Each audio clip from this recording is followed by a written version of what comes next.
Hi guys. I made a paid service in Telegram where you will find a great collection of fanfiction audiobooks organized and regularly updated. What you get? An unlimited access to the full audiobook library. New fanfiction audiobooks added regularly. You can play audios directly from Telegram anytime. Joining our service is available through a monthly subscription of $5. You can pay using PayPal or Ko-fi. So what are you waiting for? Send me a message on Telegram or Discord. I will provide the payment details.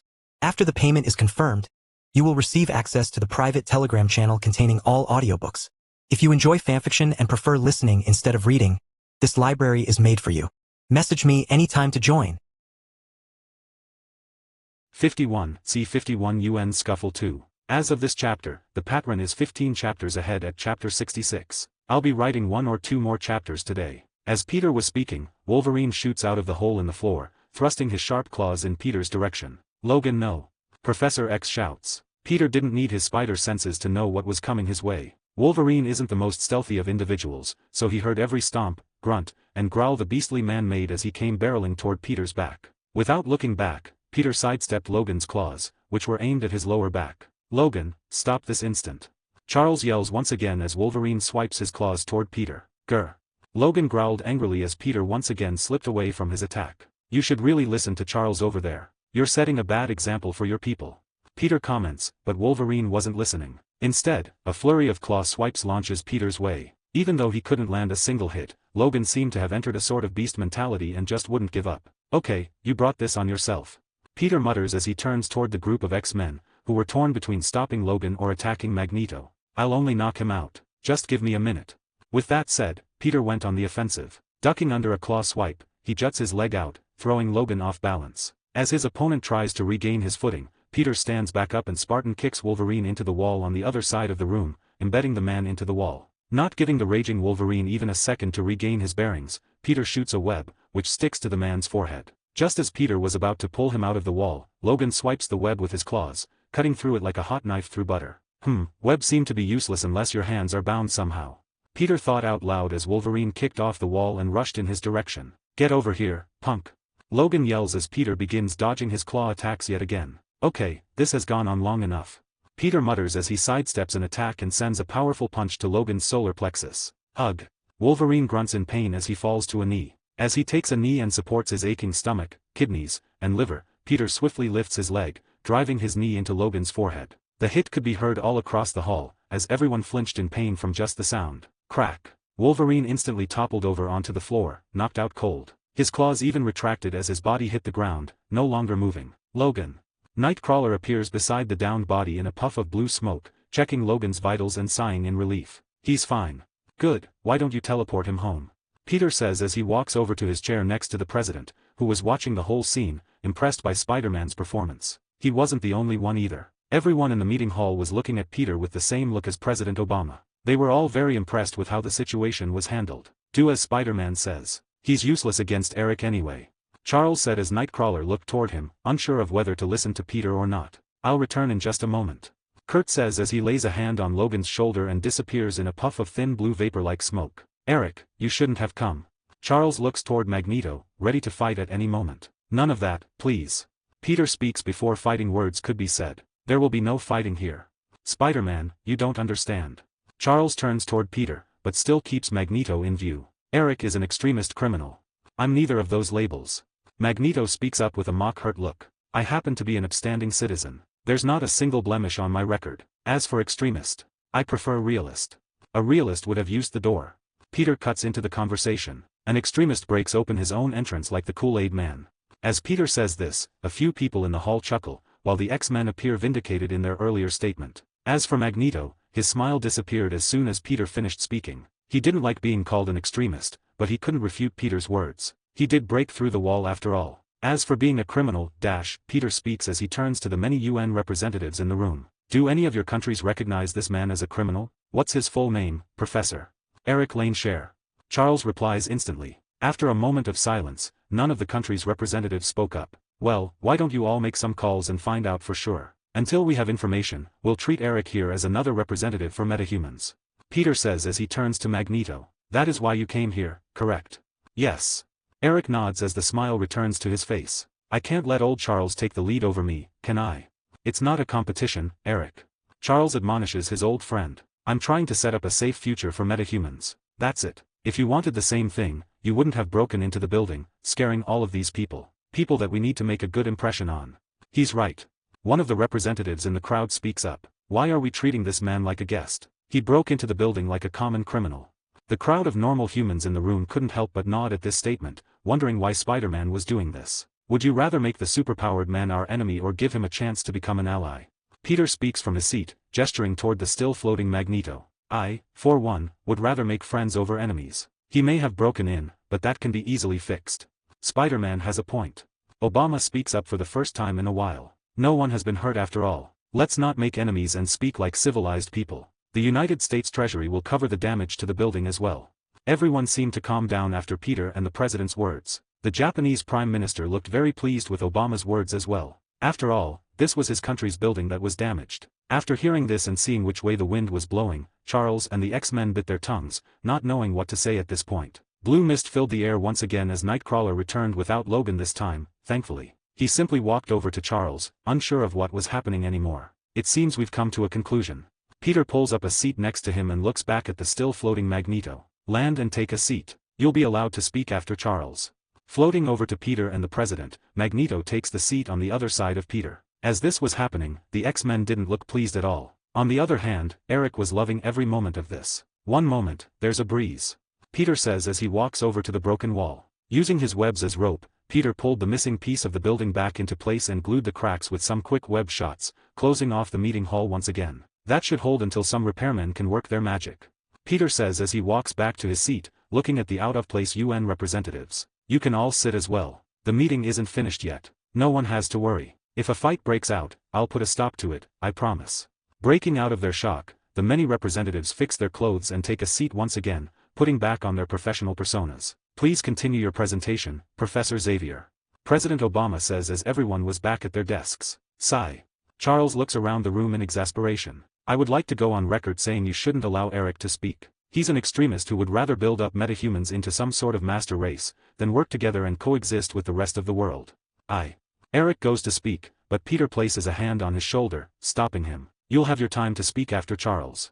Peter says with a shake of his head. Magneto shut his mouth, knowing he could make his point soon enough. With the mic all to himself, Professor X went into a long presentation about his boarding school and how it would work. He also mentioned briefly about a team of trained metahumans that would protect the world from any criminals of their kind. As he said this, Charles and the rest of the X-Men looked over at Magneto, making sure the people in the room understood who would be their main target. The X-Men's goal in coming here is to gain funding and the ability to recruit metahumans from all around the world to this school. As Charles finished up his presentation, the X-Men left the stage and Magneto took their place. The smile on his face truly infuriated every member of the X-Men. A/N 1582 words. Don't forget my stones. And I'll do nothing because I'm lazy. The king shall nap today. 52, C52 Magneto speaks. As of this chapter, the pattern is 15 chapters ahead at chapter 67. I'll be writing 1 or 2 more chapters today. As Magneto walked onto the stage and took the podium, everyone in the room waited with bated breath. They wondered if this man was as crazy as he seemed.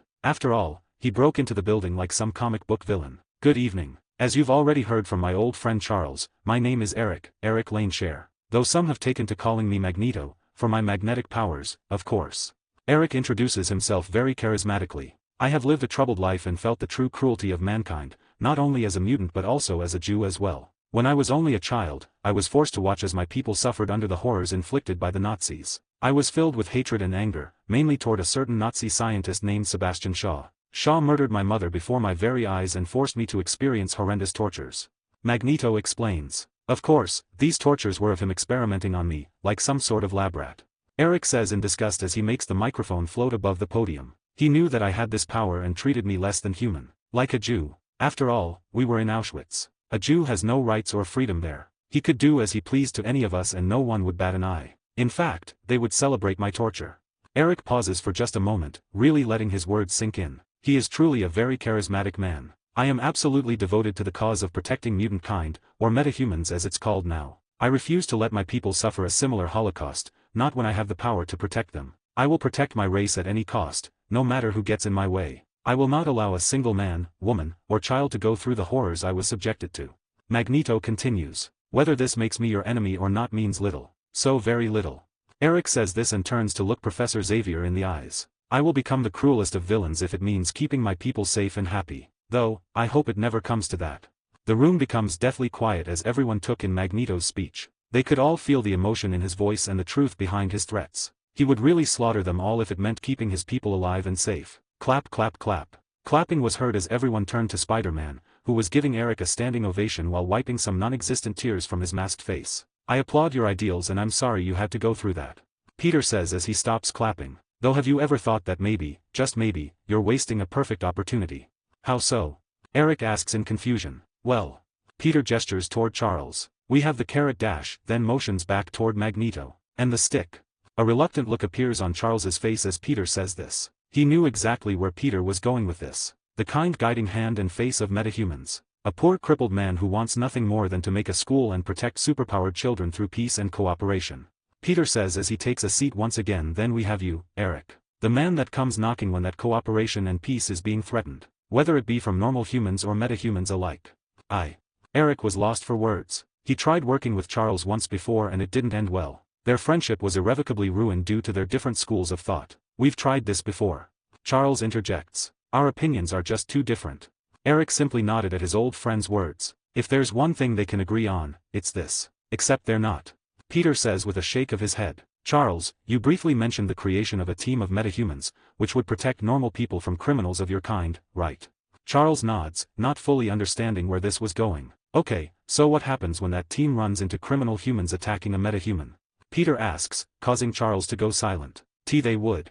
Charles was lost for words. What would you do, Eric? Peter turns to the stage and asks. I would save my people with any means necessary. Magneto answered instantly, sending a disappointed look toward Charles. You two old senile idiots may not see it, but you are made for each other. The carrot and the stick. The politician and the enforcement. The guiding hand and the hand that strikes when the other is bitten. Peter says, gesturing between the two. The principal and the leader of the team, which protects the peace through force when necessary. Partners working together for the betterment of mankind as a whole. Because that's what metahumans are. Just a new part of mankind. The room goes quiet as Peter pauses, looking at the confused and reluctant look on Professor Xavier's face. Meanwhile, Eric seemed thoughtful as he heard Peter's viewpoint of their situation. We can't. He's just too extreme. The second a metahuman is attacked, he'll slaughter everyone in the vicinity. Charles says in sadness as he shakes his head negatively. Then what happens to all of my work? He's a liability. Do you truly think so little of me, Charles? Eric asks with a surprised and sad look on his face. Yes, I've seen what you've done. Professor X says as he looks at Magneto in disgust. I don't know what you're talking about, but I've never killed anyone that didn't deserve it. My death count is filled with our asterisk pists, torturers, mad scientists, and other rotten folks, who have committed countless atrocities against our kind. Eric clarifies, shocking everyone in the room. So, you're telling me that if you see a normal man strike a weak and helpless metahuman in the face, you won't act rashly and murder him? Charles throws out a theoretical scenario. Pfft, no. I may rough him up a bit though. Magneto laughs incredulously. You really believe that I'm some sort of madman, don't you? Yes. Charles answers instantly without a hint of remorse. It seems that you two have some issues to work through, but that doesn't mean my assumption isn't correct. If you two truly want what's best for your people, then working together is the best decision on the table. Peter addresses both of the elderly mutant leaders. Divided you and all metahumans will fall, but together I can see this whole thing really working out. Separate, you two will be far too busy fighting each other to truly fight for the cause of metahuman equality.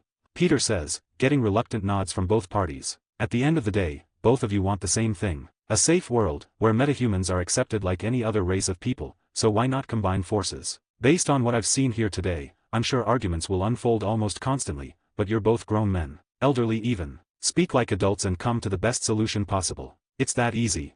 As Peter finished speaking, neither side could find words to say and today's meeting was coming to an end. When everyone saw the time, the meeting was called to a stop for the day. Charles and the X-Men left the building almost immediately. Professor Xavier had a contemplative and undecided look on his face as he left in a puff of blue smoke alongside Nightcrawler and Storm. Peter wanted to invite him to a meeting again, but sadly, they left before he could even ask them to join him. With one option gone, Peter turned to the other. He would love to involve a level-headed Magneto in the Avengers plan after all. Hey, Eric. Peter calls Magneto before the man could take off as the X-Men had. Yes. Eric breaks from his contemplative thought and walks over to Spider-Man. I have a meeting and I'd like to invite you along. It's about something you may be interested in. Peter says, motioning for Magneto to follow him. The president had already left to meet with the South Korean UN representative, so they needed to hurry. Alright, lead the way. Eric agrees with an interested glimmer in his eyes. You haven't let me down so far.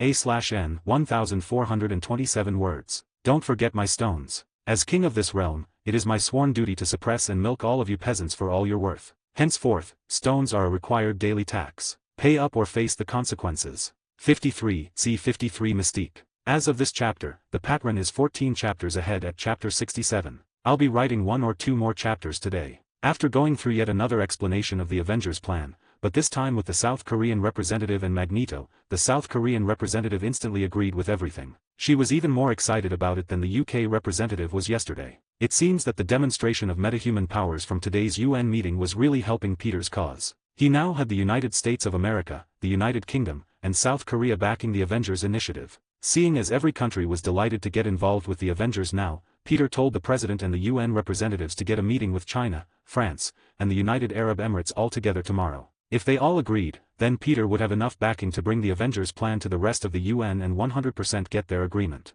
They didn't plan to be as secretive as S.H.I.E.L.D. after all. These secretive meetings are only to make sure it gets passed when that time came along. Peter was tired of meetings and just wanted to get the ball rolling on building the Avengers, which would happen soon. With Stark's money and S.H.I.E.L.D.'s intel, it wouldn't take long for the Avengers to become a real thing. Little does Peter know that as a member of the future Avengers Council, meetings like these will be a fairly regular occurrence for him. When the South Korean representative left the room with everyone else, leaving Peter and Magneto behind, Eric turned to Peter with a thoughtful look. You want me to become a part of this Avengers organization? Magneto asks, unsure of himself. Yes, and I'd like to get Charles involved too.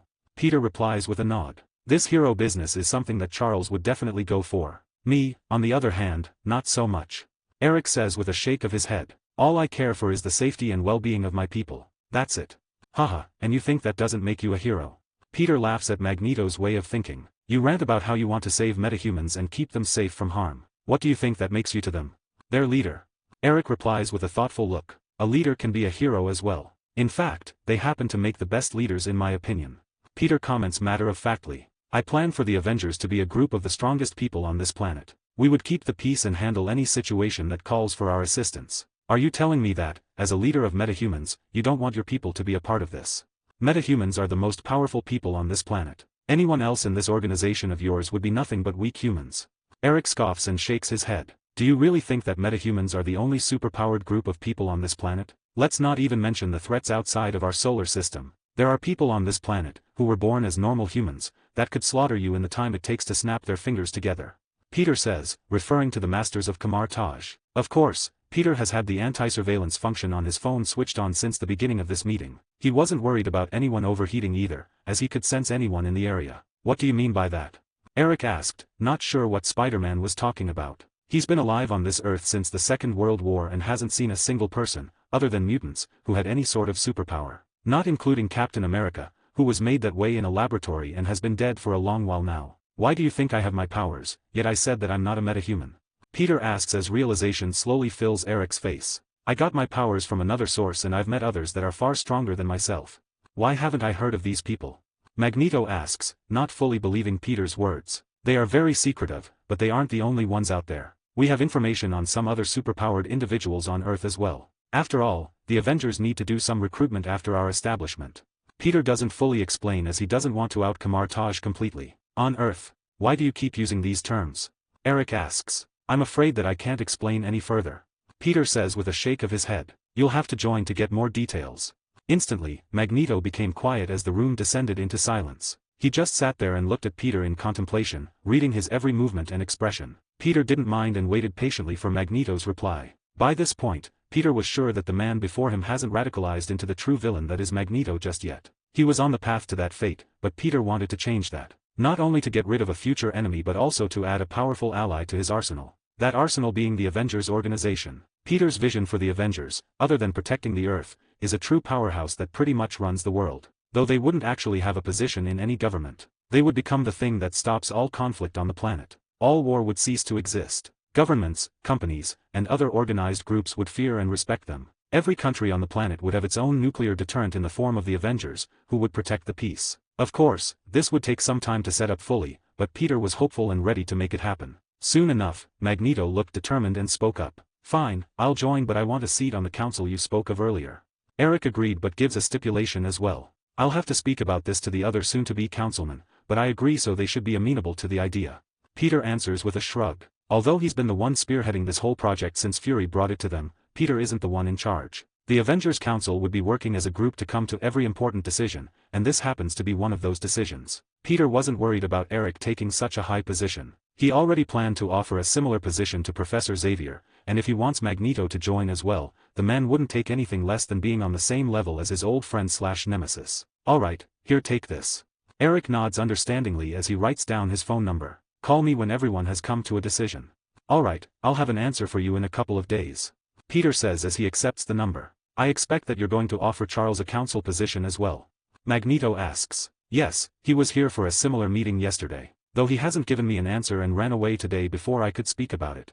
Peter says in mock annoyance. After finishing their meeting, Peter walked Eric out of the building, but before he could fly away as he came, one of the workers from the UN building walked toward them. It was a balding middle-aged man in a sh*TTY tan suit, which didn't seem to be the right size. He was an assistant that would do grunt work during meetings, fetching supplies, refreshments, and the like. As he gets closer to them, his demeanor and walk suddenly changes from a modest conservative man to the swinging hips of a confident woman. Instantly, a smile graced Eric's lips as he sees this change happen, realizing exactly who this is. After the person's walk changed, scale-like movement shuddered along their skin and clothing, as their entire being morphed into a beautiful naked blue-skinned woman with orange-red hair and yellow eyes, similar to Nightcrawler. Insert picture of Mystique here. Raven, as ravishing as ever.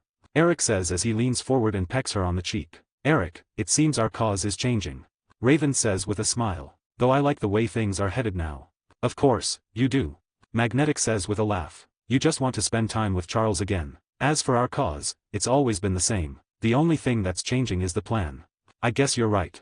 A/N 1446 words. Don't forget my stones. As king, I choose to be lazy today. Give stones though. Or else. 54, see 54 4 fingers. As of this chapter, the pattern is 14 chapters ahead at chapter 68. I'll be writing 1 or 2 more chapters today. The only thing that's changing is the plan. Magneto says with a thoughtful look. I guess you're right. Mystique says as she turns to Spider-Man, who was having a hard time looking away from her exposed body. You should take a picture. It'll last longer. At the end of the day, Peter is only 15 years old, so his hormones are all over the place. He's about as horny as it can get for a teenager these days, so seeing a naked woman that he 100% masturbated to in his past life was shocking to say the least. Well, don't walk around naked if you don't want people to look. Peter replies as he embarrassingly looks away, getting his hormones under control. I may need to visit MJ after this. He has a point, Raven. Magneto chuckles as he pats Peter's shoulder. Spider-Man, this is my good friend Raven. Mystique. Raven corrects as she nods toward Peter. Only those close to me can call me Raven. Mystique it is. Peter nods, not offended by her prickly personality. I'm guessing it was you who tipped Eric off about Charles visiting the UN. There was no news coverage or posts online about the contents of this week's meetings, and she was disguised as a member of the UN only moments ago. I hope the man you're impersonating is still alive and well. Peter asks with an unseen eyebrow raise. He won an all-expense-paid trip to Hawaii for himself and his family. Mystique says with a smile and a shrug. Good, I'll overlook the spying then. After all, we'll be working together soon enough. Peter says and turns to Eric. I'll speak to Stark about your stipulation today. Alright, we should be going. Eric says as he turns to see some people gathering to look at Spider-Man, the oddly dressed man, and the blue-skinned woman. We seem to be drawing a crowd. Okay, I'll message you soon.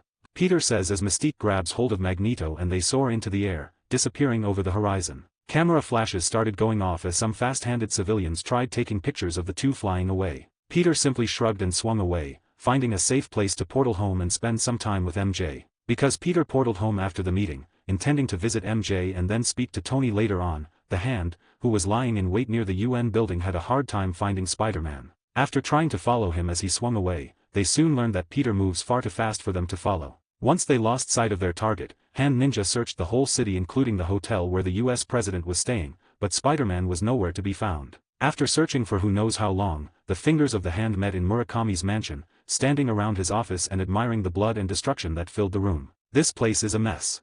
A middle-aged white woman with short brown hair and matching eyes spoke. Insert picture of MCU Alexandra Reed here. Alexandra Reed is the leader of the 5 founders, or the Fingers, of the Hand in the wake of their own banishment from Kunlun for their heresy. Kunlun is a mystical lost city located in a different dimension, and one of the 7 capital cities of heaven. The gate to Kunlun can be accessed from China once every 15 years. Over 2,000 years ago, Kunlun was the base of operations of a monastic order called the Order of the Crane Mother. The elders of the order studied the properties of the ancient mystical force known as Qi, using its power as a healing agent. 5 disciples of the order sought to use their knowledge of this Qi to attain immortality, transgressing the order's teachings. The 5 were swiftly banished from the order and thrown out of their home, Kunlun, eventually forming the shadow organization known as the Hand with the ultimate goal of regaining access to their home once again and earning perfect immortality. 4 of these 5 disciples are currently in this room, with the last one trapped in the mirror dimension by Spider-Man, but they don't know that. Of course, it's a mess. That hermit Murakami and his men fought one of the strongest men on this planet. I still don't understand why he would pick such a fight in the first place. An elderly Chinese woman with black hair with a cane holding her up comments. Insert picture of MCU Madame Gao here. Madame Gao has spent the majority of her life as the money-making finger of the Hand. She has always been the one to run their businesses, whether they be legal or otherwise. She has especially spent a lot of time recently in New York City, running the Hand's heroin trade with the help of Rand Enterprises, so she knows the kind of power Spider-Man possesses. Madame Gao is a diminutive elderly woman, who hides a great deal of wicked wisdom and superpowered strength under the guise of a weak elderly woman. Who cares? We need to find this Spider-Man. Anyone who dares to offend the Hand must be dealt with. A bearded black man in an expensive-looking white suit and hat scoffs. Insert picture of MCU Saonde here. Saonde, also known as White Hat, is not only one of the 5 fingers of the Hand but also a powerful African warlord. He can be described as a truly twisted individual, who takes great pleasure in causing as much pain as he can to his enemies. In the many years of Saonde's life, he has been constantly at war with the Chaste's forces. The Chaste is an ancient organization created to oppose the Hand, and he is the finger of the Hand that mainly handles this enemy. Centuries ago, the Hand swept across Asia, killing anyone who stood in their way. They slaughtered everyone in a village except for a single boy, who fought back. Using a knife he pulled from his dead mother's body, this boy was able to defeat the Hand's best warriors. He became known as the Chaste, and as he grew, he recruited as many warriors as he could to his side, training them how to fight and passing down his knowledge of the Hand. That group later named themselves after their founder and has been fighting against the Hand for hundreds and hundreds of years. Saonde was once captured by the Chaste, who trapped him inside a castle, attempting to torture information out of him. After 3 days, Saonde's armies approached the fortress where the Chaste held him. The armies of the Hand starved out the fortress, and on the 10th day, when they had run out of food and water, the Chaste knelt before Saonde and begged him to make it stop. Of course, Saonde tortured them to death for just as many days they kept him there, starting his vendetta against the Chaste. Ever since that day, Saonde has made it his personal duty to battle the Chaste, torturing all members they capture for the 10 days he was held, before brutally ending their suffering. It may be best to negotiate with Spider-Man. He isn't someone we should make an enemy of. Let's just get Murakami back and go our separate ways. A bearded Spanish-looking man with black hair and dark brown eyes tries to calm the situation. Insert picture of MCU Bakuto here. Bakuto is a very manipulative man. He would smile and treat anyone like a friend, but only a moment later chop their head off without an ounce of regret. Recruitment is Bakuto's specialty. As a very charismatic man, he has been in charge of recruiting and training for the Hand's army since the beginning of their organization. Since Bakuto has to travel between the many dojos he operates around the world, he has spent a good amount of time in New York and has personally seen Spider-Man in action a handful of times. The only one in the room that understands his reluctance is Madame Gao, as she has been spending time in New York lately as well. They both understand the power Spider-Man possesses very well. Before anyone could speak any further, the door to the bloody and destroyed office flew open, and in walks a ninja with black eyes. Murakami. The ninja shouts angrily in a deep rumble demonic voice. Where are my servants? Keikaija-sama. Saonde mutters in perfect Japanese with an extreme amount of respect. All 4 founders of the Hand were shocked and slightly scared. The demon before them rarely leaves its temple, yet here he is and he looks angry. Where is that waste, Murakami? The demonic ninja asks in annoyance. Why are all of you suddenly in my country? He has gone missing. Alexandra Reed takes control. We came looking for him. He was last seen with Spider-Man. The Spider. A/N 1530 words. Don't forget my stones. Greet your king. Yo. 55, C55 Charles Decision. 55, C55 Charles Decision. As of this chapter, the pattern is 14 chapters ahead at chapter 69. I'll be writing 1 or 2 more chapters today. Westchester, New York. Upon returning to his family mansion, which was currently under construction as it is being renovated into the metahuman boarding school that it would soon become, Professor Xavier rolled past some workers and into his office, followed by Storm and Nightcrawler. As they entered the office, they couldn't help but notice the still sleeping form of Logan, laid out on the leather couch with a stupid look on his face. Though he was kneed in the face by Spider-Man earlier in the day, nothing but Wolverine's clothes gave away that he was just in a scuffle. The healing factor is a truly useful power to have. As the door to the room closed almost silently, Logan sprang up from the couch, landing on his feet with his claws instantly shooting out of his knuckles. Looking around the room as he growled like a feral animal, Logan searches for the iconic blue and red spider suit, ready to tear Spider-Man apart with his claws. "Where's that spider? I'll tear his head off," Logan asks as he noticed Charles and the rest standing in the room, looking at him with vigilance. They knew Logan's mutation made him sort of animalistic and wondered if they would have to physically restrain him until he calms down. "He isn't here," Kurt says as he and Storm stand in front of Professor Xavier protectively. "You need to calm down, Logan." F***CK. Wolverine breathes heavily as he thinks for a moment before storming out of the room. "Logan!" Charles yells, briefly stopping Wolverine before he rounded the corner. "Where are you going?" "I just need some air," Logan says in a false calmness as he paces down the hall and out of the mansion. "Well, at least he's calming down," Kurt mutters as he takes a seat in front of the professor's desk. "No, I may not read your minds, as it's a breach of privacy, but I can still feel the emotions you radiate," Charles says with a shake of his head, pulling up his chair behind the big oak wood desk. Logan is enraged right now. He's probably been waiting for the day he could get back at Eric, but that moment was ruined by Spider-Man. Now he doesn't know what to do with all of that bottled up anger. "It's for the best though." Storm finally speaks. "Yes, we can't leave a bad impression on the UN. If a full-scale fight broke out, then all of our plans for the future would have been derailed," Kurt says, appreciating Spider-Man's help. Silence suddenly fills the room, as Charles gets lost in thought. The events of the day played out in his mind, reviewing every aspect of his experience. Charles wanted nothing more than to work with Eric in their quest to save metahumankind, but sadly, the man didn't trust his old friend anymore. He has seen the aftermath of Magneto's work in the many years they've been apart. Eric has killed hundreds of people, but now that he thought of this, Charles wondered if they deserved it as he said they did. "My death count is filled with our asterisk pists, torturers, mad scientists, and other rotten folks, who have committed countless atrocities against our kind." Charles remembered every person Magneto has killed in front of him or the crime scenes he's visited where Eric had been, and he couldn't say for sure that none of them didn't deserve it, which scared him. As his mind went down this rabbit hole, Charles questioned his entire ideology and separation from his old friend. "Maybe we were both wrong," Charles thought as he looked back at his past. Charles was too trusting and optimistic, while Eric was too violent and vengeful. They needed to come to a happy medium and work together instead of against one another. "Professor, I think we should consider working with Spider-Man and Magneto." Kurt breaks the silence, receiving a raised eyebrow from Storm. "No, I agree with Spider-Man, but Magneto will never see things our way."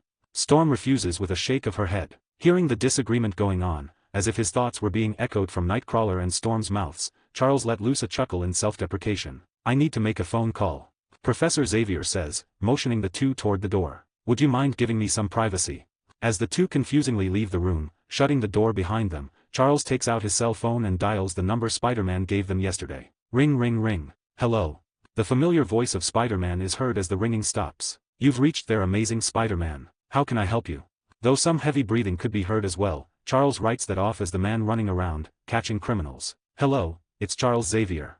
"Hello, it's Charles Xavier," a voice says over the phone. As soon as he hears who it is, Peter looks down to see a curious and slightly annoyed MJ staring up at him. Peter had practically barged into her room, jumping onto the bed and sealed her lips with his. Sadly, that wonderful moment didn't last very long, as his phone started ringing only moments after. It wasn't his normal phone either, as he would have gladly ignored that. It was his ghost phone. He couldn't ignore that as it could be something important, so he pulled away and answered, revealing that he is Spider-Man. Thankfully, MJ's mother wasn't home, or else another person would learn of Peter's secret identity. "Charles, I'm happy you called," Peter says, looking down reluctantly at MJ, who sighed and nodded toward him. Covering the phone microphone, Peter bends down and gives MJ one last kiss. "I'm sorry, feel free to listen in. I'll put it on speaker." Rolling off of MJ, Peter turns on the speaker phone and places the phone between them. Peter knew that his job as a hero would come between him and MJ, but as long as he involves her as much as he can, she hopefully won't feel left out. This is why Peter tells her and his loved ones almost everything about his life and asks for advice here and there when he needs it. "After today's events, I've thought about what you offered," Professor Xavier says as he pauses for a brief moment. "And?" Peter asks as MJ started putting the pieces together. Peter told her about yesterday's UN meeting, so MJ knows about the metahumans that her boyfriend is trying to recruit, but she knows nothing of what happened today as Peter hasn't said anything yet. "I'm willing to join the Avengers and work with you, but I want a position on the council." As Charles says this, Peter couldn't control himself and muted the microphone before he started laughing uncontrollably. Both of them made the same exact stipulation, which Peter found hilarious. Charles may not trust his old friend Eric, but they were more alike than either of them would like to admit, which was good for their future cooperation. MJ just looked at Peter weirdly as he started laughing out of nowhere on her bed. "I'll explain in a minute," Peter says as he unmutes the phone. That sounds reasonable. I'll have to speak with the other future council members first, but I see no problem with that. Good, thank you for your time. Call me back when you have an answer. Charles says and hastily ends the call, purposely not giving Peter any time to speak about Magneto. These senile old men are truly blind. Peter mutters as he puts the phone on MJ's nightstand. Was that the guy who wants to open a metahuman school? MJ asks and Peter nods, launching into a whole explanation about today's events and his plans. So, you're trying to combine these two rival groups into one, and add them both to your Avengers plan. MJ sums it all up. Yeah, pretty much. Peter nods as he pulls her closer, wrapping his arms around her waist. Do you really think these aliens you saw when you met my dad will actually come back? MJ asks as that was the reason for all of this planning. Truthfully, I don't know. Peter says, unsure of how to answer that as he has future knowledge. It doesn't matter though. With these metahumans popping up and everything else that's happened, it's just best to be safe. Silence fills the room as MJ squeezes Peter in a tight hug. I don't want anything to happen to you. MJ says as she buries her head into Peter's shoulder. Nothing bad will happen to me. Peter says, knowing that this is a typical death flag. Where's this coming from? I'm just worried about everything that's happened. MJ says as she looks up into Peter's eyes. You went from a normal hero, saving people from burning buildings and stopping the occasional bank robbery, but now you're starting some superhero group, aliens exist, and these other superpowered people are popping up. It's just a matter of time until someone strong enough to hurt you comes along, and I'm not strong enough to help at all. By this point, some tears were streaming down MJ's face as she looked up at Peter in worry. Peter was speechless for a moment, as he didn't expect this. MJ seems to have been holding this in for a while now, yet she hasn't said anything until now. You don't have to worry about me. Peter says as he wipes the tears from MJ's cheeks. I'm working my way to being the strongest person on this planet. It may take some time, but I'll get there eventually. I know that but. MJ says, but stops reluctantly. What? Peter asks. Nothing. MJ says, obviously holding something back. I just want you to be safe. A/N 1669 words. Don't forget my stones. Call the banners. I've been dethroned. We must go to war. These cretins won't get away with this. To arms. 56. See 56 thoughts. As of this chapter, the patrun is 14 chapters ahead at chapter 70. I'll be writing 1 or 2 more chapters today. After comforting MJ for a while, she fell asleep and Peter left the bed, taking a moment to tuck her in before leaving. When she held back whatever she was going to say, Peter had a good idea of what it was. MJ said it herself just moments beforehand. And I'm not strong enough to help at all. But MJ was feeling useless. Peter was out here stopping crime, preparing for future enemies, and building a world-saving organization. Meanwhile, she was just a normal girl without powers and felt inadequate in a way. This didn't bother Peter one bit, but it seemed to eat away at her, as humans are very protective of their loved ones, like most animals. It wasn't a big deal when the worst Peter was fighting were armed gunmen, but now that the X-Men have surfaced and aliens are a thing, MJ is worried for him and wants to protect him.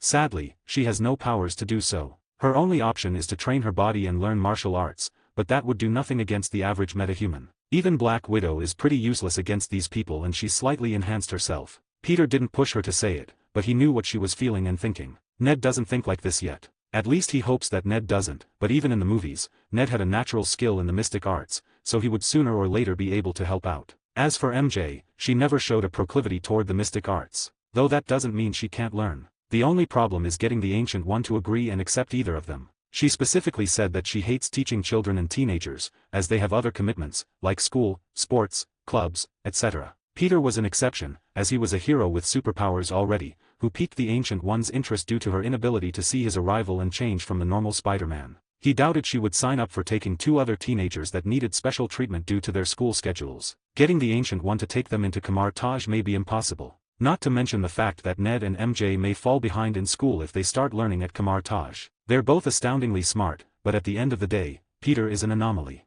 He could miss the next 1,000 days of school, and still pass as long as he comes in to take tests. I could teach them, but I don't have the time.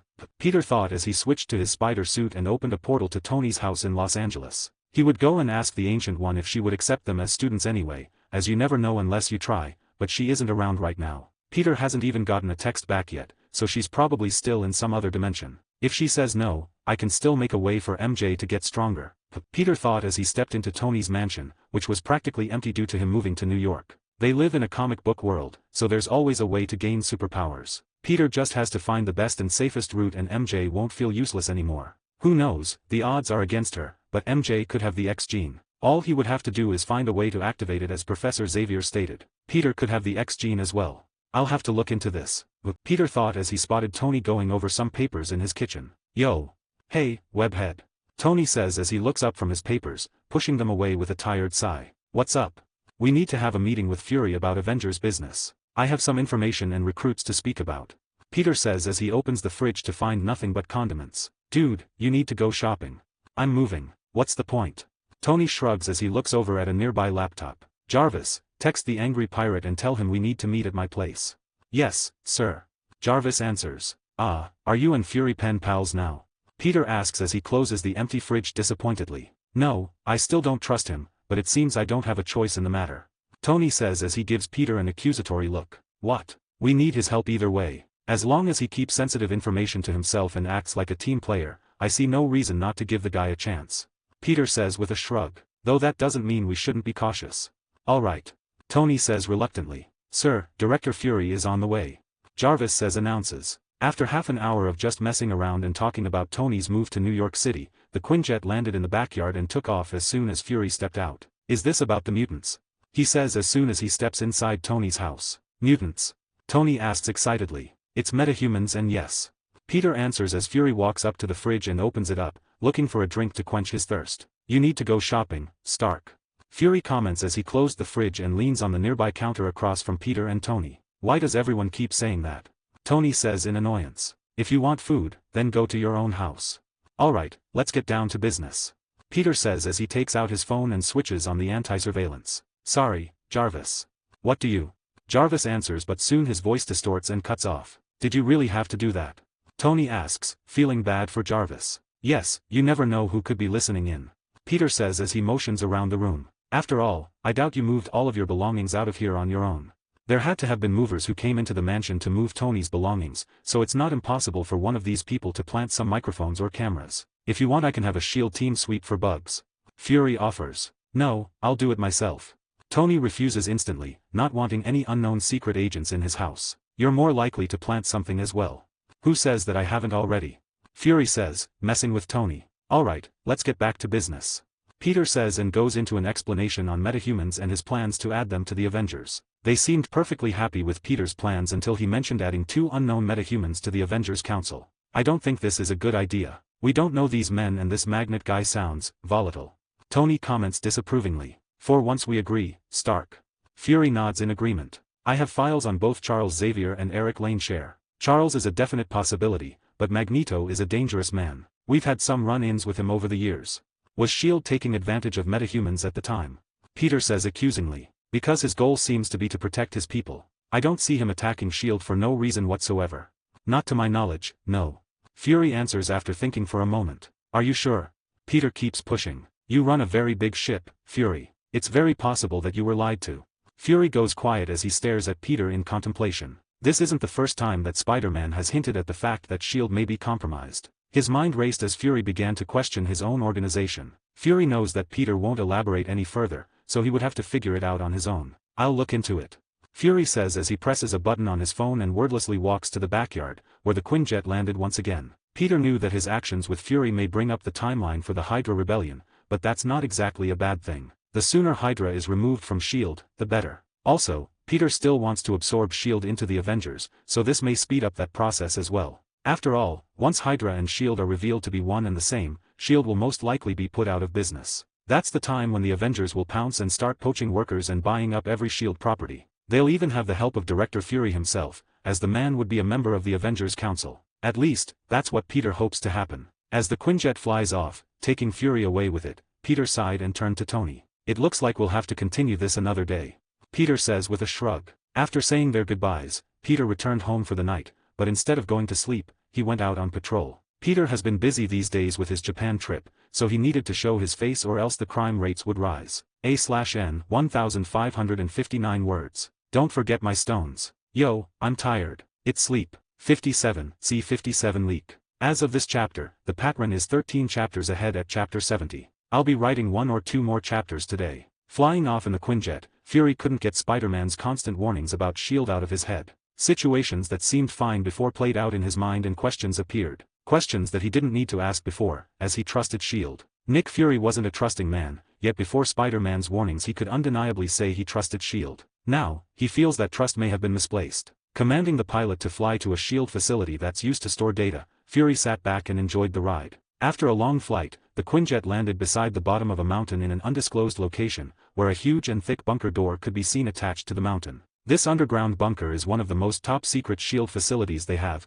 as it stores digital and physical copies of every field report ever filed. If he wants to look into the incidents involving Magneto, then this is the place to be. Hopefully, this doesn't take long.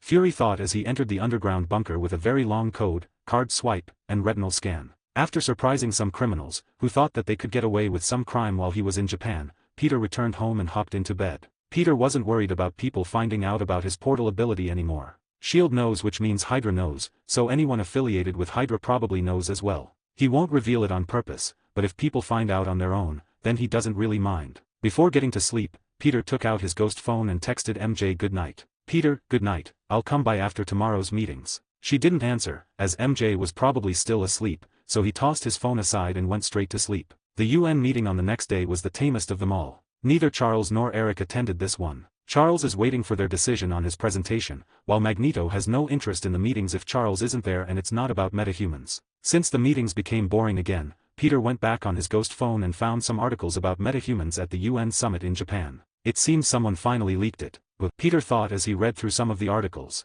There were some blurry pictures and videos of Magneto, floating in the air, and the destroyed wall of the building, alongside some privileged information about the meetings, alongside Spider-Man's involvement in them. It especially showed Spider-Man in a good light, keeping the peace between the new superpowered groups that appeared. The reaction online about metahumans seems to be mixed. Some hate groups like racists and extreme religious communities were reacting badly, but the rest seemed to be alright. Most responses are curious, excited, scared, or other normal reaction, but the large majority is skeptical. After all, there isn't much clear proof behind all of this. The only proof is blurry and could easily be faked, so Peter decided to clear things up. Opening Twitter, Peter started writing a tweet. At Spider_Man. Expect a video on metahumans to come out soon. Peter knew that seeing was believing, so he would contact Charles to film a YouTube video on the new race of people stepping into the world. They needed some good publicity as early as possible, or else people with bad intentions will start taking advantage. As Peter makes this tweet, the meeting came to an end. He and the president went to the normal meeting room, where they went through the same exact explanation as the last two meetings. This meeting included representatives for the United States of America, the United Kingdom, South Korea, China, France, and the United Arab Emirates. It was harder to conduct a meeting with so many people, as they all had questions and input to give, so this meeting went on far longer than the other two. Though that doesn't mean that they weren't excited and agreeable to the Avengers plan. Peter was truly happy about the X-Men showing themselves at such a perfect time. He really owes them a lot, as the introduction of metahumans has sped things up. Fear is truly a good motivator. When the meeting finally came to an end, Peter officially had the agreement of 6 of the strongest countries in the United Nations. Tomorrow, they would present the Avengers plan in front of the entire UN, as Charles did with the metahuman announcement. It's going to be approved no matter what, as they already laid the groundwork with these meetings, so this is really just a formality. Though this action will definitely tip off the World Security Council, by that point it would be too late for them to interfere. That is if they haven't already found out somehow. Returning home after the meeting, Peter went straight to MJ's house, where he found her getting ready for school. The meeting ended at 7 p.m., but due to the time difference, Peter returned at 6 in the morning. The sun has risen and MJ was in the shower. Letting himself in, Peter started cooking breakfast for her. Her mother, Grace, has already left for work, and he knew MJ sucked at cooking and would end up eating cereal. Ring ring ring. When he finished cooking and was patiently waiting for MJ, the ghost phone started ringing. Looking at the phone, Peter was surprised to see who was calling him. Charles. Why is he calling? But Peter thought as he picked up the phone. Yo. What's this I hear about a video you're making on metahumans? Charles skips introductions and gets straight to it. Well, I was actually going to call you later about this, so this is perfect. As Peter says this, MJ opens the bathroom door and walks out with a towel around her body. Please hold for a moment. My beautiful girlfriend just walked in. MJ heard this and froze as she turned her head to see Peter on his phone in the kitchen. The smell of bacon, eggs, and French toast entered her nostrils soon after. Stop looking. MJ yells as she rushed to her room and slammed the door. What was that? Did someone slam a door? Charles asks as Peter forgot to mute the phone. Yeah, don't worry, she's fine. Peter says with a laugh. Peter and MJ may have gotten hot and heavy recently, but they haven't seen each other completely naked just yet, so MJ was self-conscious. Do you have an address I can meet you at? I can stop by after eating breakfast. Peter changes the subject. Are you back in New York already? Charles asks. For now. Peter answers cryptically. Soon enough, Peter gets an address in upstate New York. Just as the call ended, MJ walks out of her room, fully clothed and with an embarrassed look on her face. I made you breakfast, Peter says as he brings MJ a plate and pecks her on the lips. MJ sat down silently and ate awkwardly, still self-conscious about being seen in nothing but a towel. Don't be nervous. You're beautiful, Peter says as he starts cleaning up the kitchen. If you want, I can get naked for you so we're even. MJ looked at Peter's exposed muscles and looked away when he caught her looking and smirked. No, it's fine. Well, I'm ready to strip at a moment's notice. Peter smiles over his shoulder as he does the dishes. Just let me know. After speaking to MJ, who was back to her normal self compared to yesterday, Peter walked with her to school before opening a portal to the address Professor Xavier gave him. Stepping out of the portal, Peter is met by the familiar mansion that was shown in the X-Men movies in his past life. Walking up to the door as the portal closed behind him, Peter didn't even have a chance to knock as the door was thrown open and Wolverine came flying out with his claws extended, growling like a wild animal. Hello, again, Peter says casually as he sidesteps Logan and kicks him to the side. Stepping into the house, Peter ignores the feral animal that he just kicked away with a chuckle. He was starting to enjoy messing with Wolverine. Charles came rolling down the hall just in time to see Peter walking in with an angry Wolverine appearing behind him. Logan, stop. A/N 1432 words. Don't forget my stones, or I'll cry in a corner and die. 58. See 58 interview. As of this chapter, the pattern is 14 chapters ahead at chapter 72. I'll be writing 1 or 2 more chapters today. Logan, stop. Professor Xavier yelled as he saw Wolverine running at Spider-Man's exposed back, his fists wound back and claws pointed forward. Before Peter could act as his spider senses were going off, Charles took it upon himself and used telekinesis to toss Logan onto the nearby wall, pinning him there by his arms and legs. Growling. Ah! Logan growled and screamed as he tried to break out of the professor's hold. As Wolverine strained against Charles's hold, the professor grabbed his head in pain, unable to hold against Wolverine's strength for long. Sigh. Peter saw this and walked up to Logan. You keep making me do this. Peter shook his head as Wolverine growled at him like an angry animal. Pulling back his fist, Peter launched a well-placed punch at the side of Logan's head, causing his body to go limp against the wall. Ah, thank you. Charles breaths out in relief as the pain in his head disappears. No problem, want to show me to your office? Peter says as Wolverine slides down the wall and toppled onto the floor. Yes, we can talk privately there. Charles says as he wipes some sweat from his brow. As he says this, Nightcrawler comes walking down the stairs and sees the odd situation. What happened? Kurt says as Spider-Man appeared in his line of sight. Oh, I see. Shaking his head at his friend's actions, Nightcrawler strolls over and picks Logan up off the floor, carrying him like a prince would in a fairy tale. I'll put him in his room, Kurt says as he ascends the stairs. It was good seeing you again, Spider-Man. Alright, follow along, Charles says as he leads Peter to his office. Along the way, Peter saw a few children, who were most likely metahumans that joined the school early. They all nervously peered at the superhero that came to visit, excited to see him but too scared to come forward. As they entered the professor's office, Charles pulled up behind his desk and motioned for Peter to sit. The children you saw are the first of our budding school, Charles says as Peter sat down. Most of them come from sad beginnings. Parents that didn't understand their child's change, orphans, liberated test subjects. They've all been through a lot and you're actually a big part of their life. They see you as a hero, someone they aspire to be. Well, they do have superpowers, so a good amount of them probably will be like me in the future, Peter says with a shrug. True, though that doesn't mean they can't choose normal career paths, Charles clarifies. Of course, but they can make that choice when they're old enough, Peter says, agreeing completely. Now, what's this I hear about a Spider-Man YouTube video on metahumans? The professor asks curiously. The children won't stop talking about it. As soon as Peter tweeted about it, the halls of Xavier's mansion were filled with talks of Spider-Man and his coming video. The older students, who are in their teens, have a smartphone, so they knew instantly and spread the word. Of course, the word about Spider-Man travels fast, so everyone knew within minutes. Even Professor Xavier. I was going to contact you and ask for an interview with you and a few others. You would answer some questions and show off some powers. It wouldn't take too long. We can bang out the entire video in a day, Peter explains as he leans back in his seat. Why are you doing this? Charles asks. Maybe you don't understand how the internet and media in general works. With the news articles about metahumans surfacing, people with bad intentions will start taking advantage. Fear and outrage gets clicks and boosts ratings after all. The faster we get some good publicity out there, the better our chances are to protect metahumans, Peter explains. Charles asks. Yes, the Avengers stick together. Peter smiles under his mask. I see. Charles mutters with a smile as well. Speaking of Avengers, have you come to a decision yet? No, but it's looking favorable for you. Just give us some time, Peter says, not mentioning anything about Magneto's involvement. He would keep that quiet until their first meeting as councilmen, which Peter is sure will be an interesting encounter to deal with, to say the least. Alright, do you want to do this interview today? Charles asks, totally on board with this. Sure, we can film it on my phone.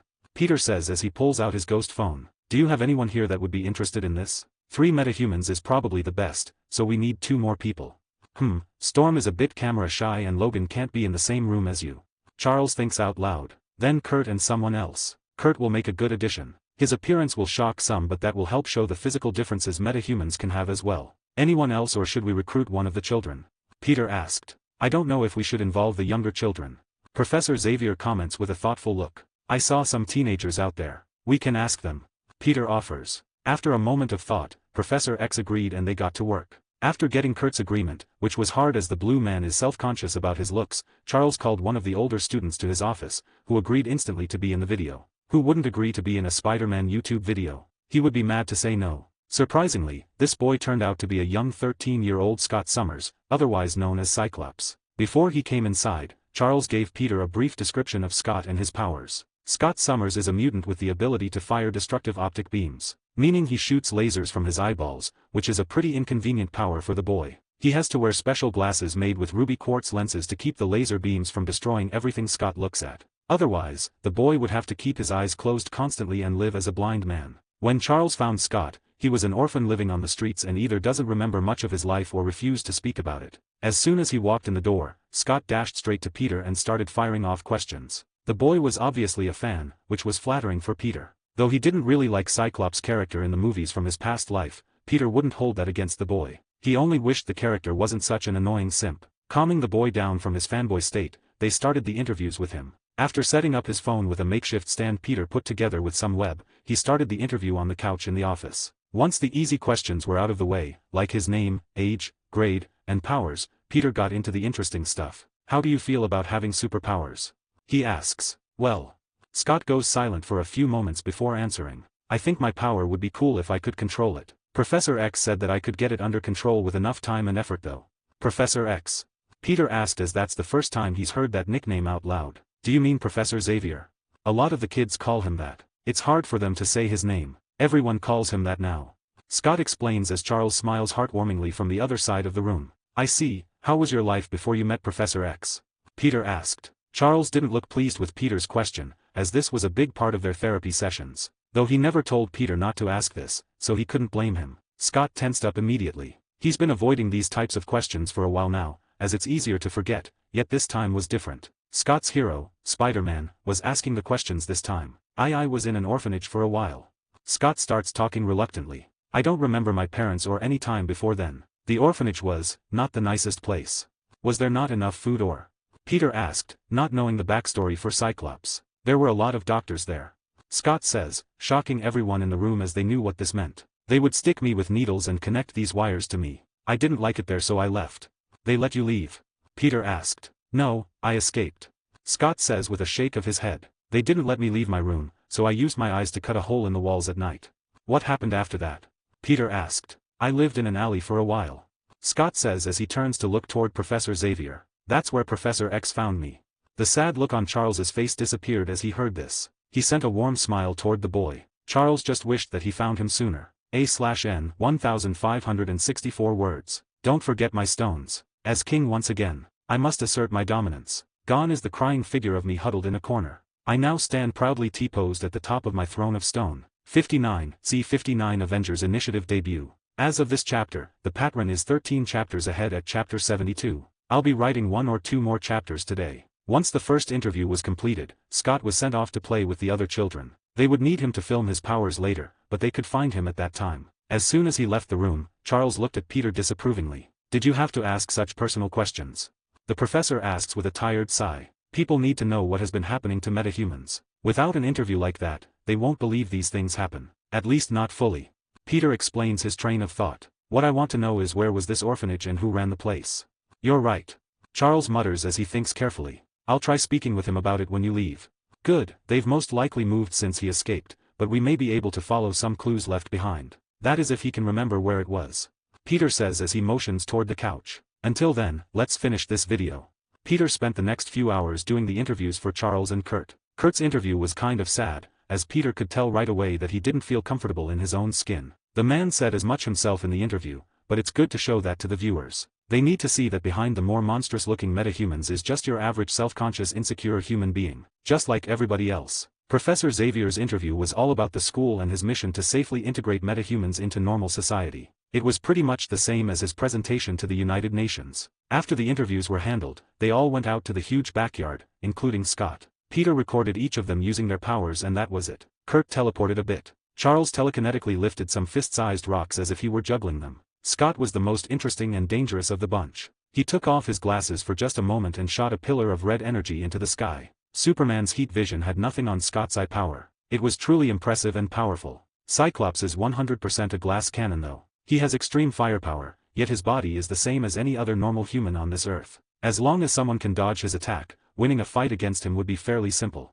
Once the recording was over, Peter hung around the soon-to-be Xavier Institute or whatever he'll call the school. Instead of returning home, Peter edited the video on his laptop while spending some time with Charles and Kurt. While he was editing the video, Logan woke from his second consecutive knockout, which definitely ruined some of the man's confidence in taking on Spider-Man. Though that did mean he gave up. No, for the third time, Wolverine attacked Peter like a wild animal. While dodging Logan's attacks once again, Peter's phone rang and the name, Bald Cyclops, appeared on the screen. "Sorry, it seems I'll be leaving early. My friend is calling," Peter says as he dips away from some sharp metal claws. "I'll see you guys another time. Expect the video to be up tomorrow." After easily knocking out Wolverine for the third time, Peter left the mansion and portaled home before answering the phone. "What's up?"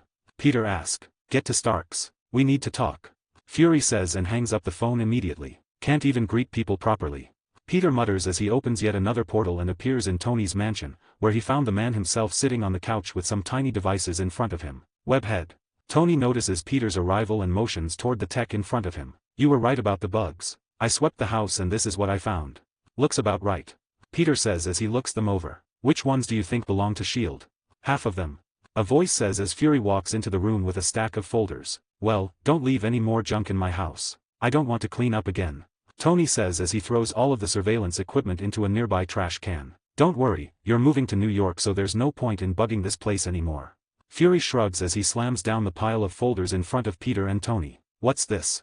Tony asks as he grabs the top folder and opens it up. "This is every encounter S.H.I.E.L.D. has had with Magneto," Fury says as Peter grabs a file as well. After speed reading through every file, Peter and Tony found some odd recurrences in every single file. They all depict Eric and his team of mutants attacking S.H.I.E.L.D. bases to steal information, technology, and other things. Meanwhile, some of these items either don't exist or were never in these bases, to begin with. A good amount of them wouldn't even pique Magneto's interest in the first place. Why would Magneto, a man who commands a team of superpowered individuals, need mundane weapons or tech? Not to mention the fact that Mystique could infiltrate and steal any information or devices listed in these folders. Eric doesn't need to assault S.H.I.E.L.D. bases like this unless the real reason for these attacks was different from the reports. "I was right," Peter says as he throws the last folder onto the coffee table. "Yes, it seems that a high-level member of S.H.I.E.L.D. is interested in metahumans." Tony agrees with a nod. "That interest has drawn Magneto's attention, which then leads to these raids on my facilities." Fury agrees as he takes a seat on the couch with a tired sigh. He's been inside a mountain bunker all this time, looking for each and every one of these files, which were most definitely filed incorrectly. Probably on purpose as well. "So, which one of your bosses is the shoddiest? Because it's definitely at least one of them," Peter asks. "I don't know," Fury replies after a moment of thought. "They're all annoying in their own ways." "Alright, does this mean you agree to accept Charles and Eric as members of the council? Charles is a good egg and Eric can help your little internal investigation. He knows the truth about these incidents after all," Peter says as he points to the folders. "He may even know which one of your bosses is behind this." The room goes silent as Fury thinks carefully. Tony didn't speak, as he had no real opinion of these two people. He doesn't trust them, but he does trust Peter, so he'll go with whatever his friend decides. At least until he meets Charles and Eric. "Fine, call a meeting," Fury says after a moment of thought. "I won't agree until I've sat down with both of them. I'll speak to them tomorrow after the UN meeting." After editing the metahuman video to completion at Tony's house, Peter returned home, patrolled the city for a few hours, and went right to sleep. When he woke up, Peter uploaded the video and quickly got ready before he portaled over to Japan, where he attended yet another United Nations meeting. Scaffolding was put up by the building, where Magneto ripped his own entrance a couple of days ago. As the meeting was halfway through, Peter stepped up to the podium, surprising those in the room who didn't see the schedule change. He was never supposed to speak like this, but with the help of 6 different countries, getting his name on the list was easy. "Hello, I'm here to speak about the Avengers initiative. While Peter was speaking, an army of hand ninjas stand on the rooftop. They've been trying to track Spider-Man for the past couple of days, yet he would always disappear shortly after leaving the UN building. Even the Beast couldn't find him. Once the meeting comes to an end, we attack and lure Spider-Man to Kaiju-sama's temple as planned. Alexandra read orders as the ninja scatter into hiding spots amongst the area. With the appearance of metahumans and other world-threatening situations, it's important that we have an organization that's not only willing to protect the world but strong enough to take on any possible threats. Peter says, getting nods of agreement from everyone in the room. Would this be an American organization? Someone asks. No, we would have more of a worldly viewpoint. No country's interests will be put over the interests of another. The Avengers will simply protect the world when normal means fail or wouldn't be able to measure up in the first place. Peter explains. So, you would accept heroes from other countries? Another asks. Of course, they have no heroes as of yet, but with metahumans appearing, they will soon enough. Gladly. Peter nods in agreement. As many countries that wish to be involved are welcome to offer any resident heroes a place in the Avengers. We only care about protecting the world and its people, nothing more. They may have to go through some training though. We won't send inexperienced or untrained individuals into the field. Is this not a ploy to ship our heroes to America? One asks skeptically. No, they won't have to live in the United States. World-ending situations aren't exactly common. They may need training but they would return home afterward. We'll simply call upon them when they're needed. Peter explains, calming the room. After answering a ton of questions, the meeting came to an end. They would be discussing this for the rest of the week before voting on whether to back it. Though with Peter's groundwork beforehand, there's no chance that they disagree. It's only a matter of time. As everyone was exiting the large meeting hall, the lights suddenly cut out and Peter could hear the sounds of hundreds of light footsteps in, on, and around the building. Every single one of them was heading his way. A/N 1690 words. Don't forget my stones. I sleep. 60, C60 the Beast. As of this chapter, the pattern is 12 chapters ahead at chapter 72. I'll be writing 1 or 2 more chapters today. Knowing that there's only one group in Japan that he has angered, Peter instantly guessed who this could be. You all should probably get somewhere safe.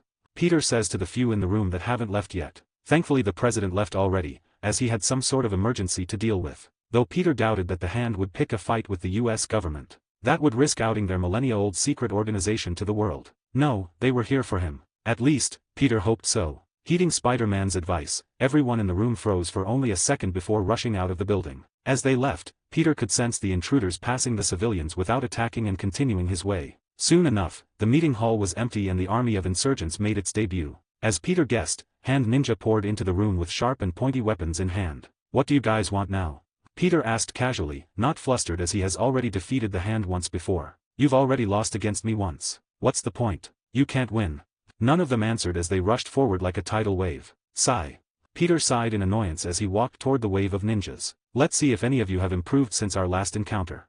As the two sides clashed, Peter was surprised to see that they came up with an odd strategy this time around. The last time they fought, Peter was attacked in small manageable groups, as it's hard for a large group to coordinate without some friendly fire happening here and there. This time, the ninja didn't seem to care and acted like a mob of zombies, not caring for the lives of their own men and women. Within the first push, Peter could already see 3 ninjas get stabbed by their own comrades. As he saw this happening, Peter leaped onto the ceiling and started firing webs from above, dodging the wave of berserker ninja with ease. Since they want to act like a bunch of zombies, making it harder for Peter to handle them at close range, he'll just treat them like zombies and keep his distance. He may not be able to fight close up, but Peter has every advantage at range, especially since he can walk on the walls and ceiling. This room's ceiling is extremely high as well, so they have no chance of ever getting close to him. As Peter started webbing up the giant clusters of ninja, they began throwing knives and other projectiles at him, which were easily dodged or reflected away with a swipe of his hand. Technically, Peter's spider suit should be able to resist such normal weapons,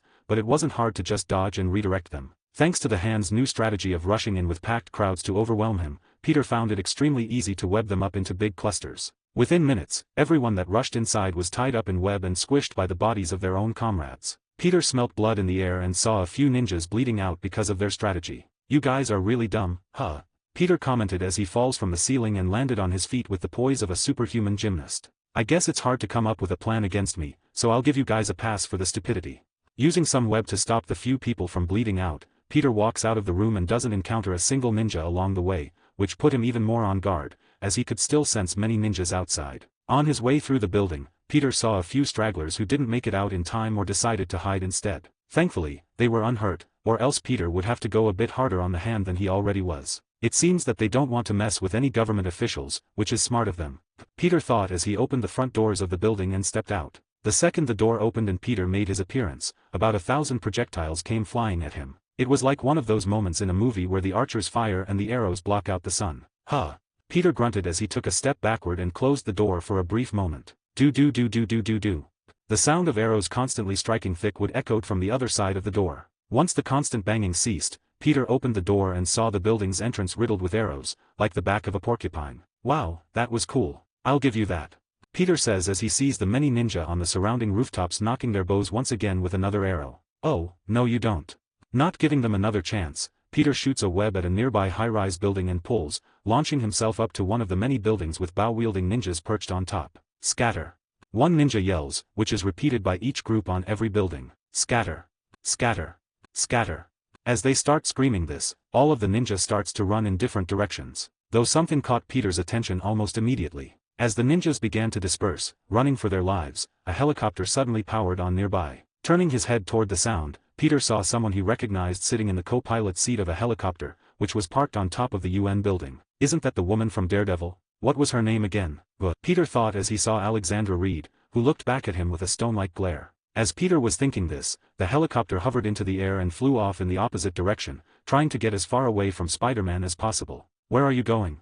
Peter thought as he ignored the fleeing ninja and started following the helicopter. He thought that this could be another trap that they were luring him into, but at the end of the day the hand is pretty weak compared to him, so he just followed along. He could have tried to take down the helicopter or something like that, but they were still in the middle of a very crowded city. Peter didn't want to accidentally send the thing into a building or a crowd of civilians. As Peter left after the helicopter, the ninjas that were running from him stopped in their tracks and returned to the UN building. Entering the building, the ninjas freed their comrades and escaped, with a few of them carrying the wounded on their backs. Their plan was working as expected. The breaching team lost and Spider-Man followed the helicopter instead of the fleeing ninja. Since the Hand practically owns Japan, no police or other authorities arrived on the scene until after everyone had left. The only remaining people were those that hid in the building, waiting for the chaos to stop. In a temple on the outskirts of the city, a giant, fat, grayish-black demon with red eyes sat on a stone throne. Its giant hands held a large chalice filled with a thick blood-colored liquid. Insert picture of the beast here. Red-clad ninjas stand guard at the demon's side, as frightened men, women, and children serve at the monstrous being's every whim. Just moments ago, while pouring the demon's drink,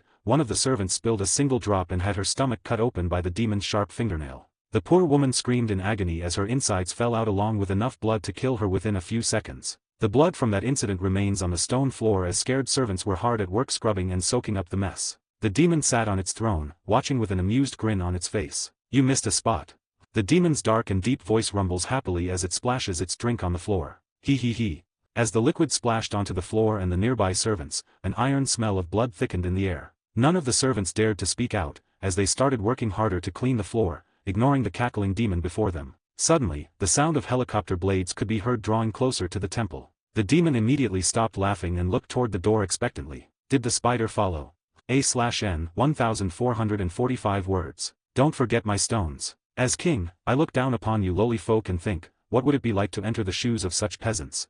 Then I drink from my golden chalice at the top of my throne of stones and remember that I'll never know such depravity. Insert obnoxious laughter here. 61, see 61 Spidey vs. Beast, 1. As of this chapter, the pattern is 11 chapters ahead at chapter 72. I'll be writing 1 or 2 more chapters today. After following the helicopter to the outskirts of the city, Peter was planning to finally take it down, as it was safe to do so now. Just as he was about to act, the helicopter began to descend toward a very old but well-kept stone temple. This is ominous looking. Peter muttered as he saw the dark torch-lit temple. It didn't help that the sun had completely set by now, adding a much more spooky feel to the place. As the helicopter landed, the passengers hopped out and rushed up the long stone steps, disappearing into the ornate entrance. The helicopter blades didn't have a chance to slow to a stop by the time Peter landed and saw the cowardly backsides of those entering the temple. Peter thought as he stopped in his tracks and observed the area. This is definitely a trap. Shaking his head at how obvious these millennia-old ninjas were being, Peter ascended the stone stairway, following the trail of his escaped prey. While walking up and into the dark and spooky temple, Peter racked his brain for anything that he could remember from the Daredevil TV series. Sadly, all he could remember from the Hand was their use of dragon bone elixir and that they were ninjas. He didn't have any other recollection that could explain the odd almost supernatural feeling he was receiving from this temple. Walking inside, Peter found nobody as he went from room to room. Each one was in pristine condition and lit by torches, which were hanging on almost every wall. After searching all of the upper floors of the temple, Peter found no one and decided to descend downward, though he hated the thought of it. The only staircase leading down looked like it was straight out of some horror film. It was dark and disheveled, nothing like the pristine quality of the rest of the temple. God, I hate scary movies. Peter muttered as he descended with only slight reluctance. Put him up against villains such as Thanos or Dormammu, but the second things start looking like The Ring, then Peter may have some confidence issues. Thankfully, Peter has superhuman senses, so he knew that no one was hiding in the shadows below. Unless of course, there was a ghost, but through his study in Kamar-Taj, Peter learned that he would still be able to see and hear a ghost. After watching some scary movies with MJ, Peter was curious whether ghosts actually existed, so he spoke to a master about them and learned a bit of useful information. Though that can be saved for another time. Why must they lead me here? Peter thought as he made it to the bottom of the stairs and walked down a long stone hallway. Why not a well-lit warehouse or something? Anything but this.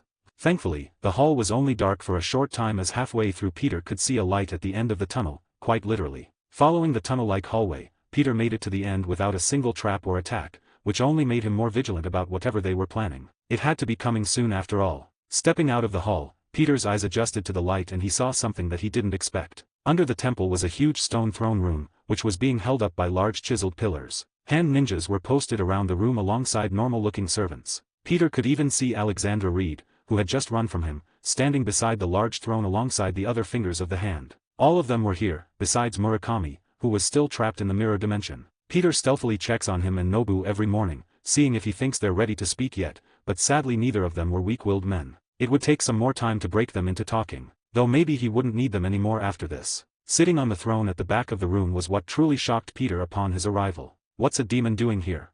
Peter wondered out loud. Peter has read a few books on demons and has even had a bit of instruction from the Ancient One on how to handle such beings that make it into their world. Either by their own power or through the help of someone on the planet, usually through some sort of ritual. Low-level dimensional beings like this can slip by unnoticed. It's not that they're so strong that they can get in, but that they're so weak that the alarms set in place by the masters of Kamar-Taj don't register their breach into the world. Although Peter is most definitely a novice when it comes to fighting demons, he's up for the challenge and happy that it wasn't a ghost. The only question now was how and when did a demon team up with the Hand? Was this a recent thing or are they merely acting together to get rid of him? Oh, the spider has arrived.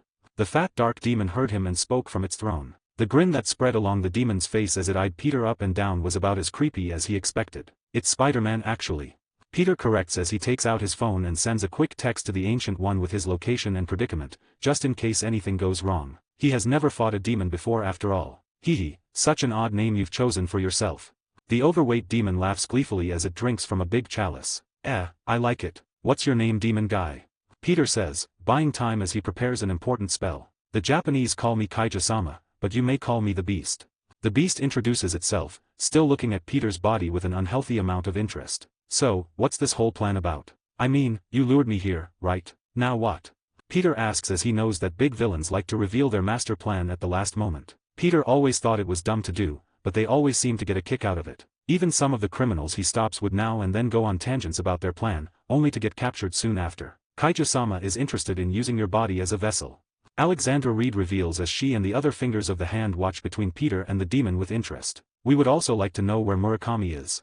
Madame Gao spoke next. We've searched the entire county by this point and still haven't found a single sign of him. Oh, forget about that waste for now. The Beast speaks forcefully. Once I have his body, I'll know whatever the spider knows. We can find him then. Yeah, no thanks. Peter says as he brings his hand forward, summoning dozens of golden sparks in front of him. I like my body very much, so I think that I'll keep it. Spinning his arms, the sparks draw themselves into individual intricate spell circles. As everyone in the room watches in surprise, only one of them knows what's happening and it frightens them beyond belief. The great beast that has been pulling the strings behind the Hand for millennia began shaking in its throne. A sorcerer. The demon spoke with a voice laced with fear and anxiety. After thousands of years spent on Earth, the beast knew one thing for certain. Never mess with the sorcerers of Earth, as they are far stronger than anyone would expect. Throughout its entire time spent on Earth, it was able to avoid these sorcerers by hiding behind the Hand, yet it seems that has backfired now. The beast's shield has brought danger to its front door. Once the spell circles were formed, each of them spread out to every corner of the room, branding its markings on every inch of the throne room. That should keep you from escaping. Peter muttered as the beast's body turned into a shadow-like figure, which dashed for one of the side exits. I wouldn't do that if I were you.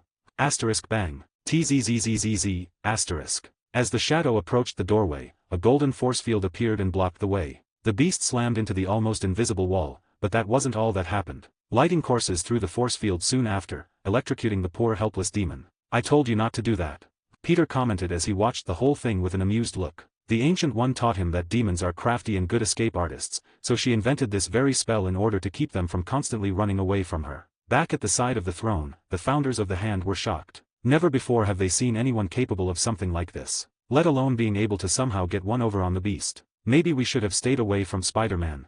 Each of them had a similar thought as they watched the Beast being electrified. A/N 1542 words. "Don't forget my stones. I sleep." 62, C62 Spidey vs. Beast 2. As of this chapter, the pattern is 10 chapters ahead at chapter 72. I took the entire weekend off and now it's time to grind again. I'll be writing 2 chapters today. After a moment of being electrocuted, the Beast backed away, keeping a good distance from the walls and doors. Although he was just electrocuted with enough power to kill a herd of elephants, the Beast wasn't hurt at all. In fact, all this did was trap and anger the chubby demon. "You won't be able to leave," Peter says as he sees the Beast eyeing the enchanted walls. "This spell was crafted by someone far stronger than me."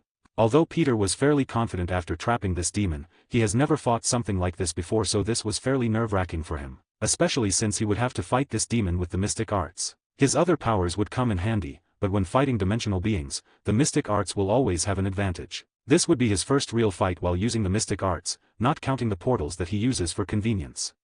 I've never personally dealt with a sorcerer before, but I bet that this will disappear once you're dead," the Beast says as it turns its giant form toward Peter, who was psyching himself up mentally. "You got this. It's just a low-level demon. The Ancient One eats guys like this for breakfast." Peter thought as he heard what the Beast said. Maybe, maybe not. As he says this, Peter throws his hands up and summons the Tau Mandalas, which appear on his fists with a burst of golden light. "I guess you'll have to find out," Peter says as he waits for the demon to make the first move. Without a word, the demon morphs into a shadowy figure, which launches toward Peter at lightning speed. Peter blocked with the Tau Mandalas, wanting to test their defensive power early on. As the Beast's shadowy form struck the eldritch shields, a grunt of surprise emanated from the shadow, not expecting to be stopped as its shadow form can usually move through anything. When the Beast struck the shields with enough force to send Peter sliding backward into the wall, Peter's body touched the golden force field, which sent an electric current into his body. "Tzzzzzzzzzz. Ha ha ha." The Beast laughs gleefully as its body forms once again. "I'm not the only one trapped here, eh?"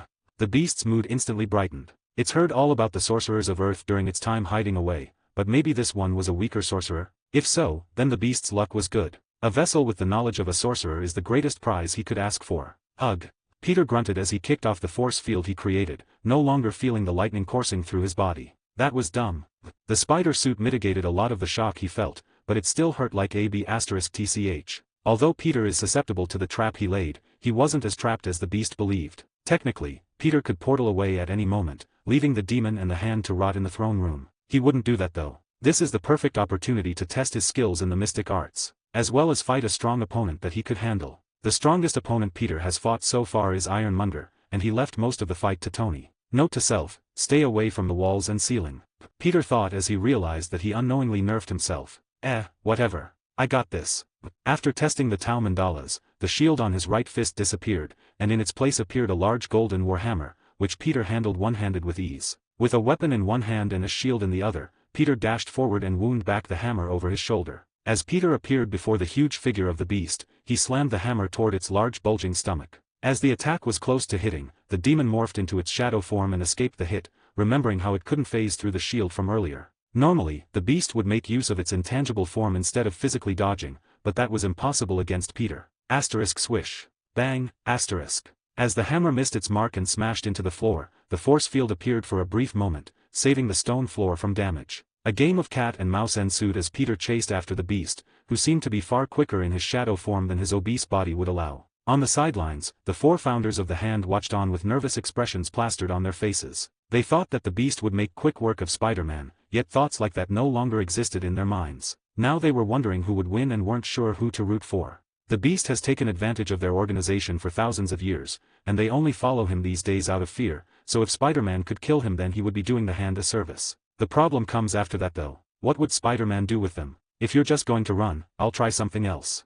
Peter mutters as the shield and hammer disappear. Waving his hand, multiple spell circles drew themselves around Peter's body. Seeing this as an opening, the Beast launches forward, reaching its large hand at Peter's unguarded neck. As the beast was inches away from Peter's throat, the spell circles finished forming and countless tiny hummingbirds made of golden energy come pouring out. The room fills with the sound of birds chirping, as these birds act like homing missiles, each of them locking onto the demon. Flying forward in a huge flock, faster than any normal bird could possibly move. F***ck.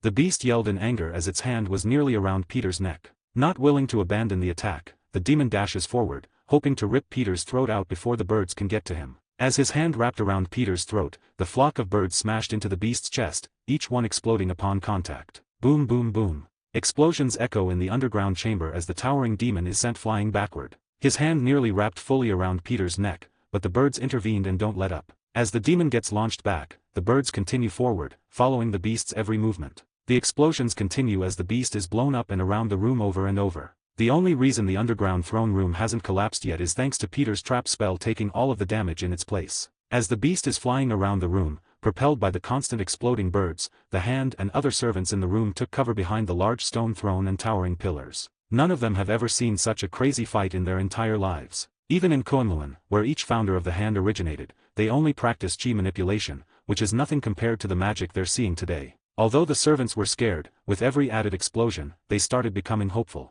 Each of them was taken from their homes and families to serve that grotesque monster, like nothing but slaves, so they were wholeheartedly rooting for Spider-Man. Soon enough, the birds ended up pinning the beast to a corner of the room, where another 30-ish explosions rang out before there wasn't a single bird left and the spell circles faded. Left in the corner of the room was nothing but a puddle of blood along with some chunks of meat. This was all that was left of the great beast that used the hand as entertainment and servants for thousands of years.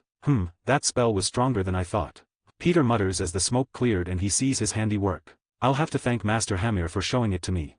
As Peter says this, the blood and chunks of the demon begin to ripple and writhe around. Nobody notices this but Peter though. The servants begin to cry and cheer for their freedom, while the hands stare in shock and awe. They were frightened as to what Spider-Man had in store for them. Thinking and acting quickly, Alexandra Reed moves forward and bows before Peter. Black sky. She mutters, causing the ninja in the room to move forward and bow as well. We, the hand, submit ourselves to you fully. She planned to survive by simply switching one master for another. At least this new master was most likely human, stronger than the last, and wouldn't eat or torture them as the beast did. Black sky.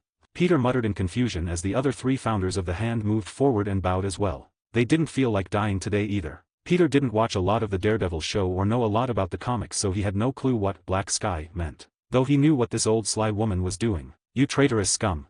A deep demonic voice fills the throne room as the meat and blood combined and began to grow into a Resident Evil monster that only slightly resembled the beast from moments earlier. You would bend the knee to another so easily. A/N 1570 words. Don't forget my stones. As king, it is my duty to exploit the common folk. Hand the stones over or face punishment. Smelly peasant. 63, C63 Spidey vs Beast 3. As of this chapter, the pattern is 11 chapters ahead at chapter 74. I'll be writing 1 or 2 more chapters today. As the even more monstrous version of the beast appeared, Peter looked toward the kneeling ninja and frightened servants, who have frozen in shock mid-celebration. You may want to get in cover once again. Peter says as the ninja instantly rush away, back to hide behind the throne. The servants acted a bit slower but still made it behind the pillars, peeking out every now and then to see the monster's new form. You got a lot uglier. Peter commented as he looked at the deformed beast in the corner of the room. The demon grew to twice the size and transformed from the fat gluttonous-looking beast to a giant veiny bodybuilder that could give the Hulk a run for his money. Not only did he become muscular but the proportions were completely off as well. One arm was big but the other was huge. The rest of its body was all out of whack as well, with some muscles being bigger than others, and the beastly facial features that were once symmetrical are now lopsided. He truly resembled a person that was infected by the T-virus or some other mutant monster from films. Growling. The beast growler as it breathed, looking over its new arms and legs. I like the new look. Well, at least you're healthy now, maybe. Peter says skeptically as he ponders which body type was worse. Ha ha ha. The beast completely ignores Peter as it admired its new body with a gleeful laugh. This body is amazing. The beast could feel the power coursing through its veins, far exceeding anything the demon has ever felt before. Thank you so much, Spider. It says happily as its new muscles flex every so often as if this was some sort of bodybuilding show. I didn't really do anything but you're welcome, I guess. Peter says as his golden warhammer appears once again. Why don't I help you test it out as well? As Peter says this, he dashed forward and leaped into the air, slamming the hammer down onto the beast's open chest. The beast was so preoccupied with admiring its new physique that there was no time for any sort of defense. When the eldritch hammer impacted the demon's chest, the muscles indented slightly and absorbed the blow with ease. The beast grunted in surprise as the attack, which would have sent him flying earlier, did absolutely nothing this time around. I love this new body. As the beast says this, a wicked grin forms on its face as a large arm juts forward and grasps Peter by the torso. As thanks for this new body, I'll make your death a quick one. The beast says as it tosses Peter across the room and into the wall, where he was electrocuted for the second time today. Tzzzzzzzz. Knowing this would happen, Peter spun midair and kicked off the wall immediately upon impact, only getting electrocuted for a brief moment. This is more like it.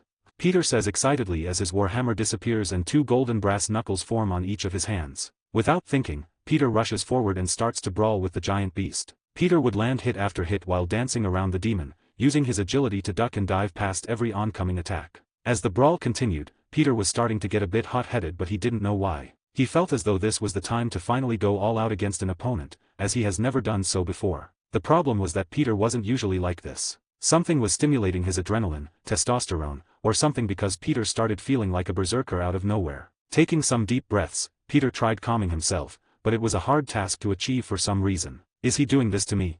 Peter thought as he danced around the beast, landing hit after hit. All of them doing nothing to the demon. In fact, with every added hit Peter felt more and more pumped up and angry. Using his enhanced senses, Peter could smell an odd fragrance in the air. It didn't smell good or bad, but it wasn't noticeable unless you had super senses like him. Is it coming from him?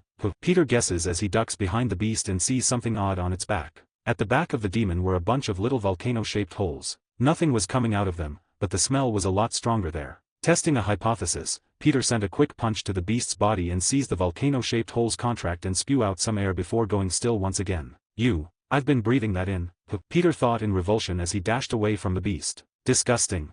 It seemed to be a new power that the beast got from its transformation. Every time he takes damage, whatever it is gets pumped out, enraging the beast's opponent slowly. An enraged enemy is careless and foolhardy after all. Thankfully, Peter was enhanced so the fumes weren't as effective on him. Though if he breathes in much more then it will be hard to calm down. I need to find a counter to the smell or end this fight before my mind goes crazy. Peter thought as he started keeping his distance from his opponent, not letting the beast get close to him. As Peter was thinking of ways to counter the rage-inducing fumes, the servants and ninja hiding on the sidelines began to feel the effects themselves. The servants were the first to go berserk as they had less discipline than the heavily trained ninja. Instantly, the once scared men and women started fighting each other out of nowhere. Fear turned to rage as they turned on one another like rabid animals. The ninja noticed this and kept their distance. Madame Gao was the first to notice the odd effect on herself and others. As she was putting the pieces together in her head, the ninja stationed around them began to get enraged and lashed out at the four founders of the hand. As thousands of years old masters, they weren't easily influenced and kept their sanity. Each finger of the hand wasn't looking at their soldiers, yet dodged the attacks to their back with ease. What is this? One of them asks in confusion as they all started becoming aware of the raging feeling boiling inside them. Madame Gao finally puts it together and rips a piece of her clothing, turning it into a makeshift mask for her mouth and nose. Seeing their fellow finger do such a thing, the others figured it out as well, making some makeshift masks for themselves too. As the servants were killing one another, the founders of the hand began slaughtering their own compromised men and women. Peter could sense this happening, but was busy with an angry beast chasing him down. Stay still, you bug. The demon exclaims in annoyance as Peter has been keeping his distance. Spiders are, you know what. Forget it. Peter says in exasperation, tired of everyone calling him a bug or insect. After some time of thought, Peter knew that he didn't have any spells to counter the fumes, so he would try a spell that he hasn't tested before to end this quickly. I need a... Peter mutters as he looks around the room for some sort of container, finding an expensive-looking vase on the steps leading to the throne. Okay, I'm going to need you to stand still for a bit. Leaving the vase where it was, for now, Peter lures the beast to the center of the room. Once it was there, Peter started dancing around its huge form, attaching webs all over its body. As the webs took hold, Peter would loop them around the nearby pillars in the room, restricting the beast's movements. Some webs would be ripped apart, but by the time that happens, 3 more would take their place, as Peter worked in overdrive. After minutes of doing this, the beast was trapped in the center of the room with its arms and legs spread wide open, completely tied down to the pillars in the room. Growling, "Ack!" The beast tugged at the webs, causing them to stretch as cracks began to form on the pillars. Acting quickly before the pillars get destroyed, Peter grabs the vase with a web shot and places it in front of the beast. Let's hope this works. Peter mutters as he recalls a spell that he read about from his time in the library of Kamar Taj. Nox snd opakatissimam appello hiam coldus. Offeren sangue, nem unisai me et corporis animisai me, posco pro oor sinar hank best I am in vaskvis. As Peter begins to speak, a single yet complicated spell circle forms on the ground under the vase. When the circle was fully formed, Peter took off a single glove and summoned a golden knife, cutting his palm and smearing and dripping it onto the circle. As the blood touches the spell, the room turns a pitch darker and gets many degrees colder than before. Peter could even see his breath in the air. Ah! The beast yelled as its muscles flexed and pulled the many pillars apart, freeing itself. I changed my mind. Your death will be long and painful. As the beast was about to lash out at Peter, the spell circle levitated off the floor and stuck itself to the vase. Instantly, dark tendrils shoot out of the vase and wrap around the beast's large form. As the tendrils circle around the beast, an icy chill fills the room as the demon's restricted body begins to freeze over. Arg! The beast exclaimed in pain as the ice covers its entire body. Soon, the tendrils completely engulf the demon and begin to slowly shrink, retreating back into the vase with ease. As the beast disappears into the pot, a pitch-black lid appears on top, sealing it away completely. Taking a calming breath, Peter turned around, expecting to see the dead bodies of the innocent servants. What he didn't expect to see were the servants sleeping peacefully without any injury and a familiar bald woman standing nearby. Good work, Peter. A/N 1735 words. Don't forget my stones. As a former king, I now lay in wait for my enemies to slip up. Once they do, I'll pounce like a lion and reclaim my former glory. 64, see 64. Take the hand. As of this chapter, the patron is 11 chapters ahead at chapter 75. I'll be writing 1 or 2 more chapters today. Good work, Peter. The Ancient One commends her students' work. I give you a passing grade. You could have simply sealed the demon sooner, which wouldn't have risked these people's lives, but this is your first encounter with a dimensional being, so I won't hold that against you. The Ancient One jumps right into teacher mode and begins listing all of the mistakes Peter made in this encounter. From getting electrocuted by his own spell twice, to not noticing the fumes in the room earlier on. Speaking of that nasty gas. The Ancient One mutters in disgust as she waves her hand. Instantly, the spell trapping everyone in the room shatters and a powerful gust of wind blows into the throne room, clearing out the rage-inducing fumes. That should do. She says as Peter turns to the group of ninjas on the side, who are asleep as well. You should calm down soon enough. The Ancient One didn't bother saving the hand ninja as she had no sympathy for them, so a good few of them are either bleeding out or already dead. The servants were innocent, but the hand certainly was not. Of course, the 4 fingers of the hand are alive and untouched, as none of their subordinates were able to land a single hit on them. How long have you been here? Peter asks as he conjures a spell circle, which heals the wounded ninja. He didn't watch much of the Daredevil show, but he watched enough to know about the ninja that the hand recruits from dojos all around the world. Indoctrination and brainwashing was the name of the game. Pretty much whatever the hand could do to build their army. Peter felt bad for them after seeing their situation in his past life, so he couldn't just leave them there to die. Since you sent the text. The Ancient One replies, not commenting on her students' actions. I must say that I'm impressed. Obviously, there were some failures, but for someone so new to the mystic arts, your performance was far better than anyone I've seen in a long time. Thanks. Peter says as he scratches the back of his head abashedly. Peter doesn't know what to do when he gets complimented like this. He always feels odd and out of place, but he enjoys it nonetheless. Where have you been? Peter asks as she hasn't answered any of his texts or calls. Let's talk about that later. I heard that you were looking for me. Something about mind arts? The Ancient One asks. Yes, I ran into a telepath. He's friendly, but I'd like to build up some defenses. I've already placed an enchantment. Peter explains about the enchantment on the back of his head and the metahumans he met. Turn around. She instructs and Peter turns as she touches the back of his head, causing the enchantment to glow. You did well with this. It should be more than enough to keep that telepath out. Though a master of the mystic arts could get through with a moderate amount of effort. Can you teach me how to block them? Peter asks as he turns back around. I'll add it to the list. The Ancient One nods. Thanks. Peter says gratefully as an idea appears in his mind. Hey, do you want to join the Avengers?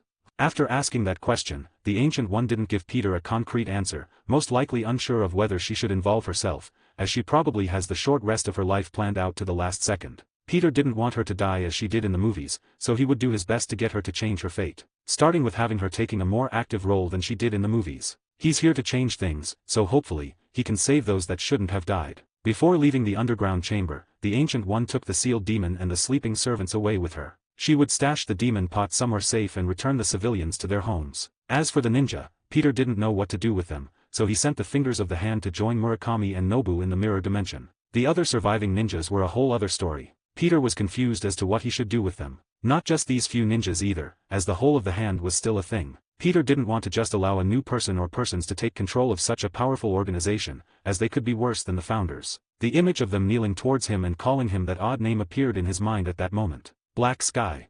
Peter pondered as he woke one of the ninjas with a spell that dumped water on their head. Huh. The ninja shoots up and looks around in confusion, unwrapping his head covering, revealing a man of Japanese descent. Insert picture of MCU scythe here. Stand up. Peter orders bossily. They bowed to him before, so Peter thought the best way to get answers was to act like he was in control. It worked. The second this man turned to see who was talking, he jumped to his feet and straightened his back, waiting for Peter's orders. "What's your name?" Peter asks. "Scythe, Black Sky." Scythe answers respectfully. "What is Black Sky?" Peter asks. "The Black Sky is said to be the one to lead the hand. He or she will be the one to accomplish our ultimate goal, immortality. You're the Black Sky as the founders said." Scythe answers once again, looking around for the four fingers. "Sir, where are they? Angered me so they're currently being punished." Peter interrupts, knowing what he was asking. "Who are the highest-ranking members of the hand? We need to call a meeting." A lot of them are currently in Japan. The founders brought many of their subordinates to deal with." Scythe stops himself before he could anger Peter. "To deal with me? Okay, wake up everyone that's still alive. We're leaving." Peter says as his suit turns black and he walks out of the underground chamber. "Don't keep me waiting long. I'll be at the helicopter." Peter didn't know what he was doing and was truly winging it right now. He knew that he didn't want to leave the hand to itself as that would be irresponsible, but he also didn't want to run an ancient ninja organization. He's already busy with the Avengers and everything else. Maybe, Peter thought as an idea began forming. While waiting for the ninja to come out, Peter pulled out his ghost phone and called Magneto. He planned to call him after the UN meeting, before all of this craziness started. Ring ring ring. "Hello." Eric answers with annoyance clear in his voice. "Yo, it's your friendly neighborhood Spider-Man," Peter says over the phone. "Who are you talking to? Hang up, we're not done here." A gruff and angry voice is heard on the other side of the call. Suddenly, the call becomes muffled but Peter could still slightly hear what was said. "Victor, if you don't leave right now, I'm going to impale you to the side of a cliff and leave you there for weeks." Magneto threatens as some yelling and banging can be heard before he returns to the call. "I apologize for that. What can I do for you? We need to schedule a meeting." Once the ninjas were woken up, they rushed out of the building to find an all-black Spider-Man waiting by the helicopter that they lured him to the temple with. "Let's go, take me to the hand headquarters, main base, or whatever," Peter says as he gets into the back seat. Without a second thought, the ninjas jump to Peter's words, following his everwhim without a second thought. The moment four fingers of the hand bowed to him and pretty much named him the Messiah, whatever brainwashing or indoctrination kicked in, making Peter their de facto leader. As the helicopter flew back to the city, the hand ninja in the helicopter didn't know what to say or do. Most of them removed their face coverings and were nervously peeking at Peter, who was on his phone texting Tony. "Peter, tell Fury we have a meeting with Magneto tomorrow at 5 p.m. I'll bring him to your house in LA. Tony, why do we have to invite the superpowered maniac to my house? Let's bring him to yours instead." "Peter, he isn't a maniac and my house has my family in it. You live alone and you're moving anyway. Stop being a baby." "Tony, fine, just keep him away from my suit." "Peter, I see, you're scared since he can beat you easily, huh?" "Tony." "Peter, maybe make a suit that isn't metal." "Tony, good idea. Want to swing by and assist?" "Peter, nope, I'm busy. See you tomorrow." As Peter finishes the conversation, he puts his phone away and sees that the helicopter was landing at the top of a tall skyscraper. "Lead the way," Peter says as a ninja opens the doors for him and he steps out onto the rooftop. "We need to call a meeting.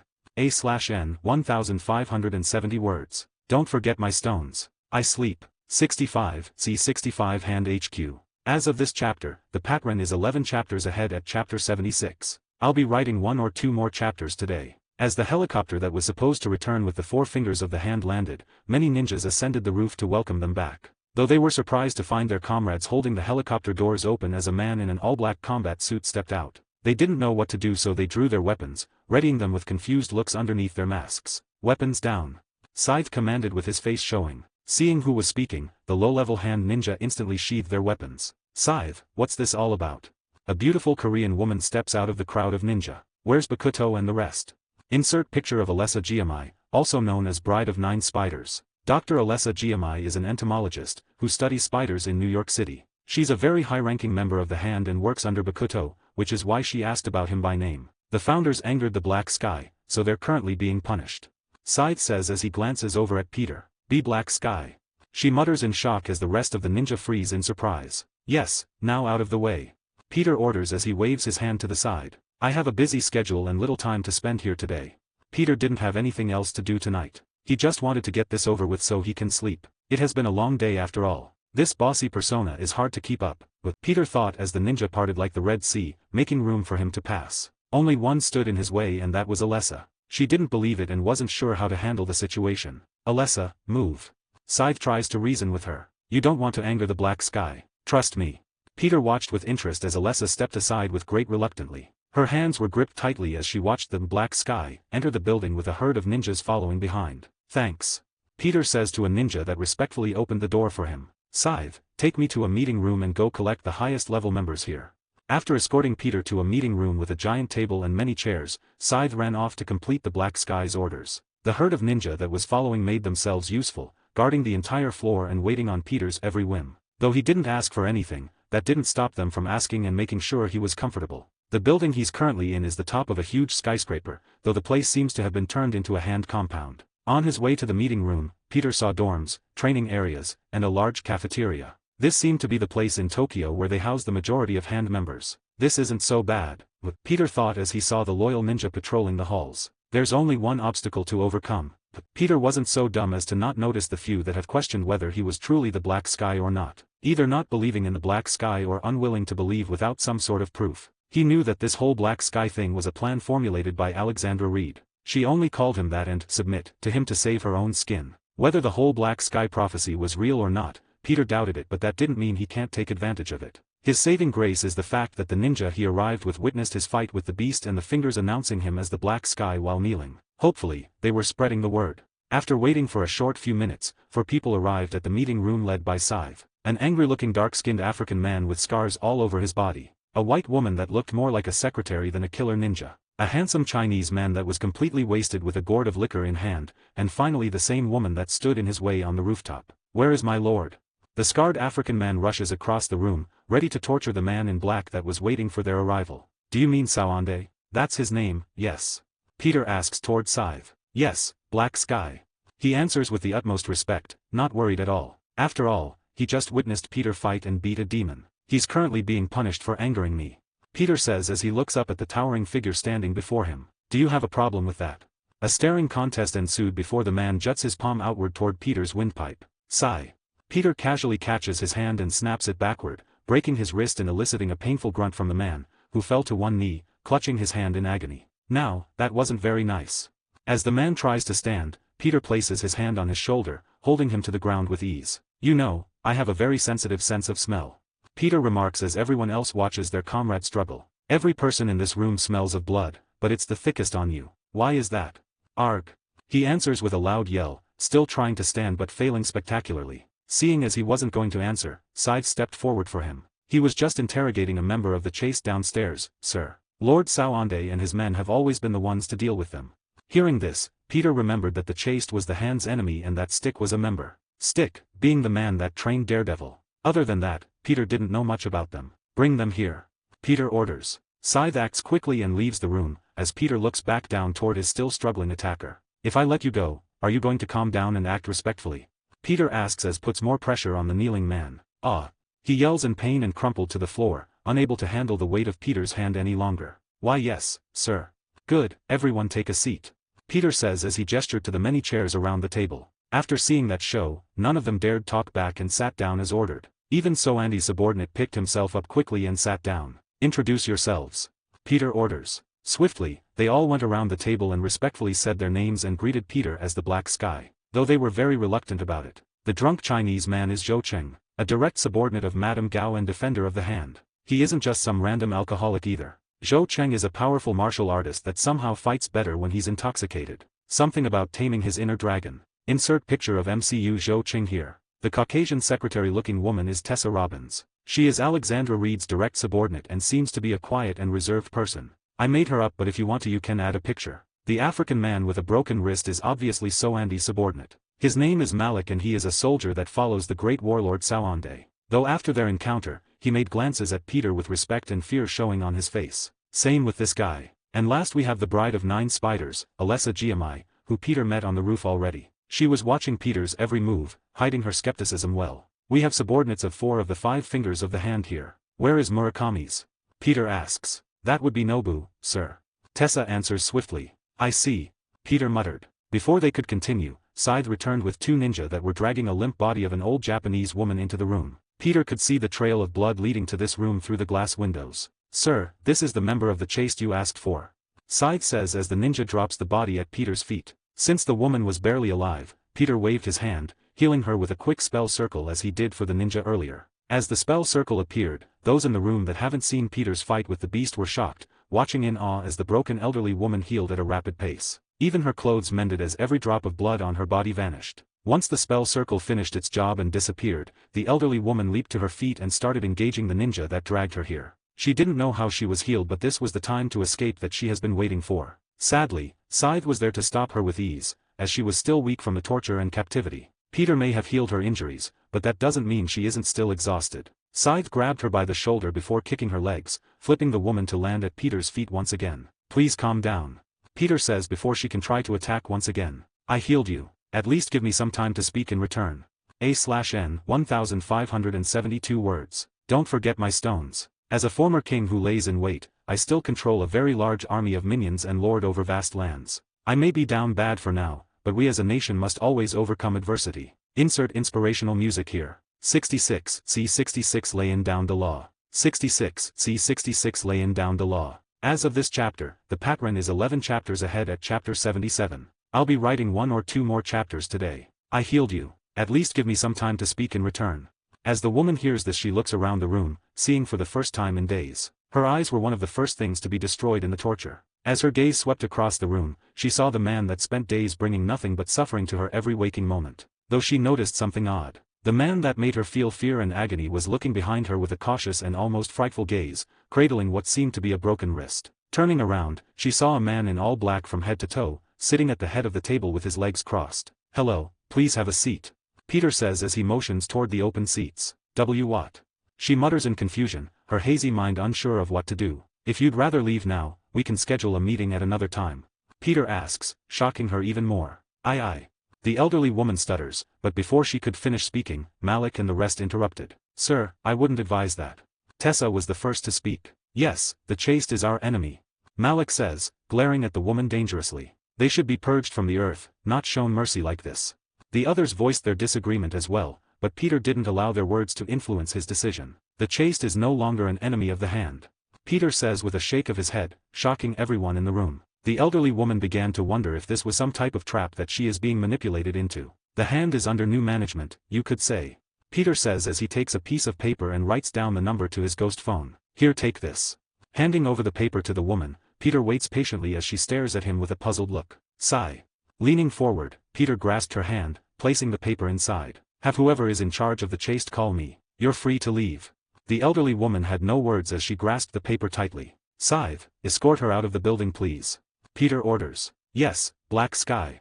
Scythe bows and opens the door, motioning for the woman to follow along. Black Sky. But she thought as she leaves the room, robotically following behind Scythe, trying to figure out what the hand was planning. "Are we holding any other chaste members in the building?"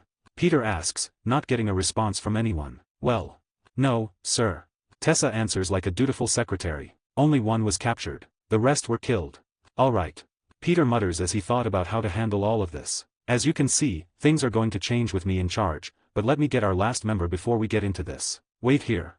As Peter says this, he opens a portal to the mirror dimension, which shows the 5 fingers of the hand and Nobu, who was passed out on the ground, on the other side. Peter allowed those in the room to look inside for only a brief moment as he gets up and walks inside. Before they could move or say anything, the portal closed behind him and disappeared. Is he really the Black Sky?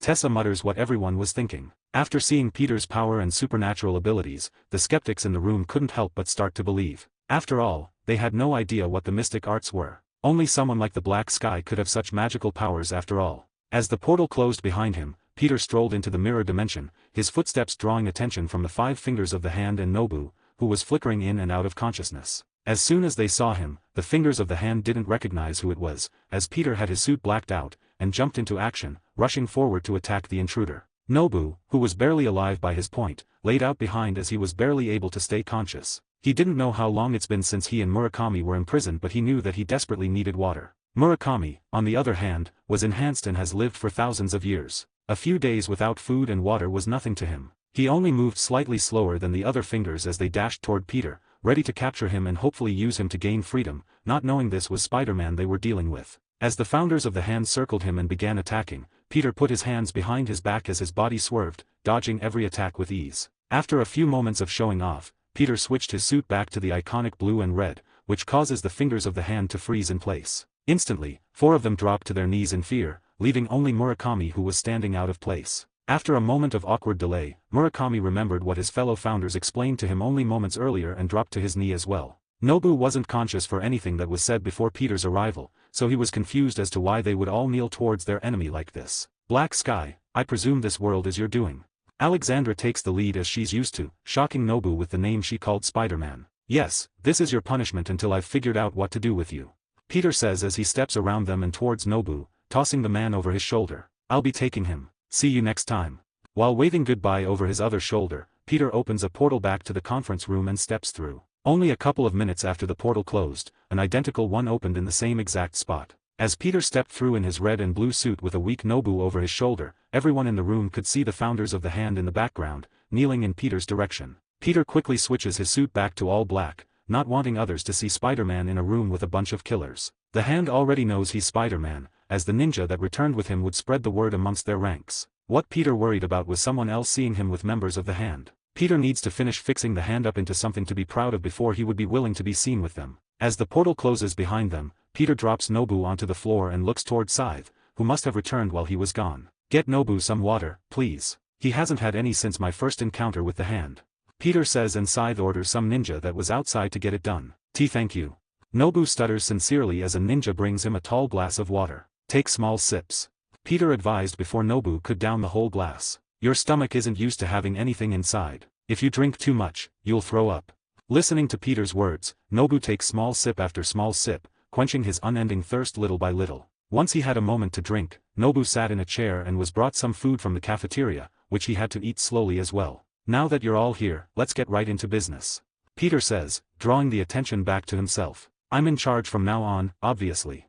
As he said this, none of them could find a reason to deny it. They were skeptical at first, but after seeing his powers and then the kneeling figures of their leaders, it was hard to find a reason not to comply, especially since doing so could mean their swift and imminent death. Let's start with recruitment, Peter says, causing everyone to look at Alessa. Ahem, Bakuto was in charge of recruitment. What would you like to know?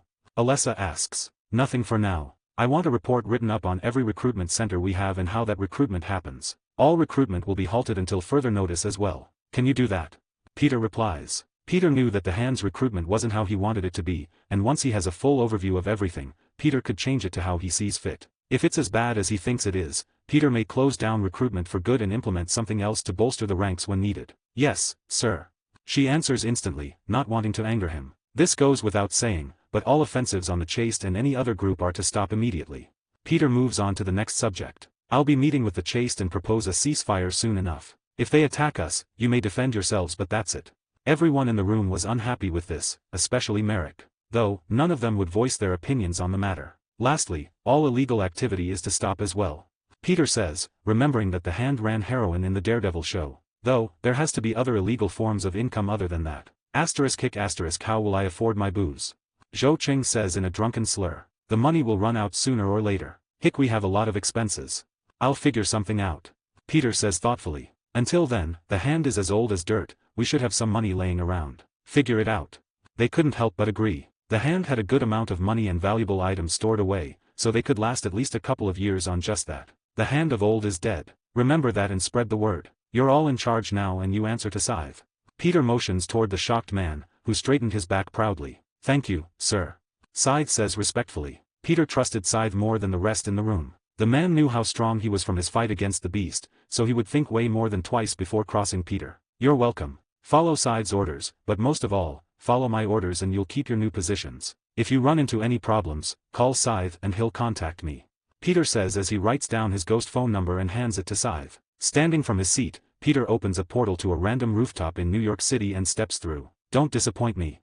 Peter says as the portal closes behind him. A/N 1817 words. Don't forget my stones. I used to be king of these lands. Stares off into the distance. I'd rule with an iron fist and fierce cruelty. Now, I'm not so sure if that was what the people needed or even wanted. I always thought those lesser than me needed a firm hand, but maybe a guiding hand would have been the better choice. 67, see 67 Sabretooth. As of this chapter, the pattern is 11 chapters ahead at chapter 78. I'll be writing 1 or 2 more chapters today. As the portal closed behind Peter, he headed home while thinking of his new plans for the Hand. The Hand was too troublesome to leave to their own devices, so Peter would take control and find a way to integrate them into the Avengers at some point down the line. They would become the Hand of the Avengers, and could probably handle the more low-level crimes all around the world. The future Avengers teams would handle the more superpowered situations, while the Hand could stop normal crimes like robberies, muggings, murders, etc. Peter could also recruit the weaker heroes out there, who have little to no superpowers, and place them in the Hand.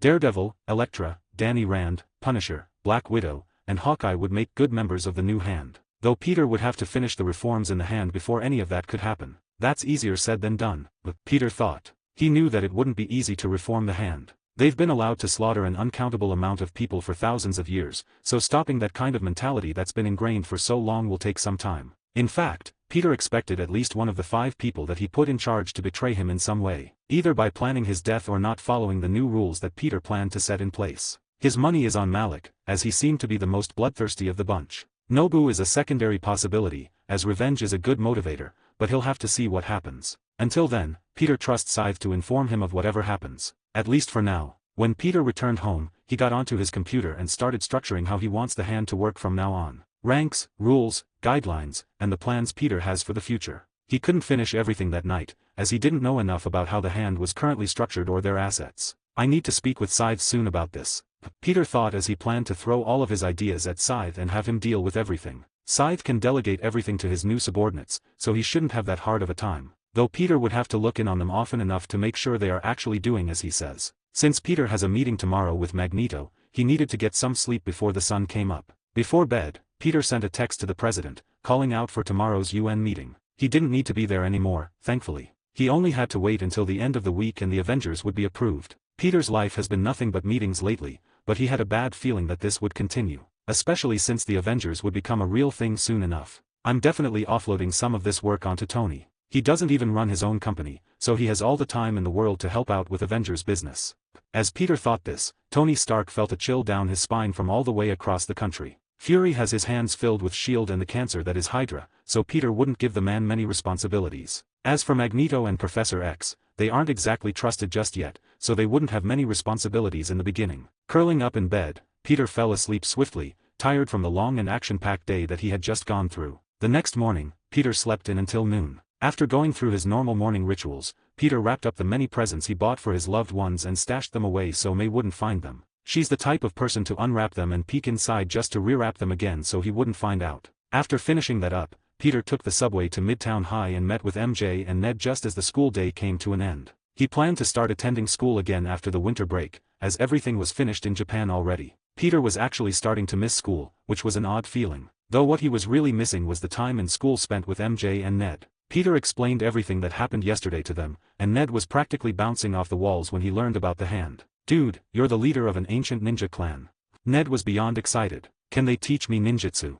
Don't even get started on his reaction to Peter fighting and sealing away a demon. MJ, on the other hand, was curious about everything. She always had questions and wanted to know more about Peter's life as a superhero. Peter could only answer a few questions about the Hand, as he didn't know that much about them yet. She looked worried when Peter mentioned that he fought a demon, but that soon disappeared when she found out that he won and was unharmed. Peter spent an hour and a half hanging out with MJ and Ned, but sadly, he had a meeting with Magneto to get to. As a golden portal opens outside of a waterfront warehouse, Peter steps out, disguised in his spider suit. As the portal closes, Peter enters the warehouse and finds it to be filled with household objects, couches, TV, rugs, a full kitchen, and much more. Before Peter could say or do anything, a bearded and animalistic man dressed in all black come running from the kitchen. He bared his fangs as claws appeared at the tips of each finger. Insert picture of Victor Creed here. GRRR. Victor growled as he dashed forward, swinging a clawed hand at Peter's throat. You look familiar. Peter comments as he sidesteps, tilting his body out of the way and sends a Spartan kick to Victor's chest. Arg. Victor grunts in pain as he's sent flying across the warehouse and smashed into the refrigerator. Are you related to another angry guy with claws? His are longer though. Peter says as he watches Victor getting angrier and angrier. You must be the little brother. Am I right? Peter knew exactly what he was doing. Victor and Logan were easily angered and he started enjoying pulling their strings. Victor Creed, also known as Sabretooth, is an animalistic mutant who possesses superhuman strength, mobility, and cat-like claws and teeth. He is Wolverine's older half-brother, though Peter was unsure if Logan knew he had a brother. If this world is going by the X-Men movies, which Peter only saw a few of, he remembered that Logan had some sort of memory problem. Growling. Ah. Victor was pissed off as he dislodged himself from the fridge and torpedoed towards Peter once again. Before Victor could get anywhere near Peter, some metal dumbbells lifted off the ground and soared toward the animalistic man. each weight wrapped around Victor's wrists and ankles before slamming him onto the concrete floor, pinning the raging animal to the ground. "That's enough, Victor." Magneto makes himself known as he floats down and steps into the warehouse. "I apologize for him, he's very animalistic and territorial." "It's fine, sorry about the fridge," Peter says as he motions toward the leaking and destroyed kitchen appliance. "No problem, it will be replaced by the end of the day," Eric says as he lifts the fridge with his powers, crumples it into a ball, and tosses it out of the warehouse. "I had steaks in there, you fucker."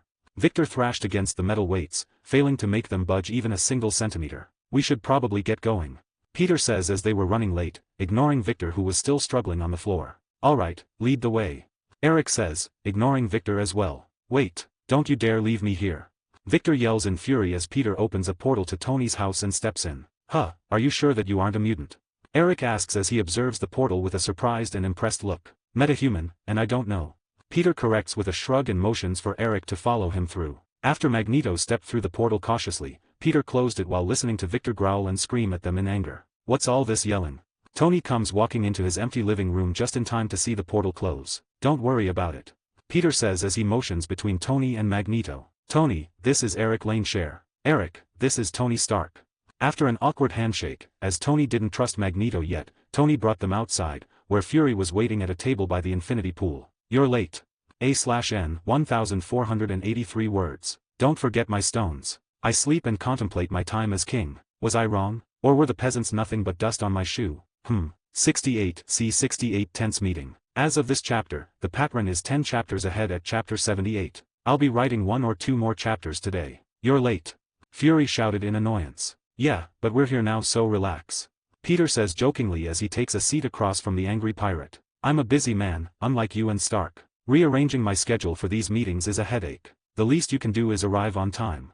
Fury starts to rant. "Okay, you're right about Tony Dash," Peter says as Tony turns to him with a betrayed look on his face. "Hey," he shouts. "But I've been busy in Japan, setting up everything for the Avengers, performing my heroic duties, and a bunch of other nonsense that I can't disclose just yet. Trust me, I've been busy too, but you don't hear me whining about it," Peter says as Eric steps forward. "I apologize, my subordinate was causing trouble which slowed us down," Eric says as he extends his hand toward Fury, but the angry man doesn't accept his handshake. "Take a seat," Fury practically orders as he leaves Magneto hanging. "Don't mind him," Peter says as he pulls out a chair for Eric. "He's always grumpy."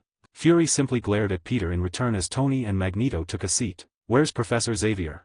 Eric looked at Peter questioningly upon heading this, as he was never informed that Charles would be here. Eric and Charles have a rocky past. "I thought it would be best to have their meetings separately. At least for now," Peter answers. "That's smart of you," Eric comments from the side. "Charles doesn't trust me anymore, so it would be best to recruit us individually."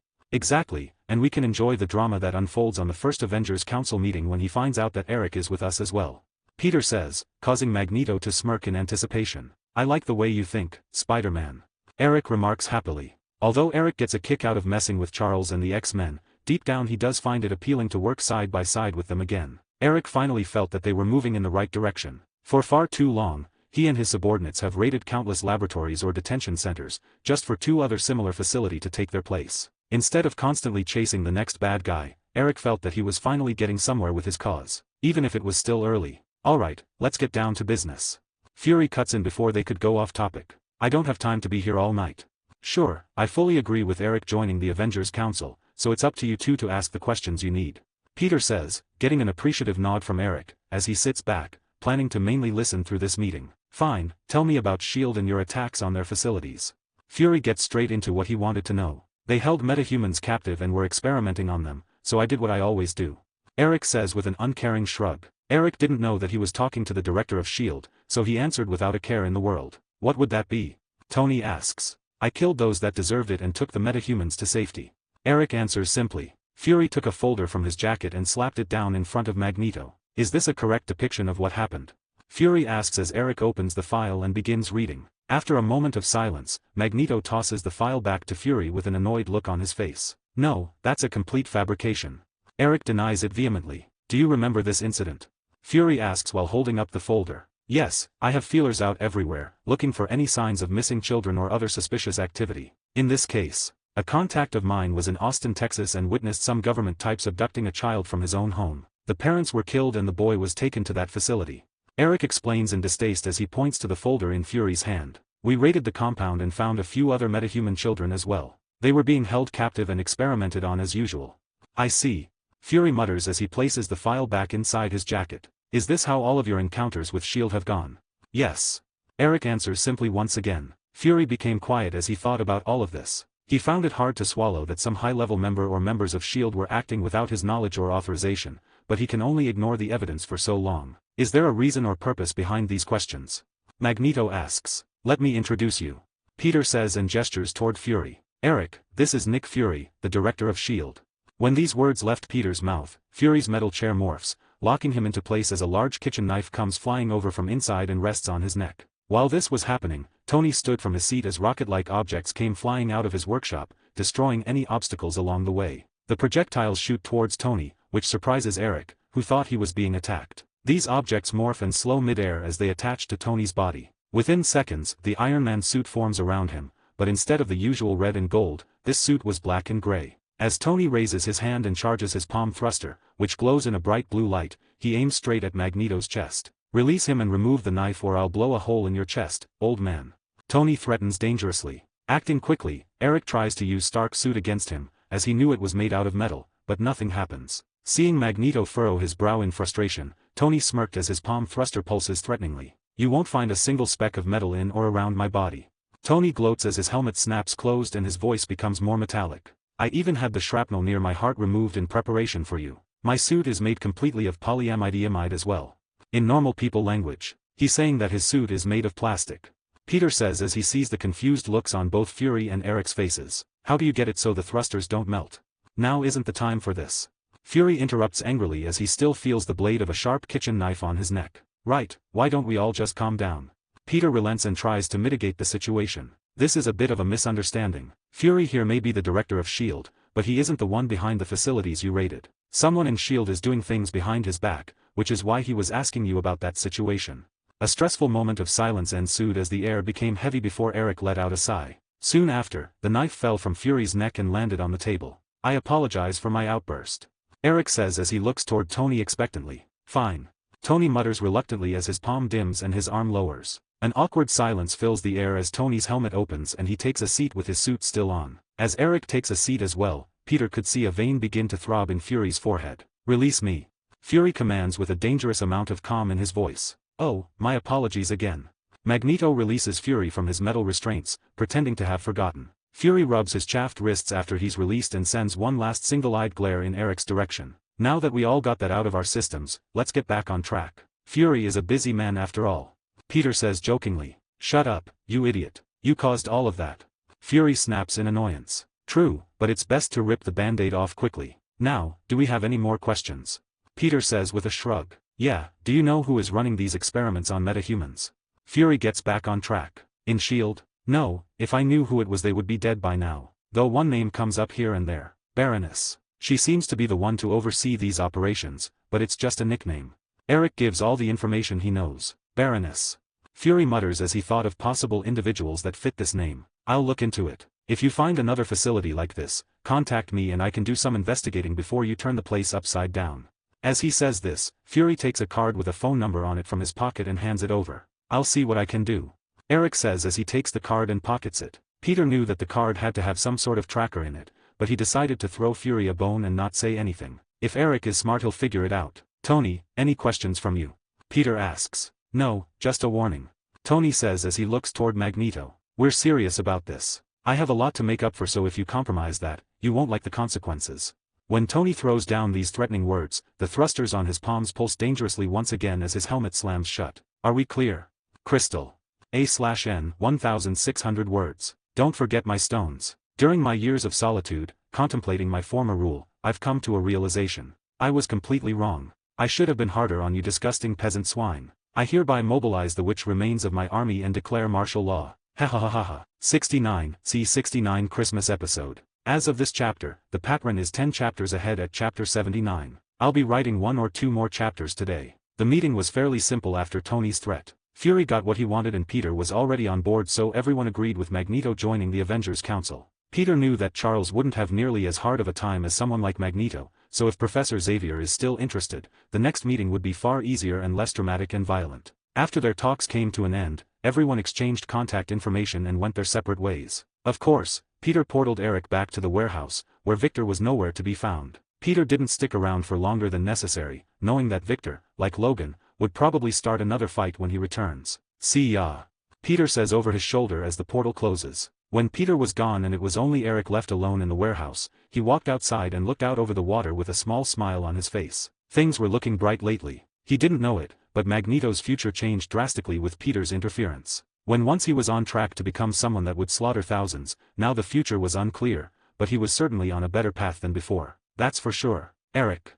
A beautiful blue-skinned woman calls from behind the aged metahuman. "Yes." Eric turns around and smiles warmly upon seeing who it was. "We have a tip about some missing children."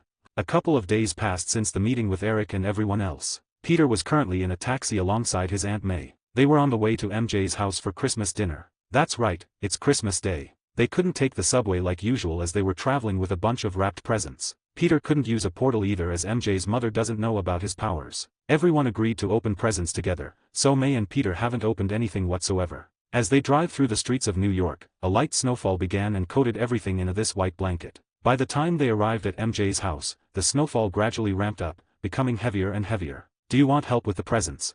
May asks as Peter paid the driver and started grabbing the packages from the trunk. "No, just head inside. I'll be there soon." Peter waves her off as he somehow stacks every gift on himself and carries them inside in only a single trip. The second Peter makes it to the door, he's greeted by a very energetic MJ, who held the door for him. Seeing his girlfriend so happy and excited was a bit odd for Peter. Not that she isn't normally energetic every now and then, but this MJ was smiling brightly and practically had a spring in her step. "Someone's excited." Peter comments with a smile as he sets the presents down by the Christmas tree, careful not to drop anything. The second Peter's arms are free, MJ does a quick scan of the area, making sure the coast is clear, before wrapping Peter in a hug and taking the lead to pull him into a short kiss. "I love Christmas and I especially love that you're here," she says and kisses him once again. "Well, I love Christmas too," Peter mutters with a stupid grin on his face. "I'm sure." Grace comments as she and May entered the room only moments earlier. Instantly, MJ separates from Peter out of embarrassment, practically pushing him away. "Don't mind us," May says with a smile, as she's used to MJ's shy behavior. MJ becomes quiet and looks at Peter, pleading with him to save her with her eyes. "So, are we opening presents first or waiting until after dinner?" Peter asks and gets a thankful look from MJ. "Let's do it now," Grace says as she motions back toward the kitchen. "I still need some time for the chicken to finish cooking." "Alright, who's first?" Peter asks. "You," MJ says excitedly as she walks up to the tree and grabs 2 boxes, handing over the bigger of the 2 first. "Here, start with this one." Taking his coat off with a smile, Peter grabs the present and starts tearing it open. Inside was a kid's toy Spider-Man mask and web shooters, which shot out silly string with the push of a button. "Wow, thanks," Peter says a bit awkwardly while giving MJ a look. "MJ said you were a Spider-Man fan and that you'd love them," Grace says with a giggle, oblivious to the underlying joke. MJ and May were on the verge of laughter, but Grace just thought that they found the children's toy funny or something. "Thank you." Peter rolls his eyes at them and sets the gift aside. "Which shameless company is selling stuff with my name on it?" Handing over the smaller box, MJ watched Peter open it up with a nervous look. She didn't care for his reaction to the first one, as that was just a gag gift. This one was a serious gift that she spent days contemplating on. "Holy sh*T. Peter muttered as he sees a green box with a golden crown emblem on it. "Did you get me a Rolex?" "Open it and find out," Grace says, unwilling to give anything away. Doing as he's told, Peter opens the green box and sees a black Rolex watch inside. He could hear the tiny gears inside moving expertly as the hands of the watch moved with perfect precision. "Is this real?" Peter asks as he admires the gift. He had to ask as anyone could find well-made fakes like this in New York. Purses, shoes, clothing, jewelry. This city had fakes of it all. "Of course," MJ says proudly. "How did you afford this?" Peter asks. "Well, money hasn't been a problem for a while now, thanks to a certain someone," Grace says, referring to Peter. Ever since Peter put them on his company's payroll, they've been saving most of the money as they didn't know what to do with it. Neither MJ nor her mother are big spenders, so they put a big chunk of the money they saved into Peter's Christmas present. "Look at the back of it," MJ instructs. "Okay." Peter pulls the watch from its padding and turns it around. Engraved on the back of the watch are 2 simple words. "Legally mine. Am I now?" Peter smiles as he looks over at MJ, who was looking away from him in embarrassment. "I told you he would like it," Grace says from behind as she laughs at her daughter's reaction. "Do you really like it?" MJ asked, trying her best to ignore her mother and May in the background. "I love it."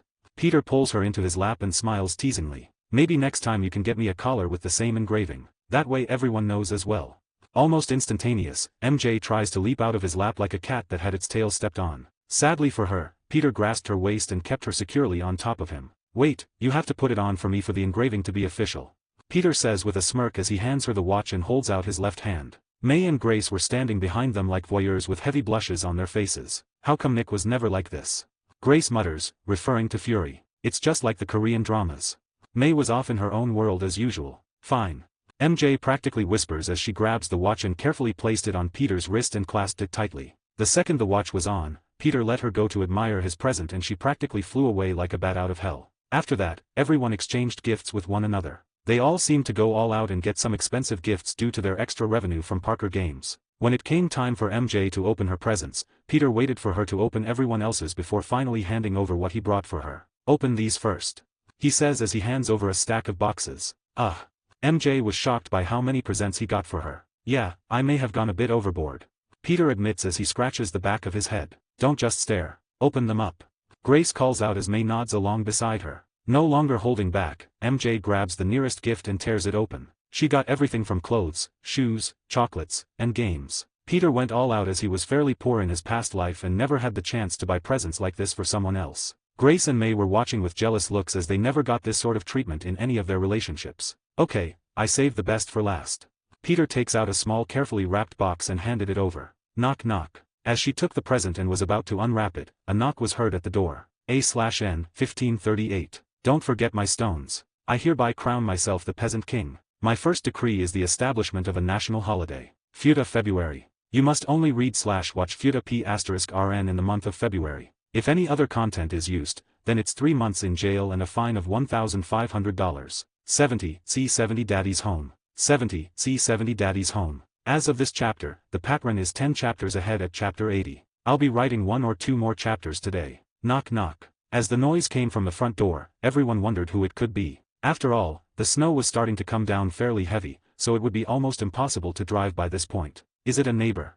May thought out loud as Grace walked over and opened the door. Standing outside was none other than the man himself, director Nick Fury. He is dressed in all black as usual, but it's far more casual than his usual tactical gear. "Hey," Fury says awkwardly. Since the day he got that soul-crushing reaction from his daughter a couple of months ago, Nick has been keeping a good distance from his family. Though that became hard when he listened in on the surveillance tape of MJ and her boyfriend, God he hated that word, and heard what his daughter said while crying. "I just wish he would have showed up tomorrow or something. He didn't even say goodbye. I just want to know why." Listening to these portions of the recording was hard and punishing for him every time, especially when he heard that his daughter thought it was her fault that he left, which is just nonsense. In fact, it was the opposite. Fury found it very hard to separate from his family because of MJ and Grace. Just the thought of them makes Fury want to return home, but he knew it wouldn't be a good idea, especially with all of the warnings that Spider-Man has been dropping recently. Sadly, humans are emotional creatures. Even the great Nick Fury feels lonely without his family on Christmas. So, against the man's better judgment, Fury picked up and left last minute, ditching anyone that could have been following him with countless experienced maneuvers. He had to be careful when it came to his family after all. The snow was a killer, but he managed to show up around dinner time with a present for MJ that he picked up at a 24-hour drugstore. Sadly, it was the only place that was open. As he knocked and the door flew open, Fury saw his wife standing there with a puzzled look on her face. However, that puzzled look didn't last long as a shocked and angry look appeared soon after. As Fury was preparing himself to once again face his wife's anger, suddenly, a resigned look appeared on Grace's face as she turned to look over at MJ for a brief moment. Fury wasn't the only one to hear the conversation between Peter and MJ. Her daughter seemed eager for her father's return, even if she didn't want to admit it. "Come inside." Grace steps aside with a resigned sigh. Nick didn't know what got into his wife, but he knew it had something to do with MJ. Walking inside, Fury got a good look at the holiday decorations, including the tree, and smiled lightly. If anyone from S.H.I.E.L.D. saw such a look on their leader's face, they would instantly believe this man to be an imposter. That smile soon morphed into a frown when Nick saw Peter sitting very close to his daughter on the floor by the tree. Peter found all of this interesting and knew that MJ wanted to see her father again, so he didn't mind Fury's bad timing. MJ was silent as she watched her father be invited in by her mother. The last present Peter gave her was tightly grasped in her right hand. Thankfully, the present wasn't fragile, or else she would have crushed whatever was inside by now. "Hello again, Mr. Watson." Peter greets the man with an awkward smile, which seemed to increase the glare he was receiving. "May, this is Nick Watson, MJ's father." After flashing a knowing look toward her nephew, May introduced herself to Fury. She knew everything about Nick Fury, as Peter told her. Looking over at MJ, Peter could tell that she was torn between yelling at her father, hugging him, storming out of the room, or flat out ignoring the man. He gave her a comforting side hug, which only made Fury's frown deepen. After a moment of silence, MJ decided on the latter and ignored her father's presence completely, choosing to focus her attention back on Peter. What were we doing? MJ asks and Peter taps the present in her hand. Oh, yeah. MJ turns her back to Fury and starts opening the present, causing her mother to sigh in relief. She would feel bad if MJ reacted badly and this ruined her first Christmas with Peter. Take a seat.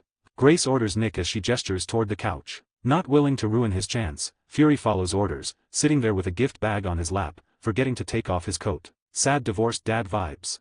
Peter thought as he turned to watch MJ open his gift. Unwrapping it fully, MJ found a jewelry box underneath and flipped that open as well. Inside the box was a heart-shaped locket with PNM engraved on it. Thank you. MJ mutters as she takes it from the box, revealing the golden necklace attached to it. Open it up. Peter instructs. Listening to him, MJ presses a tiny button on the side and the locket pops open. Inside is a picture of them together from the time they had a picnic at the top of a skyscraper. Without a word, MJ bounced off the ground and wrapped her arms around Peter's neck, throwing him to the ground and landing on top of him in the process, the necklace still clasped tightly in her hand. I'm guessing you like it. Peter comments with a laugh as he wraps his arms around her waist. I love it. MJ answers enthusiastically. MJ isn't the type to like expensive or flashy jewelry, and Peter knew that. This is why he made sure to make this gift as sentimental as possible. Because otherwise, MJ would never wear such expensive jewelry. After all, the locket and necklace are high-quality gold and cost around $30,000. Though, Peter would never tell her that. Ahem. Fury cleared his throat in the background. Instantly, MJ remembered that others were in the room and leaped off of him, glancing at her father in embarrassment before swiftly ignoring him once again. Well, put it on. Grace encourages from the background. Want some help? Peter asks as MJ tries to clasp the necklace but has a hard time getting it on. Please. MJ nods and hands over the necklace. While he was clasping the necklace around her neck, Peter could feel the glare from Fury the whole time. There you go. Peter says as he backs up and takes a look. After getting ambushed by Grace and May, who wanted a closer look at the locket, MJ ran off to the bathroom to look at the necklace in the mirror. While she was gone, Grace and May ran off to the kitchen, leaving Peter and Nick behind in the living room. So, how have you been? Peter tried to make some small talk but Fury just looked at him in annoyance without answering. Okay.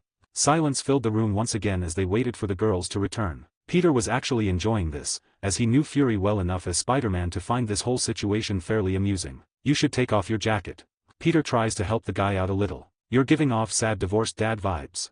Looking down at himself, Fury sighed in annoyance, reluctantly agreeing with Peter's words. Once he took the jacket off, he looked a bit better but the cheap gift bag still made him look like a divorced dad, though it wasn't as bad as before. When MJ returned from the bathroom with a smile on her face, Fury stood up and handed over the gift bag. I wasn't planning on coming, so I picked this up on the way here. If you don't like it, that's okay. You can regift or return it. Fury says, knowing that his gift wouldn't measure up to the necklace or anything else that's sitting by the tree. Fighting her own instincts, which wanted to continue ignoring her father, MJ reluctantly took the present and sat beside Peter once again. Go ahead. Open it up. Peter encourages her as he sees her hesitate to look inside. Peeking inside the bag, MJ's eyes widen as she pulls out a white bunny plushie. MJ has a worn white bunny plush that she sleeps with. Peter has seen it countless times. The first time he saw it was when he snuck in to place the protection enchantments on MJ and Grace. What he didn't know is that old bunny was a gift from her father. It was the last gift he gave her before disappearing. Don't you already have one of those in your room? Peter voices his thought, causing Fury's eyes to widen. What were you doing in my daughter's bedroom? He asks with a dangerous look. Before Peter could answer, a Xavier arrived from the kitchen. Dinner's ready. Everyone to the kitchen. A/N 1536 words. Don't forget my stones. I sleep. 71, C71 chased calls. As of this chapter, the pattern is 10 chapters ahead at chapter 81. I'll be writing 1 or 2 more chapters today. The entire dinner with Fury was awkward. He never got his answer as to what Peter was doing in his daughter's bedroom, and Peter wasn't going to volunteer an answer. While they were eating, MJ continued to ignore her father, but that got harder and harder as she thought of the gift she received from him. Fury didn't think his gift could compete with Peter's, yet it's the one that occupied her mind the most. Though Peter didn't mind. He hoped MJ and Fury could repair their relationship after all. When the night came to an end, Peter and May took a cab home, leaving Fury alone with his family. Thankfully, the snow stopped and the streets were being cleared. MJ and Grace wanted them to stay longer, but it was getting late and they wanted to give the family of 3 some alone time together. It was Christmas and that's how it should be. Fury seemed to pick up on this and gave Peter and May a thankful look before returning to his usual scowl. He would never admit it, but he was grateful to his daughter's boyfriend. Maybe I should have him killed painlessly. Fury thought jokingly as he hated the word boyfriend. When their taxi arrived, MJ walked out with Peter and May, taking any moment to stay away from her father that she could get. As they finished loading up the car with their gifts, May hopped in first to give Peter and MJ some privacy for their goodbyes. You should stay. MJ says for the 5th time now. I don't know what to do with him. You mean your dad? Peter asks with a smile. Yeah. She answers reluctantly. You should go in there and yell at him. Isn't that what you wanted? To go right up to him and say how you feel. Make him understand what you and your mother felt when he left. Peter says some words of encouragement. MJ goes silent as she turns to see Fury watching them from the window. You'll never be able to have a relationship with your father again if you don't let all of your grievances out. You need to sit him down and open the floodgates. Your mother should probably do the same. Just don't let him run off until you've both finished. Peter continues as he looks over her shoulder at Fury in pity. You're right. MJ says as she goes from sad and quiet to angry and determined. Good. Peter says as he grabs MJ by the waist and pecks her on the lips. Now get in there and give him hell. Turning around, MJ walks inside like a lion stalking her prey. She was ready to tear into her father and Peter was all for it. As she walked inside, Fury was still glaring at Peter. He didn't like seeing his daughter kiss someone, so if glares could kill, Peter would be dead over 1,000 times already. Good luck. Shrugging off the look he's getting, Peter says some quick words to Fury before hopping in the car and driving off. Good luck.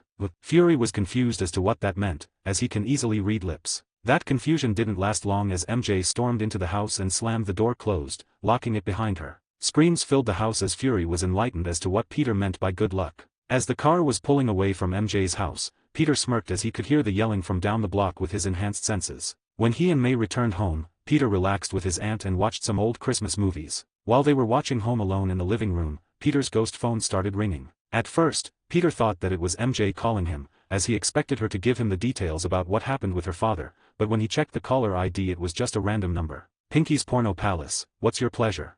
Peter answers the phone, shocking May with his stupid joke. Is this the man that released Sabeki? A gruff voice speaks over the phone, ignoring Peter's dumb line. I don't know any Sabeki. Peter replies and thinks for a moment. Do you mean that woman from the Chaste?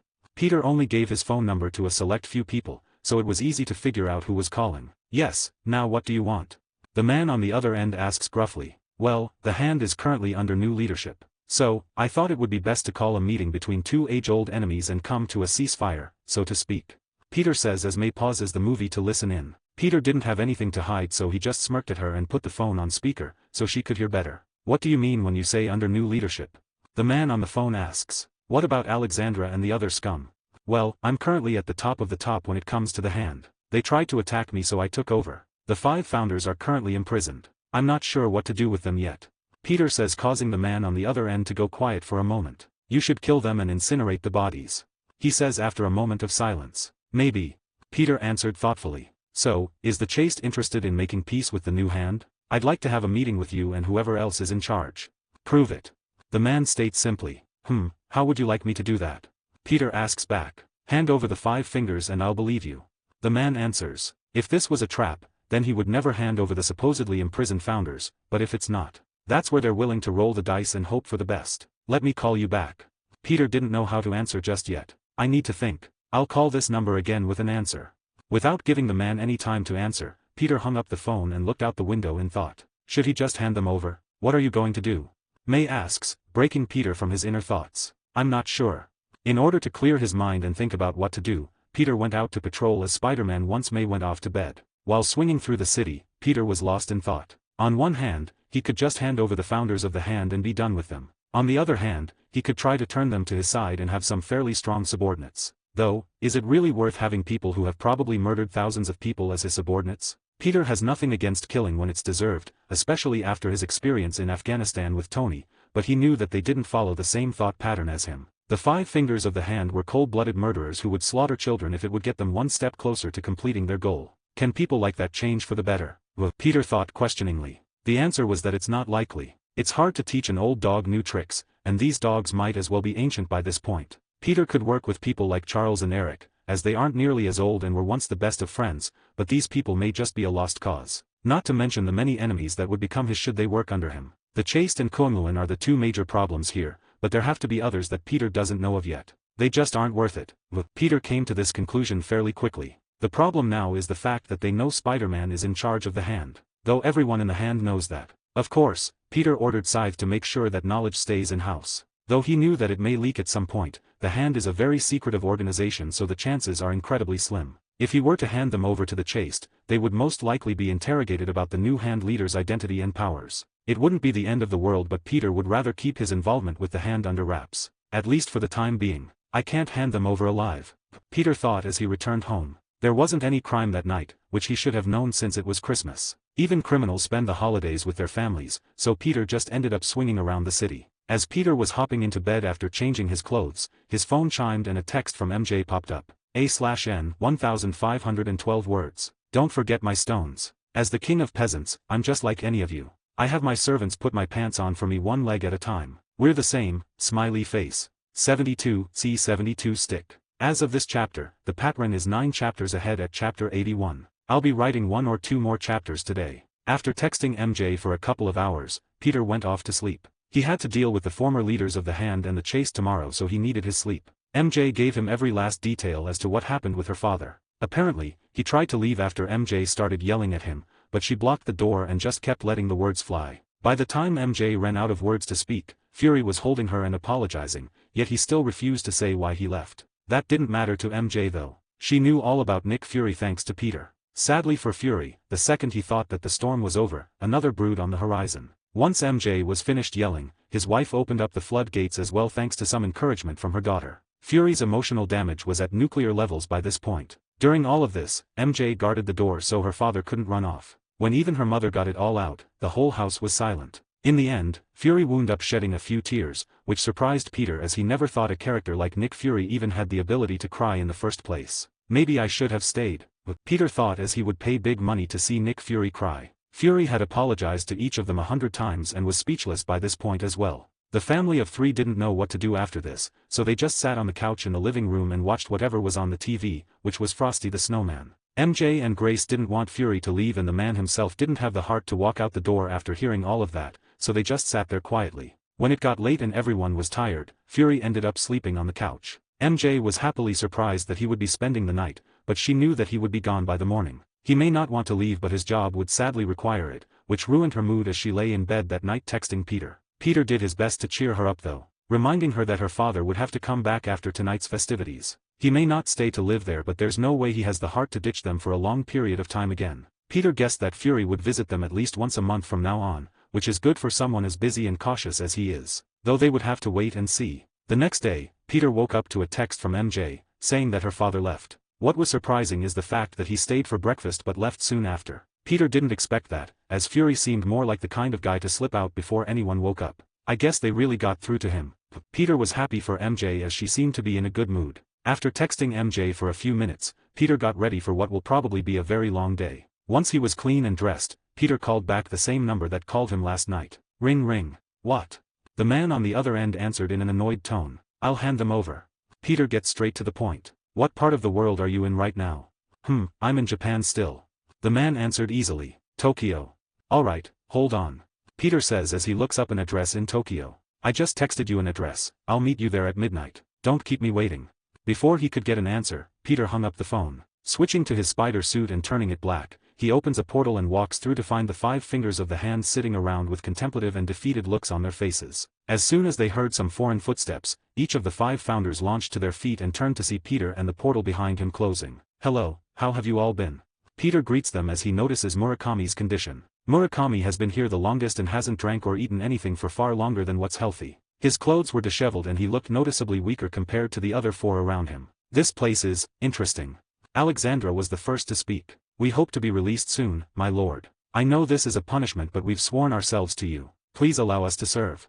Alexandra uses her silky words to persuade Peter and kneeled on the ground. The others followed her lead, hoping to get the hell out of this desolate dimension. Okay, I'll take you all out. Peter says as he waves his hand. Instantly, a spell circle is drawn in the air and splits off into 5 smaller symbols. These symbols split off toward the 5 kneeling fingers and smack them on the forehead. As the symbols appeared on their foreheads, each of them fell to the floor like puppets with their strings cut. Sigh. Peter sighs as he checks the time on his phone. 9:57 a.m. 1 hour until midnight in Tokyo.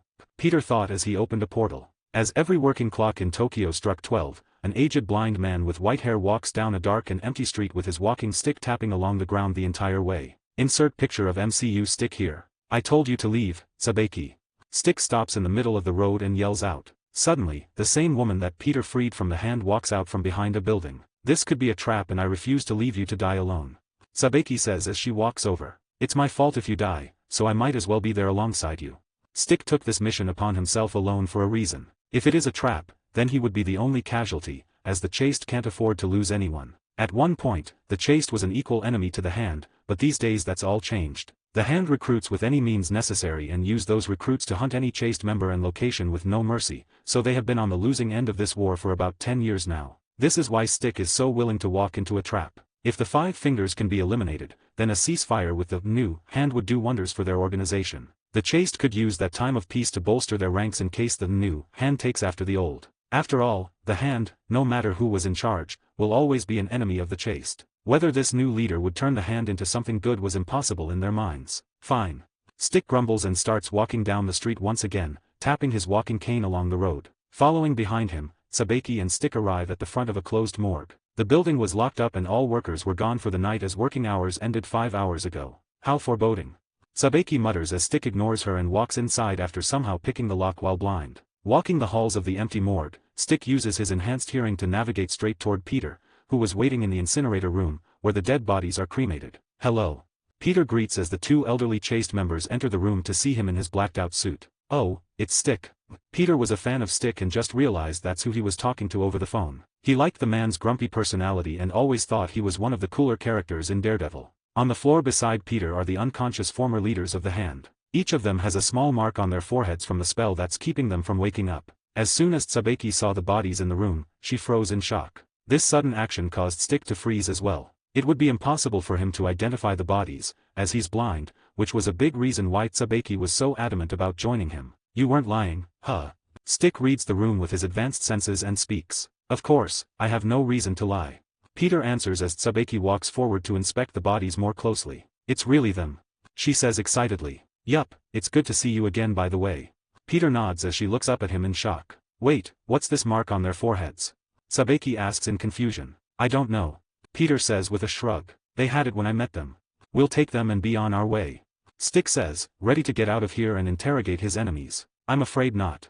Peter interrupts before they could move the bodies. We'll be incinerating them here. After all, isn't that what you told me to do on the phone yesterday? A/N1575 words. Don't forget my stones. I sleep. 73, C73 dust to dust. As of this chapter, the pattern is 9 chapters ahead at chapter 82. I'll be writing 1 or 2 more chapters today. We'll be incinerating them here. After all, isn't that what you told me to do on the phone yesterday? Peter says, surprising the 2 Chaste members. That wasn't what you told me over the phone. Stick says, sounding more grumpy than usual. Well, plans change. Peter says with an uncaring shrug. Let's be honest here. You're going to interrogate them and I'd rather that not happen. They know a bit about me and a lot about the Hand. I'd rather that information stay hidden, at least for now. A staring contest somehow began between Stick and Peter even though one of them couldn't see. Stick couldn't sense a single person in or around the building besides Peter and Sabeki, so he wondered where this man's confidence came from. He would be lying if he said the idea of simply killing Peter and taking the 5 fingers alive didn't cross his mind, though a bad feeling tingled down his spine after thinking that. Stick has enhanced senses thanks to his blindness and training, so he tended to trust those senses instinctively. Something told him that he and Sabeki would die if they tried anything against this man, which caused him to look in Peter's direction with a bit more caution than he originally had. Fine, as long as they're dead, I'm happy. Stick was the first to break the silence. Thank you for understanding. Peter says gratefully. Loading the bodies up one by one, Peter allowed the Chaste members to do the honors and press the ignition button for each finger's death, burning their unconscious bodies one at a time. Peter didn't feel bad as he watched them burn. If they were innocent, things would be different and Peter would have never handed them over like this. Sadly for them, this wasn't the case. When the last founder of the Hand burned into nothing but ashes, Stick turned to Peter and motioned to the piles of ash that they collected from each body. Can we at least take the ashes with us? He asks. No, I'll be spreading those ashes in some undisclosed locations. After all, the world is more mystical than many would believe. When I choose to kill someone, I'd like them to stay that way. Peter says, not trusting them with the ashes. The Chaste follows Kunlun and he doesn't know what either of them is willing or capable of doing. For all Peter's knows, resurrecting someone from just their ashes is something that Kunlun has the power to do. Peter didn't even know if the dragon bone elixir could be used to resurrect someone from ashes, so it was best to stay safe and carefully dispose of his enemy's ashes, especially since he now lives in a comic book world. Comic book villains and heroes tend to come back from the dead, as writers can't just leave the good characters dead forever. Sometimes they even get a nice power-up after their death as well. Yeah, no thanks, Peter thought as he planned to dispose of all enemies carefully, especially the more powerful ones like Thanos. Stick and Sabeki looked displeased but didn't voice any complaints. I guess that we'll take our leave then, Stick says as he starts walking toward the door. Wait, we aren't finished yet, Peter says, stopping Stick in his tracks. What? He asks in annoyance. We need to talk about our ceasefire. We don't want more deaths on either side, do we? Peter asks. What's there to talk about? Stick asks back grumpily. We won't attack you. You won't attack us. There, it's done. No, it's not that easy and you know it. We have to talk if we want to keep this peace for a long period of time. Communication is key, Peter says, causing Stick to sigh in annoyance. He knew that Peter was right, but he wasn't sure the peace would last long either way. Once the chase has its numbers replenished, the leaders may decide to attack the Hand once again. After all, it's all they know. For thousands of years, they've fought the Hand. Making peace with their enemy isn't something anyone in the chase is remotely interested in. Well, I'll starts then, Peter says, seeing as neither of them had anything to say. The Hand will be going through some major changes in the years to come. One of the most important is that we will be acting as a sort of vigilante group across the world. Sort of like Spider-Man minus the superpowers, of course. Both Stick and Sabeki were shocked and beyond surprised by Peter's words. The Hand is going to fight crime and save people. Sabeki mutters in surprise. Yes, like I said, this is a new Hand, Peter says with a shrug. I don't care for Kunlun or immortality. The Hand made a grave mistake when they attacked me, which most definitely ruined all of their plans. Hearing Peter's words, Stick refused to believe that this man wasn't at least interested in immortality. Why take over an organization such as the Hand if you didn't want their Dragon Bone Elixir? He would be correct too. Peter was interested in studying the Dragon Bone Elixir, but that doesn't mean he's interested in taking it. At least not until he studies it enough to learn the consequences or the possible alterations he can make to it. I should really speak to Scythe soon, Peter thought. That's hard to believe. Stick voices his inner thoughts. Truthfully, it sounds like bullshit. Well, I guess the new Hand will just have to prove it to you over time. There wasn't much more to talk about after that, as neither Stick nor Sabeki could believe the words that Peter was saying. A good Hand is something that nobody could comprehend. When they left the morgue empty-handed, Peter bagged up the ashes of each founder and opened a portal to the middle of the Pacific Ocean. Using some wind magic, Peter spread each person's ashes in a different direction. After floating for a while, the ashes descended into the salty water below and dissolved into nothing within seconds, marking the end of the ancient founders of the Hand. Time skip, sophomore year. Many months passed since the deaths of the Five Fingers. Peter's freshman year came to a close and the summer flew by quickly. Since then a lot has happened. The Avengers was approved by the United Nations on the day after Peter met with the Chaste, which was a happy day as Peter and Fury put a lot of work into the Avengers initiative. Tony didn't do much to help, but he was excited as well. Speaking of Tony, he moved to New York a couple of weeks after and hasn't regretted it ever since. The top of Avengers Tower became his home. That's right, the Stark Industries Tower was renamed earlier than in the movies as Tony became excited about their new organization. Pepper had some complaints as the building was used for Stark Industries, but sadly for her, she lost in the end and the sign was changed to the iconic Avengers logo. In the past months, the Avengers has completed its council as well. The meeting with Charles was far easier than the one with Eric, just as Peter thought it would be. The more interesting meeting was the one between Charles and Eric during the first official council gathering of the Avengers. Flashback. For the first Avengers Council assembly, they used the new Avengers Tower in New York City. Tony especially had a meeting room made for their gathering, which Peter was ecstatic about. It felt like everything was coming together. Seated at the head of the table, Peter, who was dressed in his spider suit, waited for the arrival of everyone but Tony, who was drinking a glass of liquor in the chair next to him. Do you think they'll fight? Tony asks as he takes a swig of his dark-aged liquor. No, I think they're old enough to hold themselves back, Peter says thoughtfully. 10 minutes later. Yelling filled the room as Charles and Eric were in a heated argument. The second Charles rolled into the room and saw Eric sitting beside Tony, Peter, and Fury. A look of realization filled his face. Please tell me this is a joke, Charles said as his first words. It didn't take long for Charles and Eric to begin arguing and throwing barbed words at one another, but soon enough Fury stepped in. Shut the F***ck up. Fury yelled in frustration and the room goes silent. We're here to talk about official business, not squabble like temperamental children. Get over yourselves and get your heads in the game. We have work to do. Fury was already annoyed before the meeting started, as the World Security Council has been on his A**s ever since they found out about the Avengers initiative being separated from S.H.I.E.L.D. He has had to deal with enough lately and this just threw him over the edge. That's right, we have much to speak about, so table your childish behavior and act like the elderly men you are. Peter nods, agreeing with Fury's words. Without another word, Charles reverses his chair from the table and rolls out of the room. He didn't sign up for this after all. Nobody said that Magneto would be on the council as well. Flashback end. A/N 1587 words. Don't forget my stones. As king I demand tribute. A peasant's king's tribute must come in two forms. First, stones. Preferably 3. Then you must dance for my amusement. Yes, he. 74, C74 recap.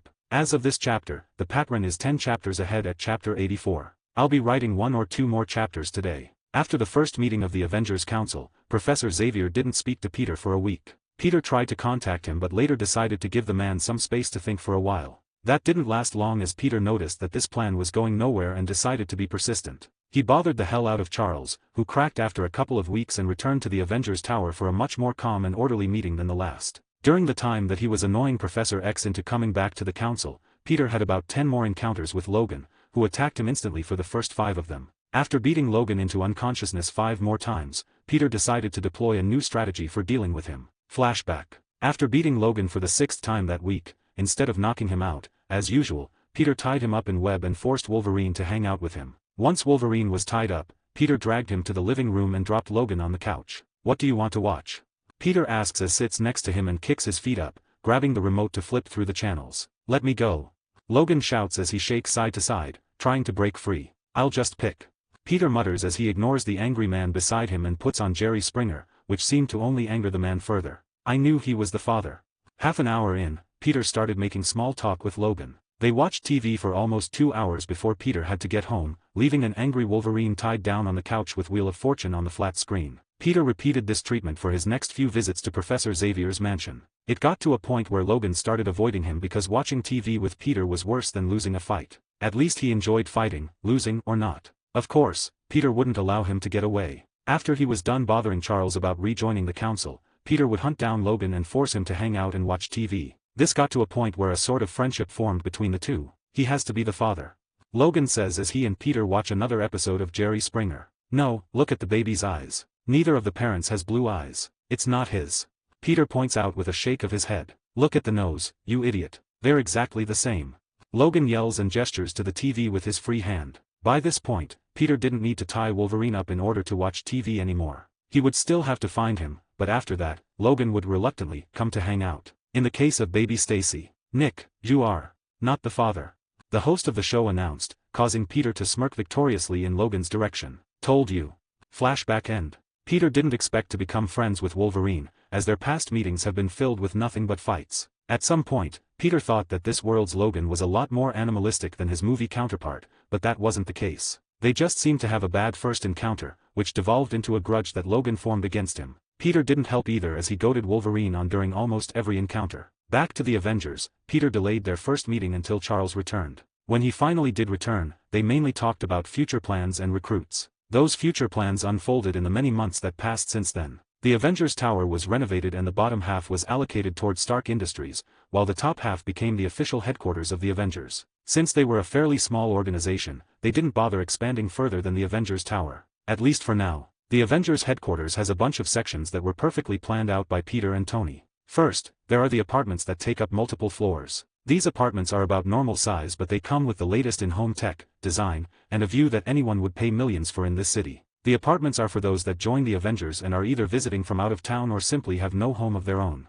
Though after the first month's paycheck, any Avenger could easily afford to rent a high-end apartment. They're also for the future Avengers that come to America for training. They would be given an apartment for the duration of that training before heading back to their home country upon completion. Every council member currently has their own penthouse apartment as well, so they could come live in the tower whenever they wanted to. However, the only one to move in beside Tony was Magneto. Fury was all over the place with his shield duties. Peter has Aunt May to live with and a secret identity to keep, and Charles had a school to run. Other than the apartments, the tower has a giant cafeteria with some very well-trained and accomplished chefs running the show. Only the best for Tony Stark after all. Then we have some meeting rooms followed by the council room where the Avengers Council has their important assemblies. Followed by that is the training floors. Since Peter emphasizes how important it would be to properly train their members before allowing them into the field, Tony took that seriously and went all out when purchasing training equipment and allocating space. Tony made sure to add some fun and leisure areas as well. The Avengers have their own bowling alley, basketball quarter, Olympic swimming pool, game rooms, and more. Since all of this would have to be maintained, Tony and Peter spent some spare time creating specific robots to clean and fix things should they be needed.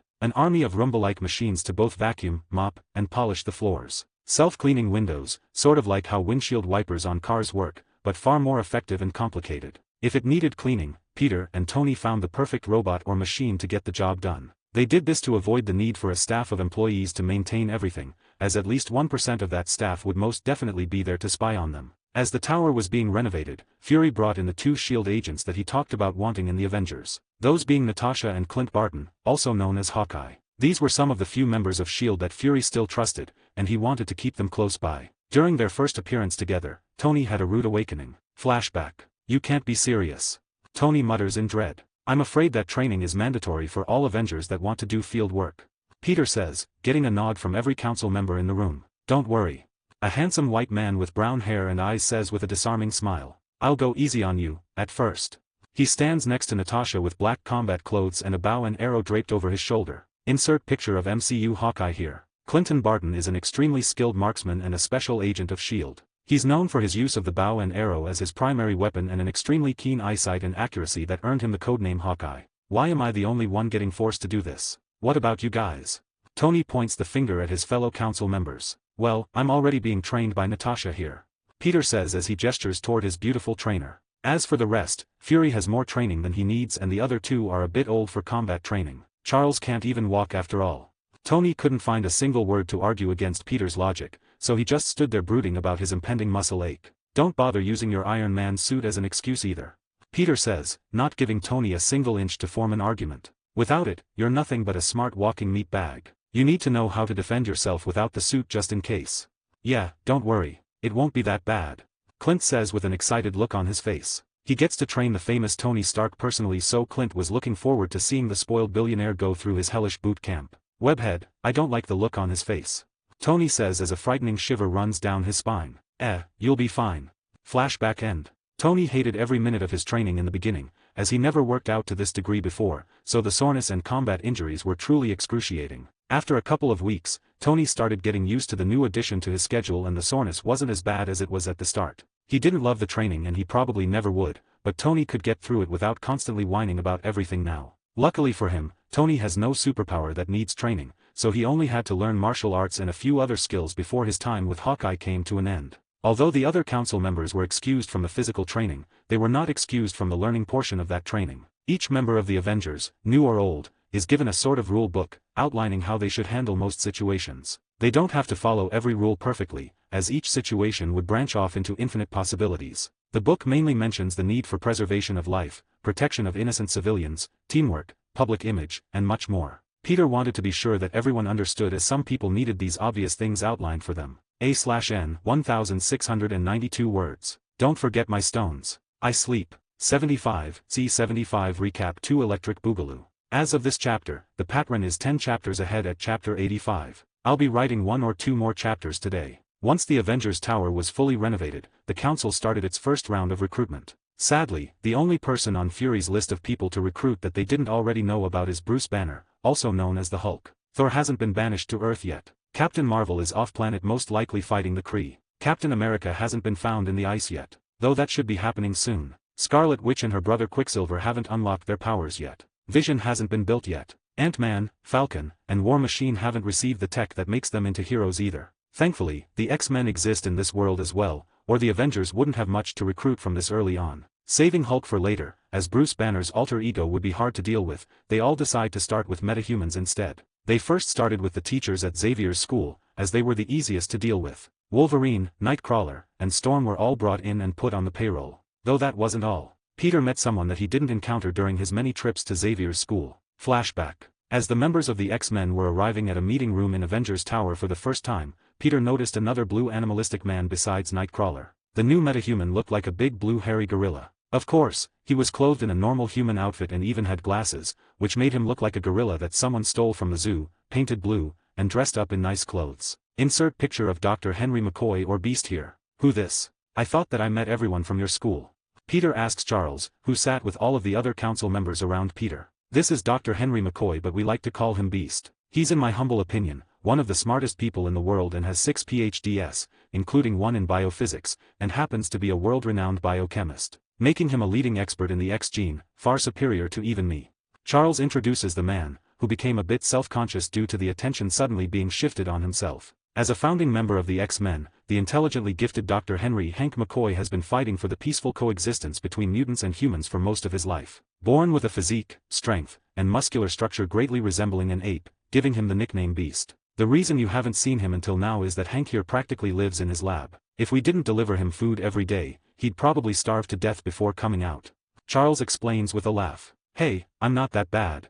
Henry says with a deep British accent. Every member of the X-Men looked toward Beast with a look that said, yeah, right, causing Henry to scratch his hairy neck embarrassedly. Flashback end. Beast wasn't the only new face that Peter met during the recruitment process for the Avengers. After taking in the X-Men, who were pleasantly surprised by the new paycheck they would be receiving every month from now on, and scheduling their training, the next group of metahumans was a bit more unruly than the last. Flashback. On the day after the X-Men signed their contracts and were accepted into the Avengers, the Council welcomed the members of the former Brotherhood of Mutants as well. Magneto threw away that name after Peter introduced the metahuman name into the world. At first, he didn't know what to rename themselves, but that problem disappeared with his appointment to the Avengers Council. Now he can just say that they're Avengers. As every subordinate of Magneto strolled into the meeting room, they all looked like the typical villains they were once meant to be. They're gonna need a higher level of training than the rest will get. I have a feeling that the rule book won't be enough for this group.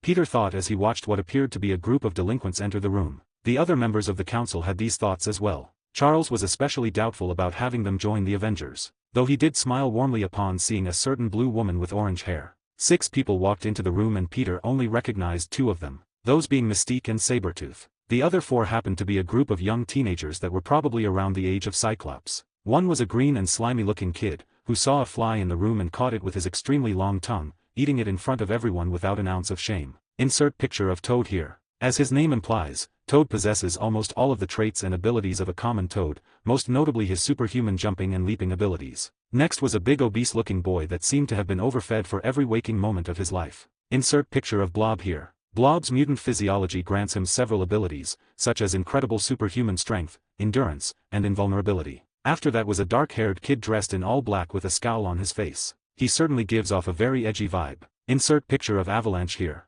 Avalanche has the power to generate powerful seismic waves from his hands, which he can use to highly destructive effects. These seismic waves can cause any form of inorganic matter to shatter or crumble to dust. Lastly is a blonde kid with a cocky smile plastered on his smug little face. He eyed all of the flammable items in the room with an almost manic look on his face. Insert picture of Pyro here. Pyro is a mutant with the Chinook ability to manipulate fire to increase or decrease its size, intensity, and heat. He can then control and mold that fire to take on any form he can imagine, even living creatures. What are we doing here? The edgy teenager amongst the group speaks up first. Yeah, I have games to play. The fatty spoke next. Can I burn this place, boss? Lastly, the pyromaniac of the group speaks and takes out a lighter from his pocket. The green boy just stood behind them and continued eyeing every inch of the room for any more flies or other bugs to eat. As I've explained multiple times already, you're here to join the Avengers. The new group I've taken a leadership role in. If you listen to the last 5 times I've told you this, then you'd know. Eric was already fed up with these unruly kids. Sigh, this is worse than I thought. Peter mutters and gets nods of agreement from everyone in the room beside the kids, Magneto, and Sabretooth, who just didn't care. Shooting a web at the fire-happy kid, Peter snatches the lighter before the tower was set on fire. Hey, that's mine. The angry blonde kid yells. Well, it's mine now. You're far too young to be allowed something like this. Peter says as he puts the lighter aside. Now, please be quiet while the adults are speaking. None of the teenagers liked hearing this and sent dagger-like glares in Spider-Man's direction as if Peter isn't only a few years older than them, though no one in the room knows that. Eric, we can't have children joining the Avengers, Peter says what everyone else was thinking. Yeah, they can join when they're older but maybe a psyche evaluation will be needed as well. Tony whispered the last part so the kids couldn't hear what he said. I agree, these children need to be in school, not whatever you've had them doing, Eric. Charles sends a disapproving look toward his former rival. Eric was speechless as he didn't think of this. He treated every member of the former Brotherhood of Mutants as subordinates no matter what the age, but now that he saw Charles's reaction, maybe he was going about things a bit mistakenly. I agree, which is why they will be enrolled in Xavier's school. Peter says and gets a nod of agreement from the man himself. I'll gladly take them. Charles says. You want us to go to school? The pyromaniac of the bunch yells questioningly. F***ck that. He was already P***SSED off about his lighter getting taken away, so this just launched him over the edge. After all, he can't start a fire with his ability and needs his lighter for that very reason. The other children were going to join in but they all noticed a very threatening glare coming from the man that they fear more than anyone else, Magneto. Each of them was rescued from different facilities that exploited them for their mutations, but they all had something in common. The last day in those facilities was accompanied by agonizing screams and the blood and guts of every person that held them captive. All of this was done with ease by the man himself, Magneto. Even the loudmouth Pyro shut his mouth and hid behind Blob's huge form upon seeing Eric's displeased face. We'll go to school, sir. Avalanche spoke for the group that was cowering from their leader's pointed glare. Good, then that's settled. After that day, it was decided that all metahuman children that didn't already have loving and supportive families would be relocated to Xavier's school. Those that did have families who cared for and wanted them needed more finesse. Charles would have to visit the parents or guardians and try to enroll them just as any other boarding school. Speaking of Xavier's school, the United Nations agreed to fund them, but sadly, didn't agree to allow children from their countries to attend said school. Why would they? After all, each metahuman child will be a goose that lays golden eggs for their respective country. They would be idiots to send them all to America without at least instilling some national pride in them first. Charles was definitely bummed out about this, but as the Avengers gain more notoriety and power, maybe something can be done to guarantee these children's safety. Who knows what the future holds? A/N 1735 words. Don't forget my stones, or I'll rain hellfire down upon you from the heavens. As king that is my right. 76. See 76 hand recap. As of this chapter, the Patron is 9 chapters ahead at chapter 85. I'll be writing 1 or 2 more chapters today. Although Charles wasn't allowed to recruit for his school in foreign countries, the American government happily encouraged him to do so within their borders. When both groups of metahumans were getting settled into their Avengers training, Peter and the rest of the council started the second half of recruitment, if you could even call it that. That being the enrollment campaign for Xavier's school. Ever since the UN meetings in Japan came to an end, the contents of those meetings became public knowledge, so everyone now knew about metahumans and the start of the Avengers. Peter's video with the interview showcasing Charles, Kurt, and Scott's stories and powers certainly helped spread the word as well. They could have gone a more SHIELD-like route when it came to forming the Avengers, hiding it away from the world, and acting in the shadows, but that just sounded like a lot of work for no good reason. The Avengers would be found out anyways, so why hide it? All of the fans of Spider-Man were abuzz with excitement after finding out that he would be starting a superhero organization. Every news channels had the best month of their lives. When they run stories about Spider-Man or Iron Man, ratings would go through the roof. Big Spider-Man news and information about new superpowered people entering the world brought them hundreds of millions of views in only days. While the news was at its peak at this time, Peter released a YouTube video alongside Professor Xavier regarding his school. Flashback. Hello, everyone, Peter says to the camera with a casual wave. He and Charles were in the backyard of the school. In the background of the two, the camera recorded happy metahuman children playing on jungle gyms, slides, swings, etc. This is Professor Charles Xavier. Peter motions toward Charles and continues speaking. You all know him from the last video I put out. What you don't know, however, is that Charles here is a high-level member of the Avengers, an organization built by me and few others to protect the world in times of need. Hello, Charles says, not knowing what else to say. I've brought him in again because this school is open for enrollment to all metahuman children. I'll let him talk about that. Peter shuts his mouth and lets Charles do the rest of the talking. Charles went through all of the normal talking points as to why these children need to attend his school, but the main focus was safety. Safety for the child and those around them. Any child that unlocks their X gene doesn't know how to control that power yet. They could easily hurt themselves, their parents, friends, pets, teachers, and the list goes on and on. The fact that it was completely free enroll was probably fairly tempting as well. Though his main selling point was that he and the teachers of the school know from experience what it's like to wake up one day with crazy powers. They've been through it all before and can guide the students through the transition process. We're not trying to take your children from you. This is just like a normal boarding school. They would return on holidays and summer breaks and can contact you at any time. We just want to help. Charles says with the utmost sincerity. Speaking of that, Peter finally speaks. Tony Stark happens to be another high-level member of the Avengers, so we're very well funded. I've spoken with him and we're currently planning to build an apartment complex close to the school for parents. Once your child has a good grasp of their powers, you can move into an apartment and your child can live with you instead of the school dorms. Charles nodded in agreement alongside Peter and they both closed out the video. Peter would upload it the next day. After that video went out, the large majority of people supported the idea while some had other things to say. Spider-Man is stealing our children. Jonah Jameson was certainly the leader of every anti-Spider-Man campaign that has ever existed, so why not jump on this too? What's sad, is the fact that he has even been saying some anti-metahuman speech lately as well. How do we know that these mutants, because that's what they were called before Spider-Man came along, aren't some alien race sent here to take over our planet? Peter got a pretty good laugh out of that one, but it doesn't help that he and all of his followers now exclusively refer to metahumans as mutants. Moving on from the crazy clout chaser, Charles was invited on multiple news broadcasts after the video went out. He didn't want to attend all of them, but the publicity for his school was too tempting. In the months after these interviews, Xavier's school would welcome almost 50 new students ranging from ages 7 to 15. Many of these children's parents were waiting for the apartment building to be built, so they could be closer to their kids. Some of the more wealthy families simply bought a house in the area and moved in, waiting for their sons or daughters to control their powers so they can live together. Everyone, especially Charles, was more than happy with how this portion of the recruitment went. The majority of the public also seemed to favor metahumans, though that didn't mean they didn't have any opposition. Religious groups, racist groups, and other organizations such as the Friends of Humanity began to rear their ugly heads. Luckily, Peter's interference has caused these groups to not have as much influence as they would have had originally. Tony has these groups on a watch list that Jarvis overlooks, so the Avengers will step in if they try anything funny.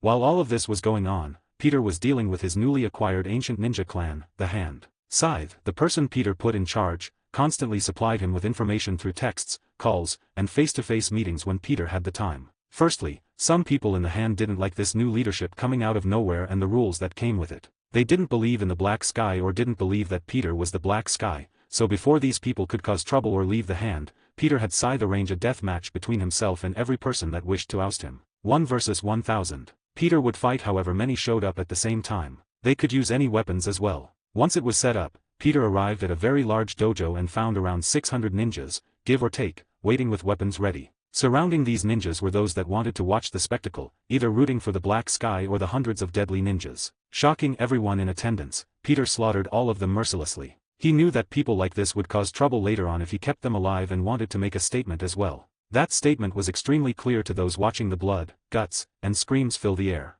The Black Sky doesn't like people questioning him. Once every ninja that Peter faced was dead on the ground, he turns to the crowd that surround him. This is a new Hand. Peter shouts without an ounce of blood on his blacked-out suit. The sooner you understand that, the better. As Peter finished speaking, each ninja fell to a knee and bowed in his direction. Good, because things are going to change a lot from now on.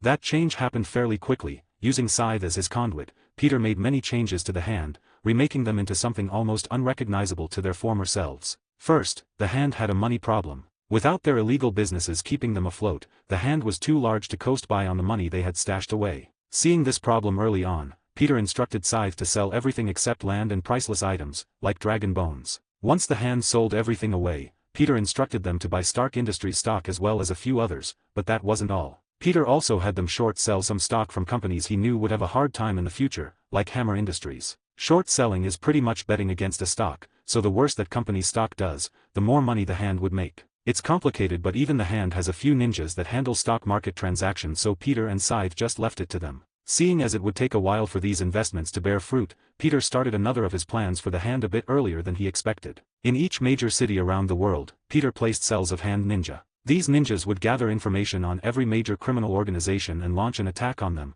stealing their money and leaving them for the police to find. Of course, Peter has already sent notices to all Hand ninjas that killing was prohibited unless the person met certain criteria. He had Scythe place some trusted ninja in charge of every city, that way he knows if they follow the new rules or not. Within months, the Hand got a huge injection of funds from drug dealers, arms dealers, gang members, and all forms of criminals. A portion of this money was saved for expenses, but most of it was invested for future profit. Of course, these groups of ninjas in every major city didn't leave after completing this mission. No, they stayed behind to fight crime as vigilantes, just as Peter explained to the chaste. A/N 1654 words. Don't forget my stones. I sleep. 77, see 77 dragon bones and elixir. As of this chapter, the patron is 10 chapters ahead at chapter 87. I'll be writing 1 or 2 more chapters today. A/N, the next arc starts soon. This is the last recap sort of chapter. I know some of you are getting impatient and want some action. I'll give you a hint to the next arc, Green. With red-garbed ninjas appearing in every major city around the world, the news picked up on this fairly quickly and began broadcasting any information they could gather.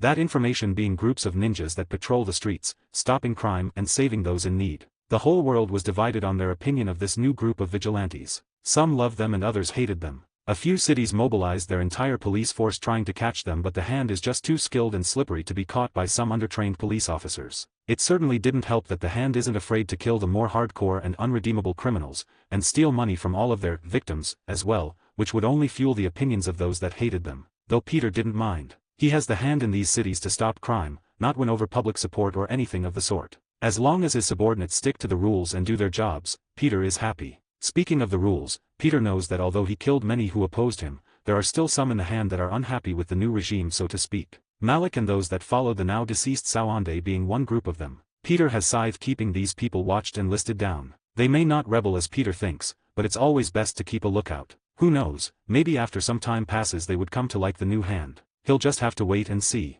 Other than the Avengers and hand business, nothing much has changed in Peter's personal life. He's still dating MJ, friends with Ned, and lives with his Aunt May. MJ has been seeing her dad a lot after that Christmas night. Fury comes to visit her and her mother Grace a couple of times a month now, which they were happy about. MJ knows that her father has a very busy and secretive job, so she was just happy to see him. Their relationship improved enough in the past months to where she calls him dad and he gets a hug every time he shows up now. Peter sees him every now and then, but he usually likes to give Fury some space when he's with his family. He has all the time in the world to spend with MJ, but Fury doesn't. Not to mention the fact that Peter sees Fury a lot as Spider-Man already, so he didn't need to spend more time with the man. Especially since Fury doesn't exactly like Peter as he's dating his daughter. When he finds out that it's actually Spider-Man that's dating his daughter, I wonder how he'll react.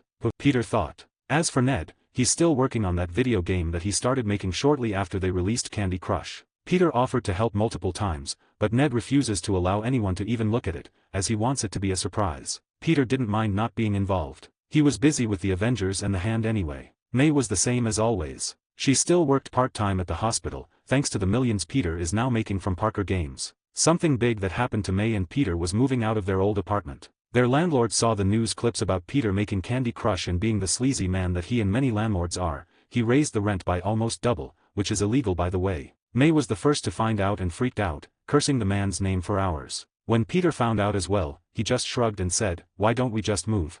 And so they did. May found a nice house nearby for a bit less than $1 million.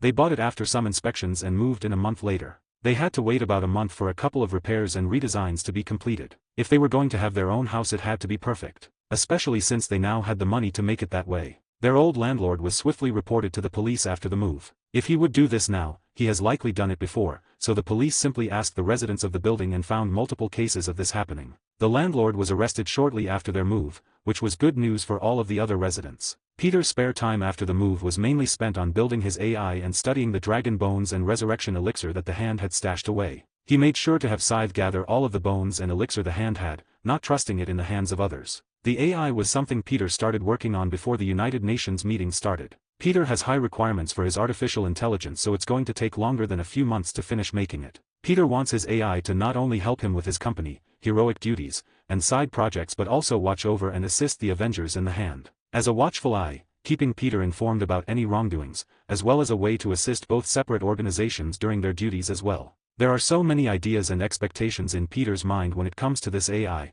like the ability to access millions of cameras around the world and use that to report crimes, but making something with that kind of power will take time. As for the dragon bones and elixir, Peter found that he was out of his depth when he received them. When studying the bones, all he saw was an old dinosaur-looking bone. He could feel some energy in them, which he thought was probably chi, but no technology that he had access to was useful when it came to mystical energies. Using modern science and technology, Peter found that these bones were old and fossilized. Other than that, he couldn't study the energy inside them, so he went to Kamartaj to find a solution. Peter had a similar problem when it came to the resurrection elixir as well. The black substance had large amounts of the same energy the bones had, but none of his equipment could get a read on it. All he found out was that it was a mixture of fossilized bone dust and human blood. Looking at the manufacturing process that Scythe gave him, Peter confirmed his findings. The hand would use both the bones of dragons as well as human blood to make the black liquid that would keep their former leaders alive. They would often force human subjects to provide most if not all of their blood reserves to create the substance, killing them in the process.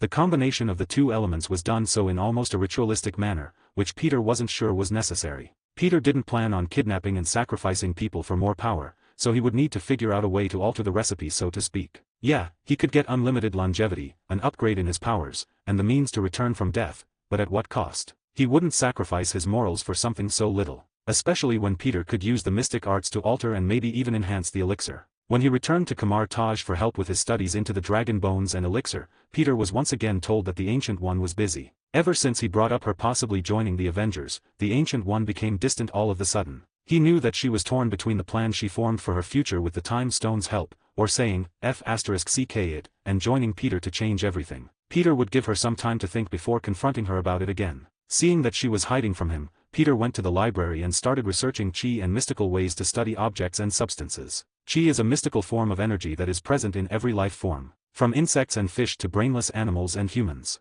Anything that is alive has chi. Some ancient groups with mystical knowledge have learned how to channel chi, using it for both therapeutic and martial arts purposes. As a weapon, chi is capable of generating an internal force that removes the need for charging momentum into attacks. Although chi is mainly an internal energy, it can be used externally if you have enough reserves to wield outside of the body. A good example of this would be the Iron Fist, Danny Rand, and any other that came before him. With the chi boost from completing the trial of Sholau, the mythical dragon of Kunlun, and the origin of the Iron Fist's power, Danny would have so much chi that he could use it externally for things such as healing others and the generic chi blasts. Sadly, the 5 founders of the hand are nothing but dust, so Peter would have to learn how to manipulate chi from the books in Kamar Taj. After looking for a while, Peter found a few practice techniques for using chi and a handful of spells that can be used to scan items. He even found one spell that breaks things down to their base ingredients. If he were to use this spell on the elixir, the bone dust and blood should separate from one another, but he would have to test it to find out. A/N 1630 words. Don't forget my stones.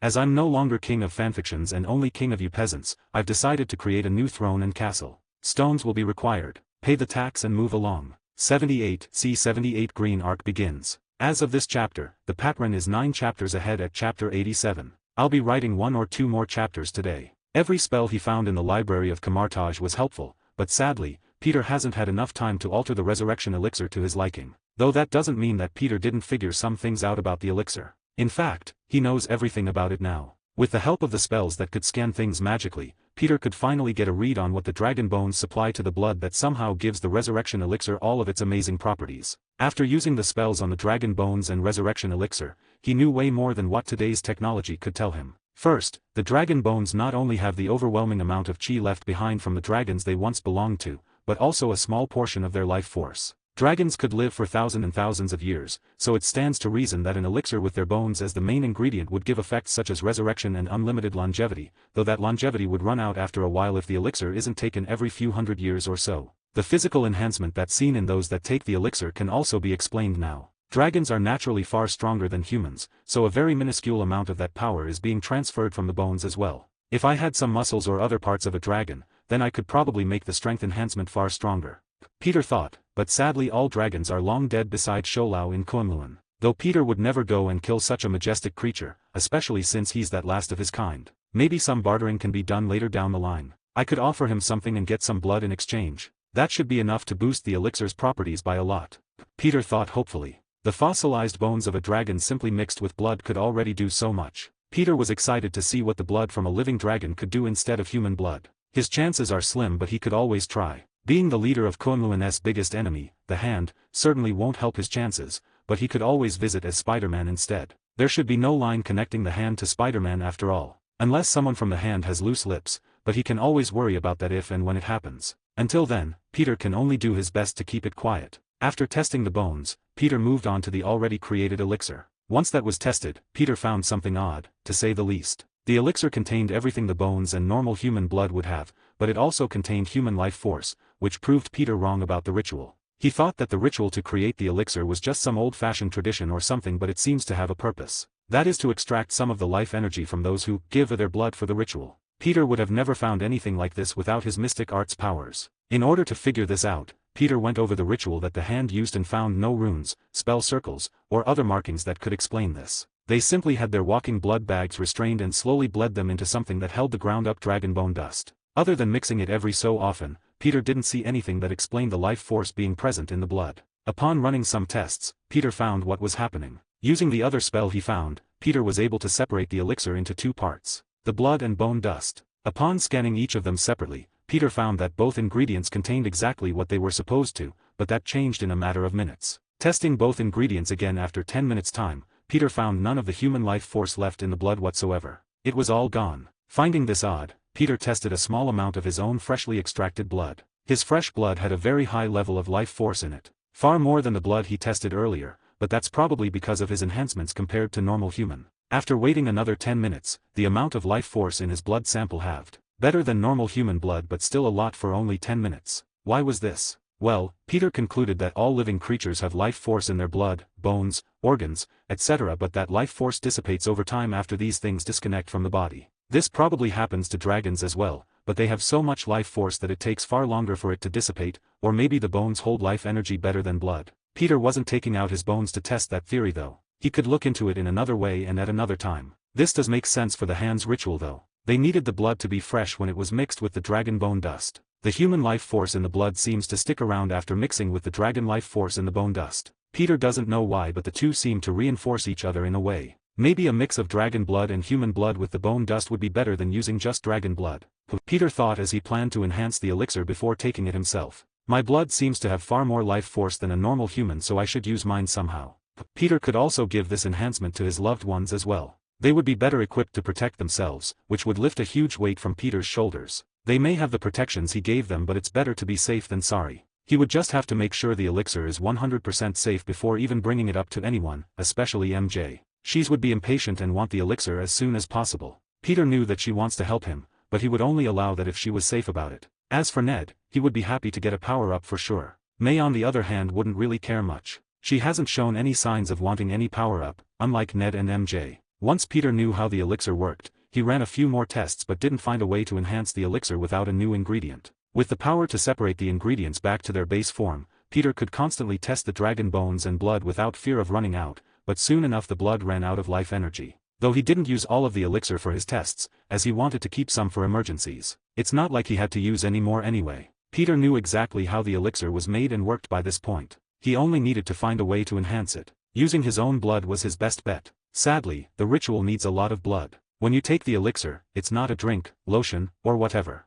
No, you're unconscious and submerged in the black substance for a long period of time. Therefore a huge amount of blood is needed for every batch. Peter may be enhanced, but losing that amount of blood in one sitting would kill him long before the elixir was finished. Thinking that he could make it in small batches, Peter tried mixing a small amount of his freshly extracted blood with a small pinch of bone dust, but that didn't work as he hoped it would. Even to this very day, he didn't know why this was the case. It should have worked, yet it didn't. Peter's only guess was that the mixture needs to be done in large batches for some reason. Possibly because only a portion of a dragon bone won't do the trick and the whole thing is needed? He has no idea, but that was the best answer. Maybe I can use the mystic arts to solve this. Well, Peter thought as he saw the time. It was almost morning and he had his first day as a sophomore in high school tomorrow. Packing away everything safely, Peter hopped into bed and called it a night. Near the landing strip of a military airfield, two men can be seen discussing something. One of them is a blond man with blue eyes dressed in military garb. He seemed to be in his 50s, and from the markings on his clothes, a very high-ranking man in the military.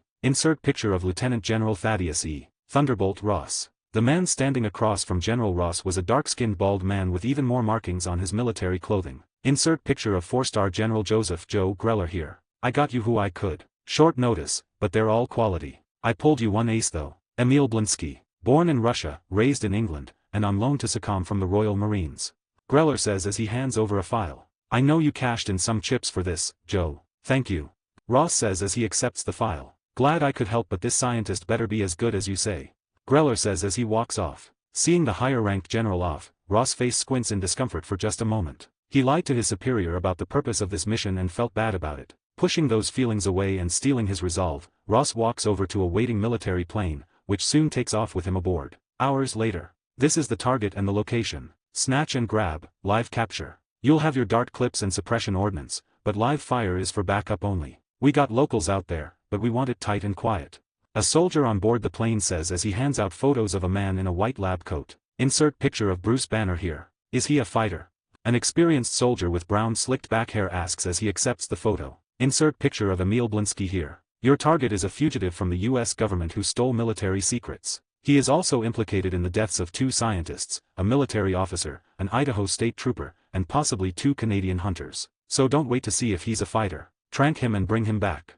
General Ross says as the plane begins to land. A/N 1818 words. Don't forget my stones. The work on my castle and throne is taking too long. I hereby release my army to confiscate all stones. Ha ha ha ha ha. 79, C79 Hulk. As of this chapter, the Patron is 10 chapters ahead at chapter 89. I'll be writing 1 or 2 more chapters today. Dressing nicely for his first day of school, Peter ate breakfast with May in the kitchen of their new house before heading off to school. Although he's a fairly wealthy person now, Peter still takes the subway to school every day. He's used to it and enjoys the walk by this point, though that doesn't mean he won't get a car sooner or later. In fact, he has his learner's permit, meaning Peter could drive a car with the supervision of someone with a license. He has been practicing for his driver's test with May every so often. May still has her car from before they were rich and refuses to get an upgrade, so Peter has been practicing in her old Toyota Corolla. He'll convince her to buy a new car someday. On the subway, Peter scrolled through his phone, looking at cars that he would possibly buy upon getting his license. The more Peter looked at cars on his phone, the more he wanted to buy an old car and completely upgrade it into something almost futuristic. He had the capabilities and the money to do so after all. That would be more fun than buying some random sedan or SUV, and Peter would have something fun to work on in his spare time. After looking through all of the possible cars, Peter was torn between either the 1965 Ford Mustang or the 1963 Chevrolet Corvette. Insert car pictures if you want. Both cars are aesthetically pleasing in Peter's opinion. The engine, brakes, handling, and other specs didn't really matter to him. Whichever car he gets would be gutted and turned into a futuristic Tesla powered by magic anyway. His choice was solely on which looked better. While contemplating this, Peter arrived at school and strolled in with all eyes glued to his figure. Ever since Candy Crush became one of the most popular mobile games all around the world, Peter's status in school has risen dramatically. Before, Peter was a sort of loner that would be bullied, but now he's considered one of the popular kids. Though that doesn't mean he hangs around anyone other than MJ and Ned, so he's still a bit of a loner. A popular loner. The fact that Peter would give out free in-game currency to the people in his school probably helped his rise. Even the teachers and staff of the school looked at him differently now. After all, he gets perfect grades and makes enough money for his schooling to be pointless at this point. Though Peter enjoys school as it gives him time to spend with MJ and Ned, so he wouldn't drop out or skip grades. As for being popular now, he doesn't care one bit. Nothing has changed besides the way his peers treat him, which didn't bother Peter at this point in his life. After happily spending the school day with Ned and MJ, Peter was going to invite them over to shop for cars online with him, but suddenly his phone buzzed. Bald Pirate, code green. As Peter checks his phone, the expression on his face morphs into that of surprise, excitement, and worry. Sorry, I gotta go. Peter says as he pecks MJ on the cheek and waves to Ned. I'll explain later. Let's look at cars tomorrow. Before either of them could reply, Peter ran off to a secluded location and portaled to the council room in Avengers Tower. After landing the plane in Brazil, General Ross and his small army of soldiers geared up and entered a small town. Camera. Ross orders over the radio as a soldier pushes a wire with a camera on its tip underneath a house's front door. Here we go. Being the high-ranking general he is, Ross is currently outside of the town in a safe location, excitedly watching this all play out through body cameras. Sadly for him, the general's excitement was ruined by a dog that noticed the camera and bites it. Get rid of the damn dog. Ross orders in annoyance. The soldiers retrieve the now broken camera and begin putting explosive charges around the door. Take him. Ross orders and the charges blow. Boom. The soldiers, who are being led by Blinsky, enter the house. They shoot tranquilizer darts at a small bed, only to find that it was empty with just a pillow and another blanket underneath. Targets on the move. Blinsky calls out over the radio as he shoots a dart at the poor dog that wouldn't stop barking at them. Where is he? The general asks over the radio. He's on the ground. Blinsky replies as he catches sight of Bruce Banner ducking into a nearby alley from the window. Let's go. Go. Move, move. As the soldiers give chase, searching the entire town for their target, said target was racing through the street in a sweatshirt with the hood up, trying his best to blend into the surrounding crowd. Sadly, Bruce is a scientist and not a spy. His movements are easily readable to a trained soldier like Blinsky, who instantly notices him. There he is. Go, go, go. He says and the chase begins once again. Do not lose him. General Ross eagerly says over the radio. A messy chase ensues, where Bruce has the upper hand as he has lived in this small town for a while now. He knows all the side alleys and back doors to slip through. Every time Banner would lose one group of soldiers, another group would catch sight of him, starting the whole chase over again and again. It certainly didn't help that his watch was beeping, signaling that his blood pressure was rising to dangerous levels. Taking a chance, as he doesn't want to change and hurt anyone, Banner hides quickly to lower his heart rate, catching his breath before he continues running again. After running for a while, Banner manages to lose the soldiers hunting him, but sadly that luck doesn't last long. While running, Bruce bumped into a few local gang members and didn't have the time to apologize for such disrespect. Not that they would have let him go with a simple, "I'm sorry," anyway. While he may have lost the soldiers, for now, Banner was currently being followed by a whole separate unsavory group. Where is he? Ross calls out over the radio. Target acquired. Blinsky answers after seeing Banner run into an abandoned building with at least 6 men on his tail. Bruce intended to hide here for a moment and calm down as his watch was beeping rapidly by this point, but that was soon interrupted. Gringo. The lead gangster yells as he and his men enter the building. Cornered by the tough guys that came out of nowhere, Banner was confused as they snatched his laptop from him like the criminals they are. Please. No, not the computer. I need that for my research. Bruce calls out pitifully as he's pinned up against the wall. Not so tough now, huh?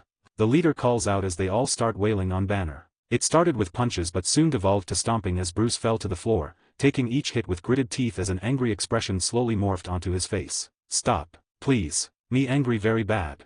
Banner tries to reason with them but they didn't understand, nor did they care to. Yeah, well, I very bad angry too. One of them jokes as they all laugh and continue beating him. Oh, no, you don't understand.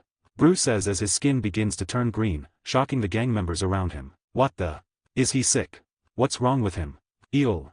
This shock didn't last long as silence darts are shot from the windows of the building and hit each of the gang members. They all fall to the floor and pass out at the same time, but sadly, it was too late. Banner's watch was beeping crazily by this point. As he lay on the floor covered in bruises, his BPM hits 200, causing a loud angry roar to escape his lips. Arg. After the earth-shaking roar is heard, Bruce's body expands and grows into a giant muscle-bound green monster, destroying every bit of clothes he was wearing besides the pants, which turned into tight underwear that barely covered his privates. Insert a picture of the Hulk here. Anyone else seeing this? One soldier asks in fear. Not even bothering with the soldiers yet, the Hulk picks up the unconscious gang members one by one and throws them across the room, killing them as they impact the hard wall. We've got a bogey of some kind. Please advise. A soldier asks fearfully over the radio, unsure of what to call the monster before him. That is the target. Use every trank you've got. Do it now. Ross orders without a care for his men's safety. Following orders, as they've been trained to do, the commandos opened fire on the Hulk, only for their darts to bounce off of his skin. Feeling his skin itch, Hulk turns to see the soldiers with weapons drawn and charges at them in anger. Go live, go live, go live. Get out of the way. Move. The commandos begin to panic as the giant green monster closes in on them. Grabbing a soldier in his giant hand, Hulk squeezes him like a tube of toothpaste, killing him instantly and tossing him aside like a used toy. After seeing this, the frightened commandos open fire with actual rounds, causing him to only grow angrier and stronger with every bullet that impacts his skin. It's behind us. Move, move, get him, shoot, shoot. The soldiers spread out in and around the building and try their best, but nothing seems to break through the Hulk's skin. Seeing that bullets were of no use, Blinsky throws a grenade at the Hulk, temporarily stopping him for only a moment. Leave me alone. Hulk yells like an oversized and angry child. That grenade was the last straw. With an angry grunt, Hulk rushed around the building slaughtering the many soldiers with the ease of a child playing with their dolls. Wherever the Hulk would appear, blood and screams would soon follow close behind. No, no. General Ross yelled over the radio as his men were dropping like flies. Blinsky, being the smart and experienced soldier he is, instantly saw that this was a losing battle and scurried away, which saved his life. The rest weren't so lucky. A/N 1769 words. Don't forget my stones. As king, I have raided and decimated your homes, neighborhoods, towns, and cities. No matter what, I shall have my stones. 80, C80 The council convenes. As of this chapter, the pattern is 10 chapters ahead at chapter 90. I'll be writing 1 or 2 more chapters today. Walking through a portal into the council room at the top of the Avengers Tower, Peter and Professor Xavier were met by Fury, Tony, and Magneto, who were sitting around waiting for their arrival. Peter always has to pick up Charles for meetings like this. He is the only one that doesn't live in the city and the X-Men don't have their cool jet just yet. Yo! Peter calls out as the portal closes behind him and the professor. Good, you're both here. Fury says as he plugs a flash drive into the table and taps a few buttons. Instantly, a hologram appeared in the center of the table. Videos begin to play, showing bodycam footage of a battle between heavily armed soldiers and a giant green monster. The massive muscle-bound green giant was decimating the soldiers with ease. It was more of a massacre than anything else. The soldiers were either torn apart, clobbered to death, or thrown away at speeds that would surely kill them upon impact. Suddenly, the video froze on a close-up picture of the green monster and a window popped up next to it. This window showed a picture of Bruce Banner with a lot of text below. For those that don't know, this is Dr. Robert Bruce Banner. He's a renowned scientist who is highly respected for his work in biochemistry, nuclear physics, and gamma radiation. Fury starts but Peter picks up where he left off after taking a seat. Banner was commissioned by the United States General Thaddeus Ross to recreate the super soldier serum that created Captain America. However, Ross elected not to inform Banner about what he was creating. During the experiment, Banner was exposed to dangerous levels of gamma radiation. As a result, the mild-mannered scientist found that when angered, provoked, or excited, his body and brain would transform into a huge, rage-fueled, primitive-minded creature known as Hulk. For 5 years, Banner remained on the run from the United States Army with the Hulk under control, though it seems that they clashed recently, based on this video. Peter says shocking Charles and Eric who knew nothing of this. You would be correct. Ross lied to his superior and went down to Brazil to capture Banner. As you can see that operation failed horribly, like many that involve Thaddeus. Fury throws a small dig at the general's history. It sounds like you knew about this for a while. Why haven't we dealt with this yet? Charles asks and gets a nod of agreement from Eric. The Hulk is a strong opponent to face and the Avengers was still new. Peter says with a shrug. He seemed to have the Hulk under control as well. It wasn't like he was in Brazil rampaging or something. This incident only occurred because Ross and his men tried to capture Banner. Fury clarifies. Should we mobilize some Avengers to take care of it? Eric asks, thinking this was a strategy meeting to kill Banner. No, Banner is a future member of the Avengers. Peter puts a stop to this line of conversation. Why? Charles asks confusedly. You said it yourself. When in this state, he's a rage-fueled and primitive-minded creature. Just look at the footage. I'm not saying we have to kill the man, but recruiting someone like this seems like a liability to me. No one could argue with Professor Xavier's words, especially after watching the slaughter from the body cams of the soldiers so easily defeated. So, how should we handle this? Tony asks with a glass of dark liquor in his hand. Maybe sedate the guy before he can turn and bring him back for testing. With enough time I could probably come up with some type of cure. I say we just kill the thing, but I know none of you would agree. Well, Fury might, but he's surprisingly sentimental at times. Eric says defeatedly. Huh. Fury grunts in confusion. How about this? Peter says with a sigh, as he knows that none of them see things his way. I admit that Banner's power is unpredictable and possibly uncontrollable, but I believe that Hulk can be reasoned with. Eric rolled his eyes at this, while everyone else in the room looked at Peter doubtfully. Even Fury was doubtful, and it was his idea for the Hulk to be an Avenger in the first place. Ignoring the looks from his colleagues, Peter continues speaking. We'll approach Banner and try our best to speak to him without the Hulk appearing. Though, if the Hulk comes out, give me time to talk to him too before we start fighting. That's all I ask. Peter says, and no one had it in them to turn him down. Do we even know where he is now? There's no way he's still in Brazil after this. Tony asks as he gestures to the hologram. His current location is unknown, but we know that his last heading was north. Fury says as he presses a button and a video of the Hulk leaping off the ground and launching over a jungle plays. I have a lot of resources looking for Banner as we speak. Do we know where General Ross's daughter lives? Peter asks, confusing everyone but Fury. Tony taps the table and a holographic keyboard appears for him to use. Betty Ross currently lives in Virginia. Why? Then that's where we'll find Banner. Peter says with a nod. Fury, send Natasha and Clint to watch her. Banner will show up soon enough. Without asking any questions, Fury took out his phone and sent out 2 separate text messages. Done. He says and stashed his phone away once again. Why do we believe he'll show up for this girl? Revenge against the general perhaps? Eric asks curiously. No, Banner isn't the type. Fury says with a shake of the head. They were dating before the accident that made the Hulk, so it stands to reason that there's still somewhat of an emotional attachment. Not only that. Peter says as he sees the doubtful looks on everyone's faces. She also worked with him on the super soldier serum, so Betty could help him find a cure for the green guy. As a scientist, I'm positive that Banner has tirelessly spent these 5 years trying everything to fix himself. Her input on that would be invaluable to him. Okay, I'm convinced. Charles says as he and everyone else see their reasoning now. Who should we send when he's found? That's right. Tony exclaims as he jumps to his feet excitedly. This will be the Avengers' first real mission. Did you just figure that out? Fury mutters with a roll of his singular eye. Oh, shut up. This is exciting. Tony responds with a grin. Even Fury's snide comments couldn't bring his mood down right now. This seems like something that Charles would excel at. Eric says as he looks toward his old rival. How so? Charles asks back. Can't you simply put this Hulk to sleep with your telepathy? If it truly has a primitive mind, then putting the thing to bed should be child's play for you. Magneto says as if it would be the easiest thing in the world. That could work, but we shouldn't count on it. Peter says, knowing it won't be that easy. Let's call that Plan B. Plan A is me speaking to Banner or Hulk. Plan C will be fighting. I don't think that many of the Avengers will be able to handle something like this. Tony says after a moment of thought. Storm is the only one that comes to mind. Kurt can act as support, but that's about it. We may have to handle this ourselves.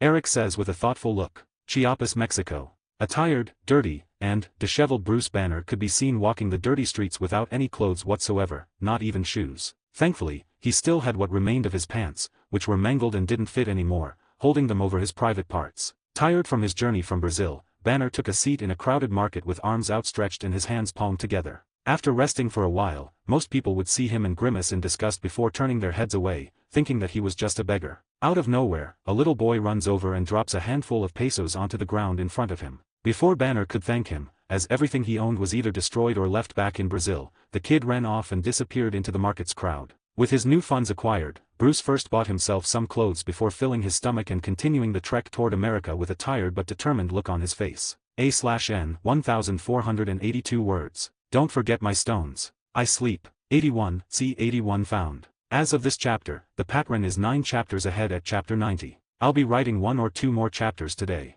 Before leaving the council room, Peter and everyone decided that the Avengers weren't ready to deal with someone of Hulk's caliber. He might as well be the living personification of rage given form in this universe, so people like Sabretooth, Nightcrawler, Wolverine, and Mystique would never stand a chance. Sorry, but it's just the truth. Even if they were to fight well in the beginning, the Hulk will only grow stronger with time. Anger and rage fuel his strength constantly after all. The anger from a drawn-out fight would be more than enough for the Hulk to beat them, which is why Peter and everyone else decided that the Avengers Council and a select few others will be the only people involved in this mission. The Avengers' first mission, that is. Iron Man, Magneto, Professor X, Storm, Nightcrawler, and last but certainly not least, Spider-Man. Obviously, Fury wouldn't be anywhere near this. He may be an amazing spy or secret agent, but he would have even less of a chance than the Avengers they're leaving out of the mission. Storm was an easy pick for the team as she's an Omega-level metahuman and could simply attack from a distance using her flight ability and lightning. Nightcrawler isn't nearly strong enough to deal with the Hulk, but he has a very valuable ability, teleportation.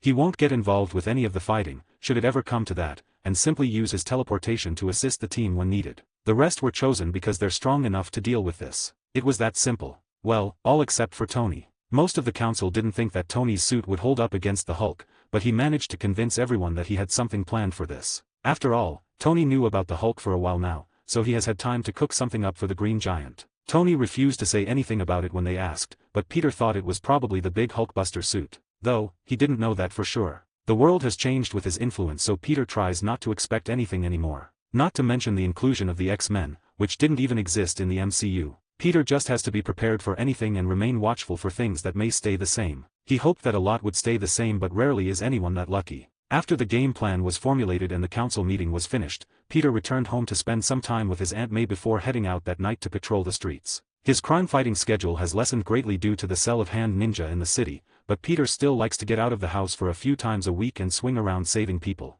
Speaking of the Hand, Peter swung to a nearby brick building and entered the place through the door on the roof. The door was locked by a keypad, which Peter easily accessed before entering the building. The outside and inside of the building were completely different. On the outside, the building looked like an old not-so-tall skyscraper. On the inside, the place looked brand new and modern. Stepping inside, Peter was instantly greeted by a small group of red-clad ninjas, who guarded the door in shifts. As soon as they saw his entrance, the ninja straightened up and bowed. "Keep up the good work," Peter called out as he descended the stairway. This building is the headquarters of the Hand, not just for New York City but the whole world. The Hand never had a true headquarters before Peter's arrival. Each finger of the Hand had their own home base, which usually changed frequently based on their whims or plans. The closest thing that they had to a headquarters was the temple where Peter fought the Beast, but that doesn't really fit the description. Peter had the Hand move here about a month ago. He could technically portal to any location, but having his subordinates close by feels more comforting in a way. As Peter descended the stairs, he was met by his trusted second-in-command, Scythe, who rushed over as soon as Peter's code was used to enter the building. "Good evening, Black Sky," Scythe says as he bows similarly to the ninjas that were guarding the roof's door. "Do you require any assistance?" "Yeah." Peter nods as he takes out a flash drive and hands it over. This contains the information of a man named Bruce Banner. He should be trying to enter the country from South America. He doesn't have a passport or any identification, so he'll most likely cross the border illegally. "I want everyone looking for him. Discreetly, of course." "Of course." Scythe agrees instantly and tucks the flash drive into his pocket. "Would you like him killed?" Hearing this from his second-in-command reminded Peter that he still has a long way to go with the Hand. Their first line of thought is always killing. "No, I want him located and surveilled. That's it," Peter says as he thinks for a moment. If he's having trouble crossing the border, maybe lend a hand, but other than that keep a wide distance from this one. He's far more dangerous than he looks. "You'll see from the drive I gave you." "Understood. Anything else, sir?" Scythe asks respectfully. "Yes, have we had any problems since our last talk? Anyone stepping out of line or planning behind my back?" Peter asks, knowing that Scythe has been monitoring the troublesome members of the Hand closely for him. "Nothing that I can't handle," Scythe says with a shake of his head. Malik and his men have been fairly quiet, which is odd for them, but the new rules don't give them room to act as they used to. "How are the cities he's in charge of? Have his men followed the rules? How are the crime rates?" Peter asks. "Crime rates are down and the reports say everyone is following the rules. So far everything points to Malik and his men adapting to the new Hand structure," Scythe says with a shrug. Stay vigilant," Peter says as he turns to head back up the stairs. "I hope they adapt and thrive, but some people have a hard time changing. I'm going to call it a night. Be sure to get some sleep, Scythe." "Yes, sir." With the Hand and Shield both looking for Banner, it didn't take long for Peter to be informed of the man's location. The Hand was the first to inform Peter of his location, which made Peter feel a bit of pride. Shield, which has satellites and technology that has never been seen in the public before, couldn't find one man, while his ninja could. A few days after Peter gave Scythe the flash drive, he was messaged with the exact location of Bruce Banner. He was already in Virginia and would soon arrive at Culver University, where Betty Ross works as a scientist and professor. Damn, the guy moves fast, Peter thought. Barely an hour after Peter was informed of this by the Hand, Natasha texted everyone about the same exact thing. Natasha, he's here. Culver Campus, Virginia. Outside of a pizza shop on the outskirts of campus, an elderly man waved off a group of children as he begins to close up for the night. As he's locking up, a disheveled man appears in his view, scaring him half to death. What? He jumps and freezes as a look of recognition forms on his face. Bruce. Stan, I give you my word, whatever you've heard about me, it's not true. Banner says as he holds his hands up on the other side of the glass door. Oh, I know. I always knew. I mean, you and Betty used to live up above me. Have you seen her? Stan says as he opens the door and pulls Bruce inside, hoping that no one saw him. No, she doesn't know that I'm here. She's with somebody. Banner asks as the old man locks the door and puts down the blinds one by one. Yeah, he's a head shrink. Stan replies. I see. Bruce mutters dejectedly. Hopefully she's happy. What can I do to help? The man asks, ready to help in any way he can. I could use a bed for a few nights. Banner answers hopefully, eager to sleep in a nice warm bed. You can have your old apartment upstairs. Stan agrees easily. That'd be great, thank you. Sadly, none of the old man's work with the blinds mattered, as Banner has been followed by two separate groups for a while now. Neither knew the other was there, but both were there on orders from the same person, Peter. A/N 1500 words. Don't forget my stones. Or else, please. 82, C 82 making contact. As of this chapter, the Patron is 9 chapters ahead at chapter 91. I'll be writing 1 or 2 more chapters today. Natasha, he's here. Upon receiving this text, the Avengers Council convened once again, but by this time they were informed that Banner was sound asleep in an apartment above some pizza place. Knowing that it isn't best to wake him up, as nobody is happy when someone wakes them from their sleep, they all agreed to give Banner his beauty sleep, as he may turn green without it. They would rely on Clint and Natasha to inform them when he's awake, and head over together at that time. Next day. Is this guy a bear or something? I didn't know humans could hibernate. Clint comments from his position in an empty shop across the street from Stanley's Pizza Parlor. It was already midday and there has been zero sign of Banner leaving the building. The shop had some traffic from customers coming to buy food, but there was no sign of their sleepy scientist. The second floor's curtains were shut tightly, so they couldn't see inside, not even a shadow was visible. Though this wasn't some trained agent that they were dealing with, so neither Natasha nor Clint were worried about Banner giving them the slip. Especially with Clint keeping watch of the building. They don't call him Hawkeye for nothing after all. From what I can guess, he most likely didn't sleep during the entire trip here. He's being hunted by a United States general. I'm sure the nerves have been hell for someone so untrained. Natasha answers from across the room, polishing one of her many pistols. Yeah, well hopefully he wakes up soon. I promised Laura and the kids that I'd be on a plane back by tonight. Clint says as he keeps his eyes trained across the street. Well, our job will be finished when the bosses arrive, so you could just leave as soon as they get here. Natasha says with a shrug. Are you sticking around? Clint asks with a raised brow. Yes, I'll stay in the area just in case they need some help. Natasha nods as she holsters her gun. Sigh, then I'll stay as well. Clint sighs defeatedly. Clint didn't have it in him to leave the mission when his partner would stay behind without him. If something happened to her after he left, then Clint would never forgive himself. His family would understand. After all, this isn't the first time that he would return home late. It certainly wouldn't be the last either. That's for sure. You don't have to. I doubt that they'll need my help. Natasha started speaking but she was soon cut off. Oh, we got movement. Clint practically jumps as he sees a much cleaner Bruce Banner walk out of the pizza shop with a couple of pizza boxes in hand. Where's he going?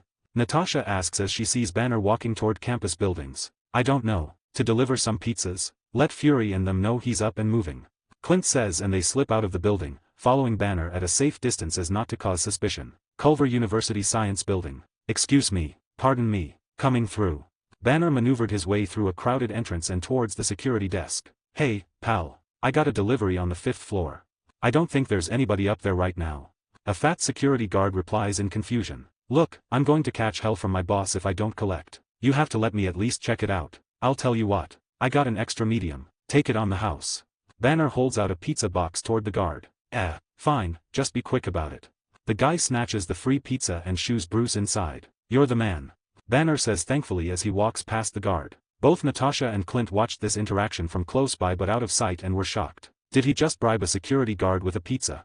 Clint asks as he watches the sad excuse of a guard start inhaling pizza slices. Yeah, I can't believe that worked. Natasha says with a shake of her head. Navigating his way through the building, Banner finds a computer lab of sorts and he signs into one of the many PCs as Betty Ross. He still knew her login and password after 5 years apart. Thankfully she didn't change anything. Unfortunately, any and all work associated with the project that turned him into a monster was gone without a trace left behind. When he ran from the soldiers in Brazil a few days ago, he had a laptop with all of the research data from the Super Soldier Serum Recreation Project. Bruce saved that data and even added to it over these many years, hoping to use it to cure his green skin condition. Sadly, that laptop was completely destroyed during the escape, so his only hope to recover some of it was this, but sadly, either the government or his old girlfriend deleted all of the data from that time. Sighing in defeat as he was hunched over the computer, Banner loads up a message board and instantly a line of text appears. Mr. Blue, Mr. Green, how goes your meditation? Bruce Banner, the data is gone. They found me and my laptop was destroyed during my escape. Mr. Blue, without that data, I don't know how to help you. What now? Bruce Banner, I've gotta keep moving, I guess. Mr. Blue and Mr. Green. A voice sounds over Bruce's shoulder, causing him to jump from his seat and onto his feet. How secretive. Turning around, Banner saw someone that he definitely didn't think would be there. He expected a guard or a professor perhaps, but not this. Surely not this. Spider-Man. Banner mutters in shock. Hello. Peter waves from his position, leaning on a nearby desk. What? Bruce asks in confusion. I'm here to speak with you and help if that's what you're asking. Peter says as he pulls up a chair and takes a seat. Help? You want to help me? Banner was confused. After all, in his mind, the Hulk is a killer that would warrant Spider-Man's assistance in subduing, not helping. It would be easier for Bruce to believe that Peter was here to attack him than anything else. Yep, you've been on the Avengers' radar for a while now, but we decided to wait. We were still building and recruiting at the time, so we gave you some space. Peter says as Banner tries his best to control his emotions and blood pressure. Okay. Bruce wasn't sure what to say. Technically, we would have left you alone a bit longer, but General Ross decided to pull his shenanigans, so we had to move up our schedule. After all, we can't have that idiot provoking you into destroying a city or something. Peter says, showing his clear distaste for Banner's most hated enemy. I see. Bruce says as he starts to slowly calm down. Good, you're taking this well. Peter says with a smile and stands up. We shouldn't stay here for too long. Get back to that pizza place. I'll meet you there. How do you? Bruce asks, but Peter jumped out of the window and disappeared before he could finish speaking. Sigh, my life used to be so simple. Peter could have portaled Banner out of the building instead of splitting up like this, but he didn't want to reveal his portal ability to the Hulk just yet. He didn't know if the Hulk sees and knows everything that Bruce does after all. Portals will be Peter's best weapon against a being as powerful as the Hulk, especially when it comes to trapping or moving him out of a crowded area. Though they technically didn't separate, as Peter stealthily followed Banner all the way back to the pizzeria, wanting to make sure the squirreless scientist didn't try to run. Not like it would matter as the Hand and Shield were still following him as well. Peter had to be careful dealing with Banner, so he refused to take any chances though. On top of that, the team of Avengers that arrived with Peter was watching and listening in on that whole first meeting, ready to pounce should the need arise. They would continue to remain hidden but close by, as too many people may scare or excite Banner into turning green, which wouldn't be good for the people and property in the area. A/N 1431 words. Don't forget my stones. As king of this small land, I must demand tribute. Those who refuse are nothing but traitors. 83, see 83 Lovers Reunion. As of this chapter, the pattern is 9 chapters ahead at chapter 92. I'll be writing 1 or 2 more chapters today. Thankfully, when Banner returned to Stanley's pizza parlor, Stan was already closing up without a customer in sight. You're back. The old man greeted Bruce warmly. Did you get what you needed? No. Banner answered as he looked outside the windows for any sign of Spider-Man. What's the matter? Were you followed? Stan asks as he stops what he was doing and checks the windows as well. Probably. Bruce answers as the kitchen door swings open behind them, causing the two to swing their heads around. Hello again. Peter says as he waves to them and inspects the pizza that was still left out. Hey, this looks okay. Are you from New York? Too shocked to answer the question, the old man turned to look towards Bruce, wordlessly asking what was happening with his eyes. Don't look at me. I have no idea what's going on today. Banner said as he watched the Spider-Man carefully inspecting the leftover pizzas. I ask because usually, the pizza outside of New York is subpar at best, with a few exceptions of course. This looks like something I could get in the city. There's no way you're from Virginia. Peter says but soon loses interest in the pizza, as the old man didn't seem very talkative. Should we talk upstairs? Peter turned back toward Bruce and gestured toward the passing civilians outside. Yeah. Banner replies, not wanting to draw attention to himself. Are you gonna be okay, kid? Stan finally speaks. Yeah, I think so. Banner says as he follows Peter toward the kitchen, where they went upstairs to his apartment. As the kitchen door was closing behind Banner, the door to the shop opened, and in came a dark-haired woman with blue eyes and a middle-aged man with dark hair and eyes. Insert picture of Betty Ross here. As Betty entered the shop with her boyfriend, Leonard, she saw a very familiar backside of a man heading to the back room. She instinctively knew who it was but wasn't sure if her eyes weren't deceiving her. Bruce, she thought as Stan turned to see her with a look of worry on his face. We're pretty well closed here, Bets. I'm sorry. The old man says as he glances at the door, only increasing Betty's suspicion. Oh, come on, Stan, it's Friday night. She responded while studying Stan's odd behavior. Who just went in the back? Just a plumber. Stan lies but sadly she could see right through it. Toilet's broken. Bruce is fixing toilets now. Betty says with a raised brow, causing Stan's eyes to widen which proves her suspicions right instantly. Stan was lost for words for the second time today. Bruce. Leonard questions with a confused look. Isn't he dead? Listen, you kids should really get going. Stan tried his best but Betty simply ignores him and marches into the kitchen. Wait. The old man calls out but she was already gone. Standing frozen with the old pizza shop owner, Betty's boyfriend's face slowly morphed into one of concern and jealousy. He always hoped that Betty's missing ex was dead, not because he hated the man, but because he loves Betty and knows how she feels for the other man. While Stan started muttering to himself about how he did his best and that this wasn't his problem anymore, Leonard walked out of the shop and took out his cell phone, making a quick call. Climbing the stairs to his temporary apartment, Bruce lets Peter inside and turns on the lights. The blinds were still shut tight so they simply took a seat in the living room without worry. How can you help me? Banner asks skeptically. In his mind, the Avengers may be strong but they can't face the might of the United States military. First, the military isn't after you, Thaddeus Ross is. Peter says, confusing Banner. Ross is a general. If he's after me, the military is too. Bruce corrects Peter with a shake of his head. No, he lied to his superior about the reason for his trip to Brazil. The government thought that he was simply going to extract a scientist, nothing more. They didn't even know you were there. Most people think that you're dead. Peter said, causing Banner to raise an eyebrow. So, does that mean he's in trouble now? He asks hopefully. No, not yet. Peter said with a shake of his head. So you're telling me that after lying to his superiors and that whole mess in Brazil, Ross hasn't even been reprimanded and is probably still out there hunting for me? Banner raises his voice angrily. Say the word and we'll move in, webhead. Peter could hear Tony's voice through his earpiece but didn't reply. Well, his superiors don't know just yet. Ross has become very adept at hiding his misdeeds over the years, but that doesn't mean they won't find out. After all, the Avengers are involved now. Peter says as he turns his head, sensing someone coming up the stairs. Right. Banner says but before he could continue, the door to the stairway flies open and hits the wall. Bang. Bruce. Betty exclaims as she marches into the room, determined to find out what was going on. Betty. Bruce practically jumps out of his seat in surprise as their eyes meet. Well, this just got complicated. Peter says, causing Betty to turn towards him next. Spider-Man. She mutters in shock. Yeah, hello. Pete says with a wave. I'm here to help Bruce. Help with what? After a long explanation, where Peter sat back and watched the two reunited lovers speak, Betty was finally up to speed on what's been going on. What is it like? When it happens, what do you experience? Betty asks curiously, completely forgetting her boyfriend is waiting downstairs for her. Remember those experiments we volunteered for at Harvard? The induced hallucinations? It's a lot like that, just 1,000 times worse. It's like someone poured a liter of acid into my brain. Bruce explains. Do you remember anything?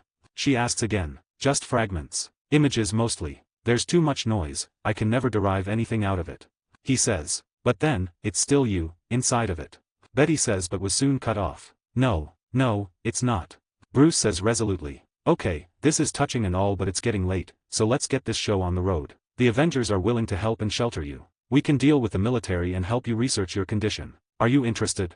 Bruce, I don't understand why we can't just walk in and talk to my father.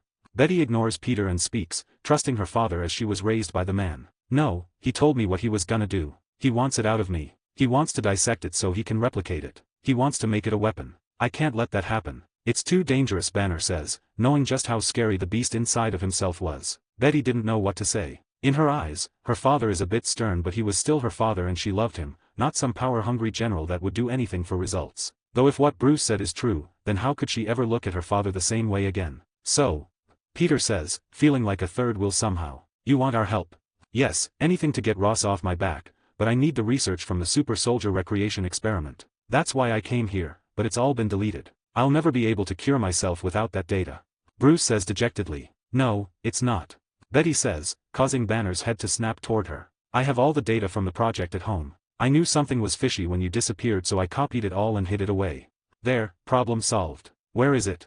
Peter says as he wants to leave Virginia tonight. He knew how the movie went for this one, and if it goes by the same plot, then Ross and his soldiers would be arriving by tomorrow. though things have changed with Peter's arrival, so he just wants to be safe. Peter isn't worried about the military, as General Ross and his army could be handled by a single Avenger, but the Hulk is a whole other story. The Hulk is a dangerous enemy after all. Ross is probably the only person on this planet that can anger Banner with his mere presence, so it's best to just keep them far apart for everyone's safety. A/N 1458 words. Don't forget my stones. I sleep. 84, see 84 enemies seek power. As of this chapter, the patrun is 8 chapters ahead at chapter 92. I'll be writing 1 or 2 more chapters today. Outside of Stanley's pizza parlor, Betty's boyfriend, Leonard was speaking in hushed tones over his cell phone. Yeah, you told me to call you if he ever shows up, so this is me doing that. I know. I'll try, but you know how bullheaded she can be. Leonard practically whispered into the phone as he paced back and forth outside of the building. This guy is a weaselly little sh*t, isn't he? Across the street, inside the same building that Natasha and Clint previously occupied, Tony comments to his fellow Avengers. Just as they planned, Tony, Charles, Eric, Storm, and Nightcrawler tagged along for this mission. They followed Peter and Banner at a distance and sneakily hid in the building, listening to the conversation thanks to the microphone that they placed on Peter's suit beforehand. Though that wasn't the most interesting conversation going on across the street. When Betty Ross showed up with what appeared to be her boyfriend, all of them instantly knew that this could get complicated, as love tends to complicate just about everything. As soon as her boyfriend left the shop without her, they all knew that Betty caught on somehow, but what surprised them was the little rodent's actions upon stepping outside. He made a call almost instantly. Using one of the many abilities he added to his Iron Man suit, Tony was able to listen in on the call and was shocked to hear Betty Ross' boyfriend calling her father and ratting out Bruce without a shred of shame. What should we do? Charles asks, knowing that the military would rush over. Let's see what Webhead wants to do. Tony says as he opens communications to Peter once again. Hey, we got a problem. Where is it? Peter asks after hearing that Betty has the research that Bruce needs. As soon as Betty was about to answer him, Peter's earpiece goes off. Hey, we got a problem. Tony's voice came through. Betty's boyfriend just called the general and ratted Banner out. Furrowing his brows and going silent for a moment, Peter puts his hand on his ear, tapping the earpiece so he can speak back to Tony. Did he say that I'm here as well? Peter asks, confusing both Bruce and Betty, who wondered what was going on. Who are you talking to? Banner asks a bit anxiously. Waiting for a reply from Tony, Peter holds up his hand briefly, non-verbally telling the two to give him a minute. No, he didn't seem to know. Stark replies. Good, when he's off the phone, send Black Widow to sweep him up. We can't have the general know that we're involved just yet. He'll start backtracking and maybe go into hiding. Peter says and takes his hand off the earpiece. You got it. Stark says and the line goes quiet again. Who's Black Widow? What's going on? Betty starts asking as she saw that Peter was done speaking. Why did you mention the general? Banner asks suspiciously. Calm down. Peter says to Banner and looks toward Betty. Your boyfriend just called your father and snitched on Bruce, so now General Ross is on the way. I need to leave. Banner mutters as he instantly jumps to his feet and starts heading toward the door. As he reaches for the doorknob, Peter shoots a web at the door, sealing it shut and causing Bruce to whirl around and look at him dangerously. Oh, calm down.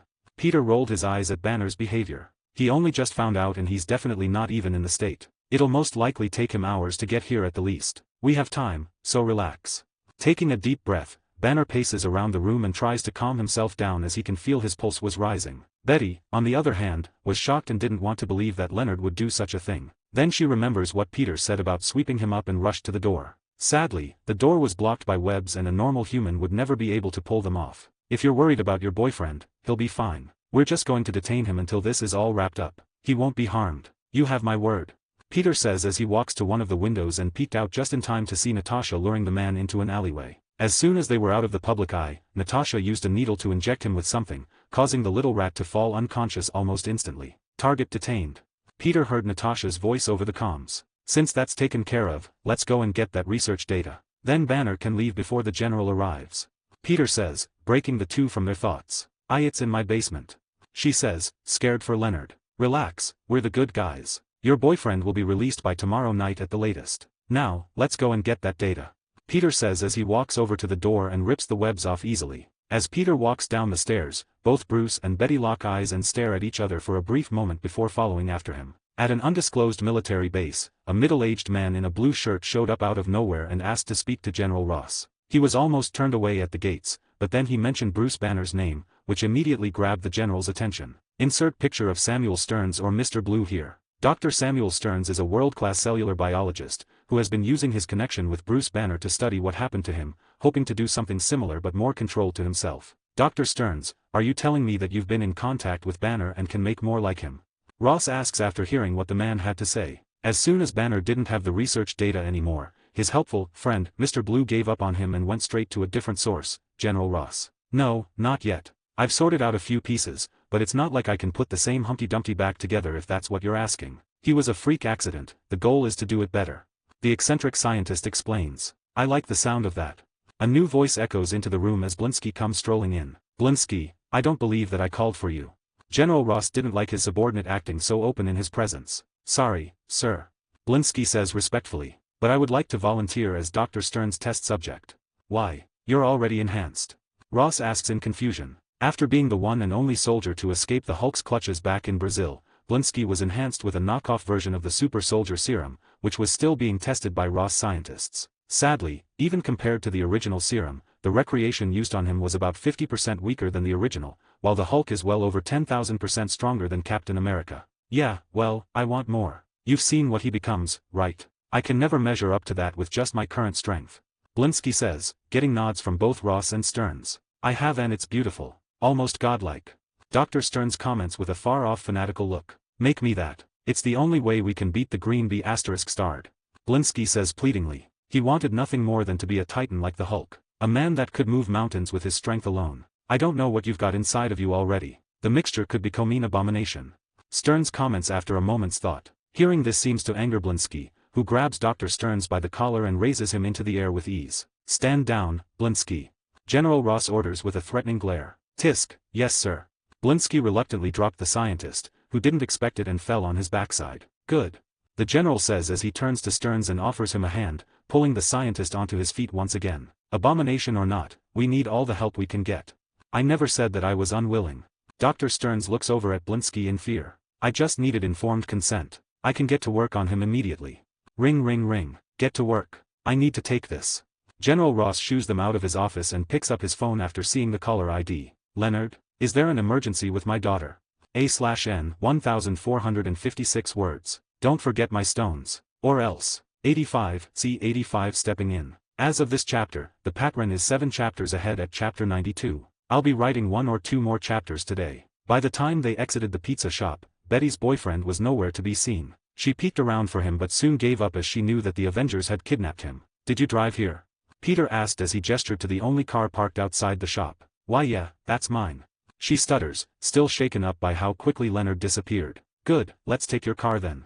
Shaking off her piling emotions, Betty unlocked the car and they soon drove off. The whole car was silent as they made their way out of town and toward Betty's house. Betty was dealing with the return of a man she loved even to this day and the abduction of her current lover. On top of all of that, her father may not be the man she thought he was. It's safe to say that she's having a very emotionally conflicting day. Banner sat in the passenger seat, staring at Betty as she drove the car. He loved this woman and he never forget that love even through the 5 years that he spent running and hiding from the US government. Sadly, she was already with another man, which is a bit crushing, but it's been 5 years so he can't blame her. Though that doesn't stop the grudge that was forming toward her new lover. After all, he ratted Bruce out to his most hated enemy. Peter, on the other hand, sat in the back seat quietly listening to Fury on the radio. My people in General Ross' circle say that he's currently in New York. His men are gearing up and a plane is being readied for his departure. It will take about 5 hours for him to get here, give or take.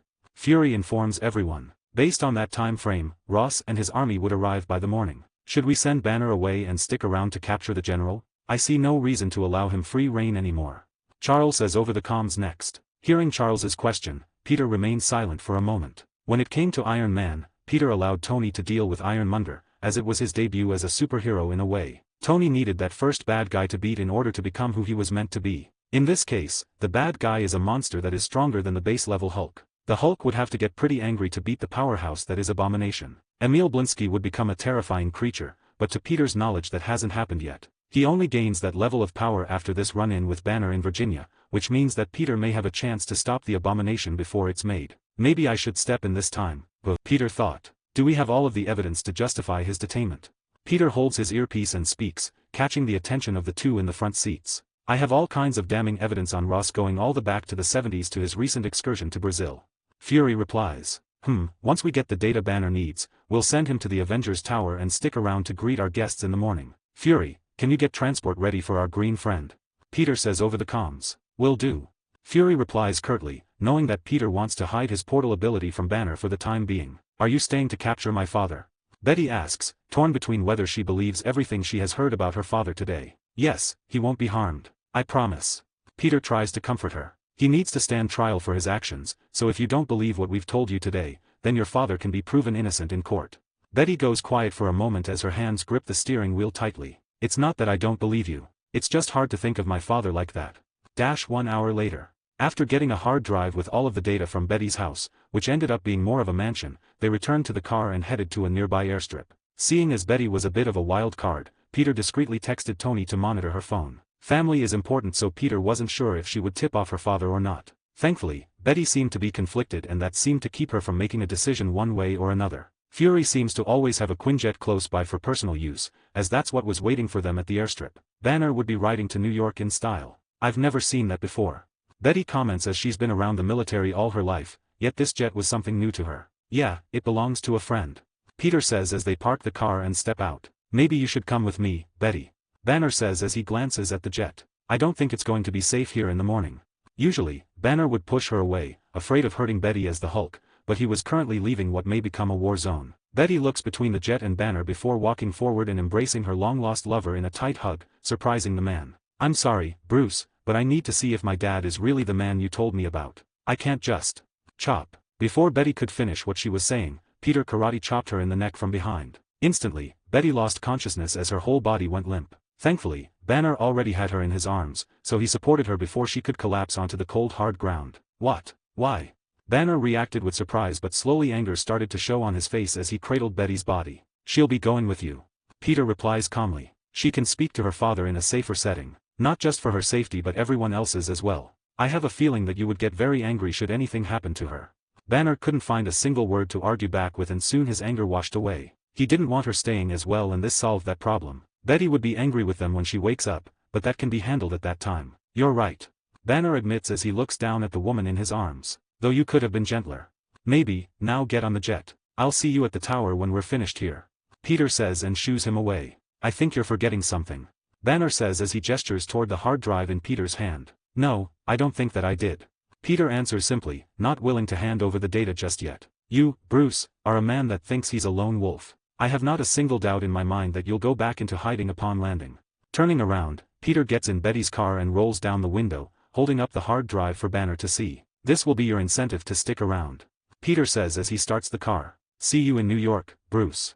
As Peter drives off, Banner couldn't help but curse Spider-Man's name. The guy had him pegged perfectly though. He planned to get the data and slip away into hiding, preferably to a less populated area, where he would contact his good friend Mr. Blue for help. Sadly for him, Peter already knew Banner's character from the movies and wouldn't let that happen. While General Ross was rushing to Virginia on a military plane, Blinsky and Dr. Stearns were in a lab unpacking supplies. "What's that?" Blinsky asked curiously as he watched Dr. Stearns organize his things. General Ross had this lab made in New York City after the incident that created the Hulk 5 years ago. Many scientists still work on the super soldier serum here to this very day, but none have come as close to completing it as Banner had. This Stearns holds up a vial of what appeared to be blood. "Is a blood sample from Banner. I had him send me this a year ago. It took months of persuasion to get him to mail this tiny amount to me."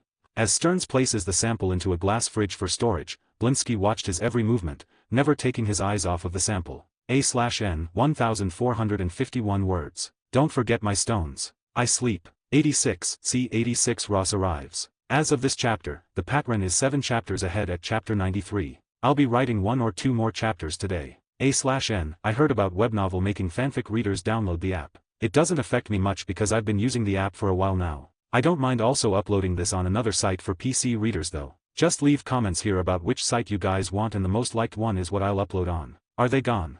Peter asked over the radio as he drove Betty's car on the dark highway. "Yes, I'm following them back as planned." Storm speaks over the radio. "Thank you, I apologize for giving you the boring job." Peter says, feeling bad for sending her away on the first mission. "No problem. I don't relish in fighting and this is an important job." Storm replies without care. "Good, just keep us updated. If anything happens, I'll portal over to assist you." Peter says as he opens a portal in the road, which swallows the car, leaving behind an empty highway. Betty's mansion comes into view as the portal closes behind him. Pulling into the driveway, Peter is met by the remaining Avengers members. "That went well," Tony says with a smile. "Yes, Mr. Banner has good control over his emotions." I could feel every fluctuation in his emotional state and he was constantly working to keep himself calm and together. Though there's a wave of constant anger in him that is concerning, to say the least. Professor X rolls over and shares his findings as well. Odd, maybe it's just the way he is. We can look into that later though. I'm sure he'll be thrilled with us helping in his research. Peter comments. Peter didn't think that there will ever be a cure for the Hulk. The Hulk, in Peter's opinion, is a physical manifestation of Bruce Banner's rage and anger. As long as Bruce has these feelings, then the Hulk will always exist. Seeing as Bruce tried to kill himself and failed due to the Hulk, Peter wasn't even sure if Banner could take any drugs to dull those emotions either. Would they even be effective? No, if there was a cure that could get rid of the Hulk, Bruce would have found it in the movies. Peter thought. The best option is for Bruce to accept and reconcile with the Hulk as he did in Avengers Endgame. At least then they can merge into a singular being, negating each other weaknesses. A Hulk with the brains of Bruce Banner. The general should be arriving in a few hours.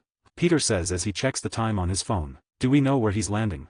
-4 hours later. At an undisclosed airstrip in Virginia only a handful of miles away from Culver University, the sun rose only moments ago as one large military transport plane landed on the strip. Though it wasn't the only one. One after another 4 planes landed in total. Each of them carrying able-bodied soldiers, vehicles, and equipment. When every plane landed, the soldiers from each plane hustled and bustled to get to their respective duties. Whether they be moving crates, driving vehicles, or simply securing the perimeter, these soldiers moved with purpose as they executed their orders perfectly. Was that the last plane? Peter asks over the comms from his hiding spot in a nearby tree line. Yup, no other planes are in the area. Tony answers him. Good, who wants to take the lead? Peter asks but no one speaks up. Well, Magneto seemed eager, but the man was a bit too hot-headed so everyone ignored him in this instance. Though he has been calming down as of late. It just takes time for someone that had a villain mentality to adjust to the hero's gig, but he has been adapting well so far. I guess I'll take lead then. Peter says with a sigh. Everyone wants the feeling and power of being in charge but they don't want any of the responsibility, which is something Peter has learned in the many months since making the Avengers. Even seasoned veterans like those on the Avengers Council would rather offload the work and responsibilities onto another capable person. Sadly or luckily, depending on how you look at it, this person was Peter. This made Peter a sort of leader in the Avengers. He still couldn't make decisions on his own or anything like that, but his words carried more weight than the others did for sure. After all, he does most of the work. Though he couldn't blame anyone for this. Tony is a lazy playboy, Fury is busy with S.H.I.E.L.D., Charles is busy with his school, and Eric is a bit extreme for a leadership role. Peter was the only option really and he didn't mind being the one to take control in a way. I'll head down there and speak to them. Peter says as he uses his webs to catapult himself out of the tree line and straight toward the airstrip. You guys get into position and be ready for a fight. Remember, no killing or maiming as long as you can help it. This is our first mission and we don't need the media freaking out about the Avengers killing American soldiers. Yeah, we got it. Just be quick. I haven't slept yet. Tony says crankily, getting some words of agreement from everyone else. They did stay up for the whole night waiting for General Ross to arrive, so he couldn't blame them for being tired. Peter wasn't all that tired, but that was probably because of his age. He is the youngest one here after all, though they didn't know that. I thought you'd be used to all-nighters at this point, Tony. Peter jokes over the comms as he flew closer to the airstrip. That's different. Those all-nighters are spent in air conditioning, preferably drunk and with some lovely women. Tony banters back. I'm so jealous. Nightcrawler mutters, probably forgetting that they could hear him. As Peter soared closer to the airstrip, it didn't take long for the soldiers to notice his arrival. At first, they just saw a blurry blue and red figure in the air, but as he got closer, the men and woman with good eyesight immediately knew who was visiting them. Spider-Man. One muttered which caused a chain reaction amongst the soldiers. It can't be. Why would Spider-Man be here? That's definitely him. Forgetting that they were supposed to be guarding the airstrip, each soldier watched Peter shoot past their defenses and land next to one of the planes with the grace of a cat landing on its feet. They didn't even raise a gun in his direction. Hello, I'm here to speak to General Ross. Peter says with a wave to the soldiers around him. Each soldier was too shocked to say a word but that didn't last long as the man himself came driving over on a Humvee. What's going on here? Not knowing exactly what's happening, General Ross exits the car and sees his men standing around with dumb looks on their faces. There better be a good reason for. Before any more words could leave his mouth, the general turned to see a man dressed as Spider-Man standing next to one of his planes. Is this a joke? Ross muttered questioningly. I'm afraid not. Peter says with a shake of his head. General Ross, you're under arrest.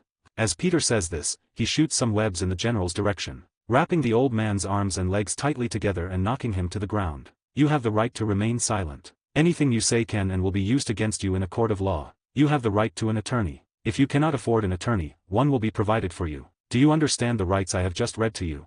Peter says as if he were a police officer as Ross wiggles on the floor like an angry worm. What's the meaning of this? General Ross shouts angrily. Do you know who you're attacking? I'm a United States general.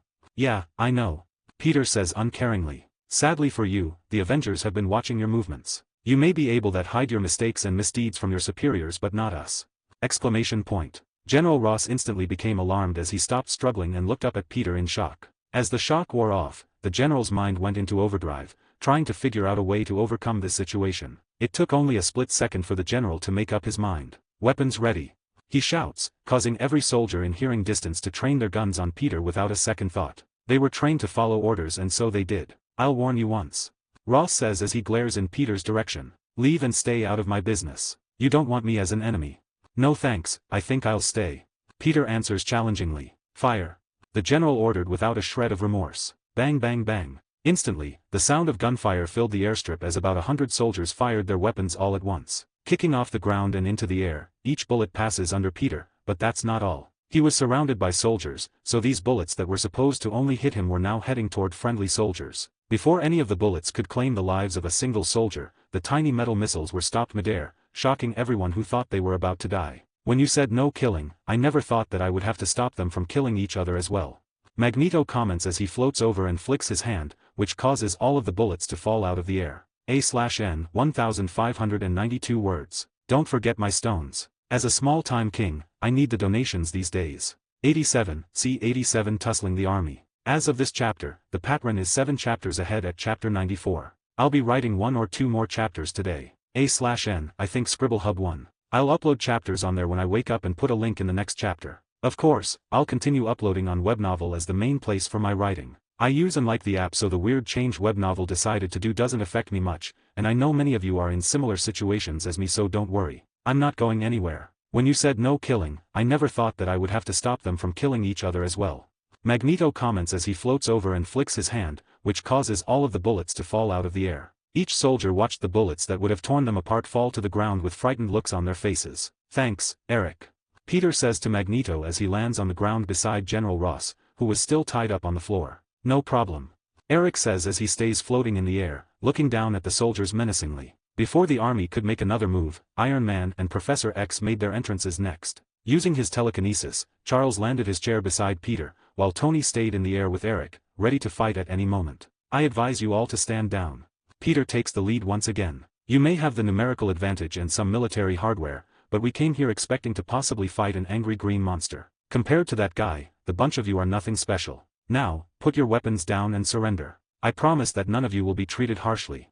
The soldiers paused and looked around at their comrades, each of them contemplating how to handle the situation. Shooting Spider-Man was hard for them to do in the first place, as he's a hero that many of these soldiers respect, but one person held more respect in the military than even Peter. Tony Stark. The majority of these soldiers looked up at the Iron Man armor with awe and respect in their eyes. The Starks have always had the respect of the military ever since World War II. Hearing Peter's words and seeing the arrival of Tony Stark, many of the soldiers lowered their weapons, ready to peacefully cooperate with the Avengers. Don't listen to him and fire.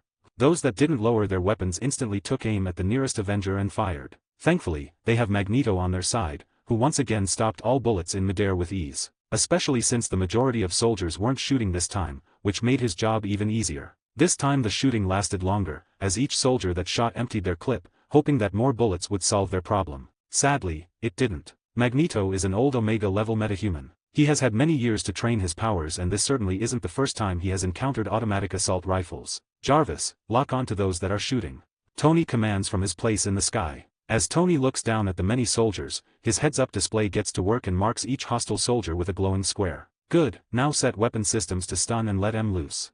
Tony says and many compartments all over his suit open up. From these compartments appeared all kinds of different weapons. Stun guns, tranquilizer guns, there was even a futuristic-looking blaster that popped out of his shoulder. It glowed in a pale blue light as it seemed to charge up. Within seconds, Tony resembled Farah from Overwatch, as non-lethal weaponry were fired down from the sky at each of the previously marked soldiers with pinpoint accuracy. Justice reigns from above.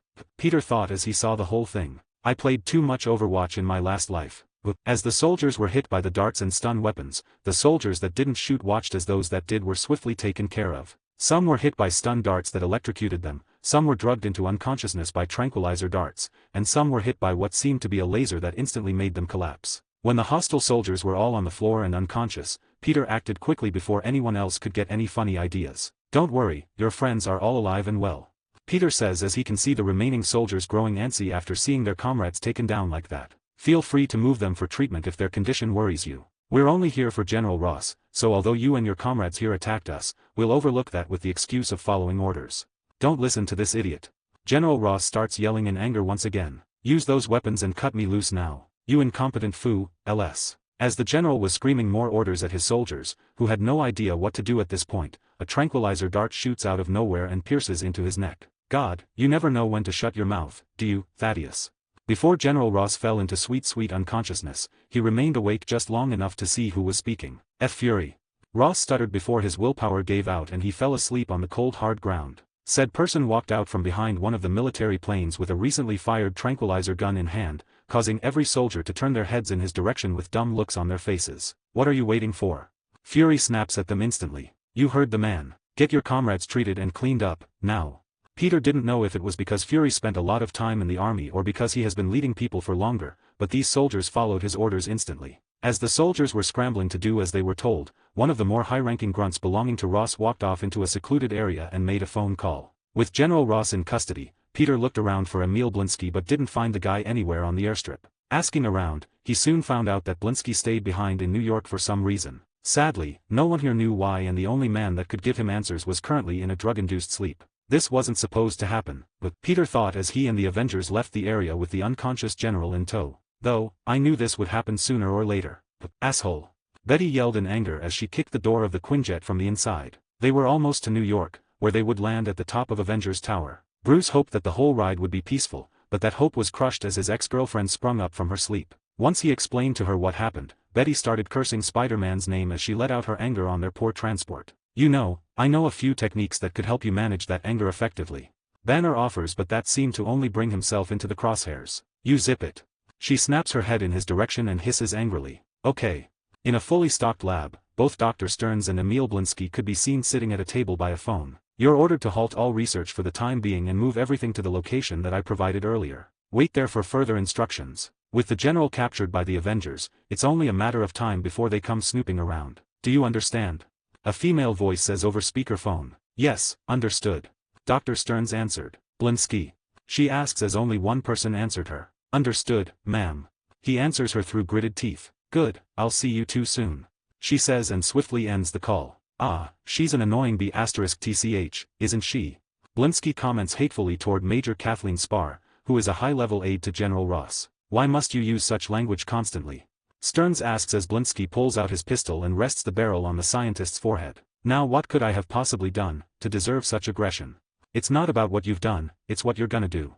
Blinsky mumbles agitatedly, causing Dr. Stearns to raise his head in interest. I want what you've got off Banner, I want that. Blinsky points to the blood sample in the glass fridge. Okay. Stearns agrees with a glimmer of interest in his eyes. Good. Blinsky says, slightly surprised by the doctor's quick agreement. Now, load me up. Holding out his arm expectantly, Blinsky waits as Dr. Stearns walks over to the fridge and pours Banner's blood into a syringe with a long needle attached to it. Are you sure about this? Stearns asks as he holds the needle centimeters from Blinsky's skin. Just do it already. Blinsky answers back in annoyance. Okay. Dr. Stearns mutters as the needle pierces the soldier's skin and he pushes the plunger at the end, injecting the blood. A/N 1467 words. Don't forget my stones. I sleep. 88 See 88 Avengers Assemble. As of this chapter, the patrun is 7 chapters ahead at chapter 95. I'll be writing 1 or 2 more chapters today. A/N Apparently the problem was solved, so I won't be uploading anything on ScribbleHub. Yay, finally. Betty comments as the Quinjet lands on the helipad at the top of Avengers Tower. Yeah, I could use some food right about now. Banner says as they just spent hours on a jet without any food or water. Same, let's hope that they have something to eat. Betty replies as they see a door on the roof but soon find that it's locked tight with a keypad on the side. Okay, I think that I hate Spider-Man. While Betty was having her realization of hatred, Banner tried to punch in some random codes on the keypad but nothing worked. They were stuck on the roof. As they were stranded, Betty did what she did earlier on the Quinjet and started kicking the door in anger. Truly, this was one of the worst days of her entire life. I can help with that. A voice calls out from above as the former lovers turn to see a white-haired and dark-skinned woman descend onto the roof behind them. Meanwhile, as the blood was injected into Blinsky's arm, the reaction was almost instant. His body began to swell and turn a sickly green color. His skin resembled that of a lizard but also looked slimy and wet like a frog.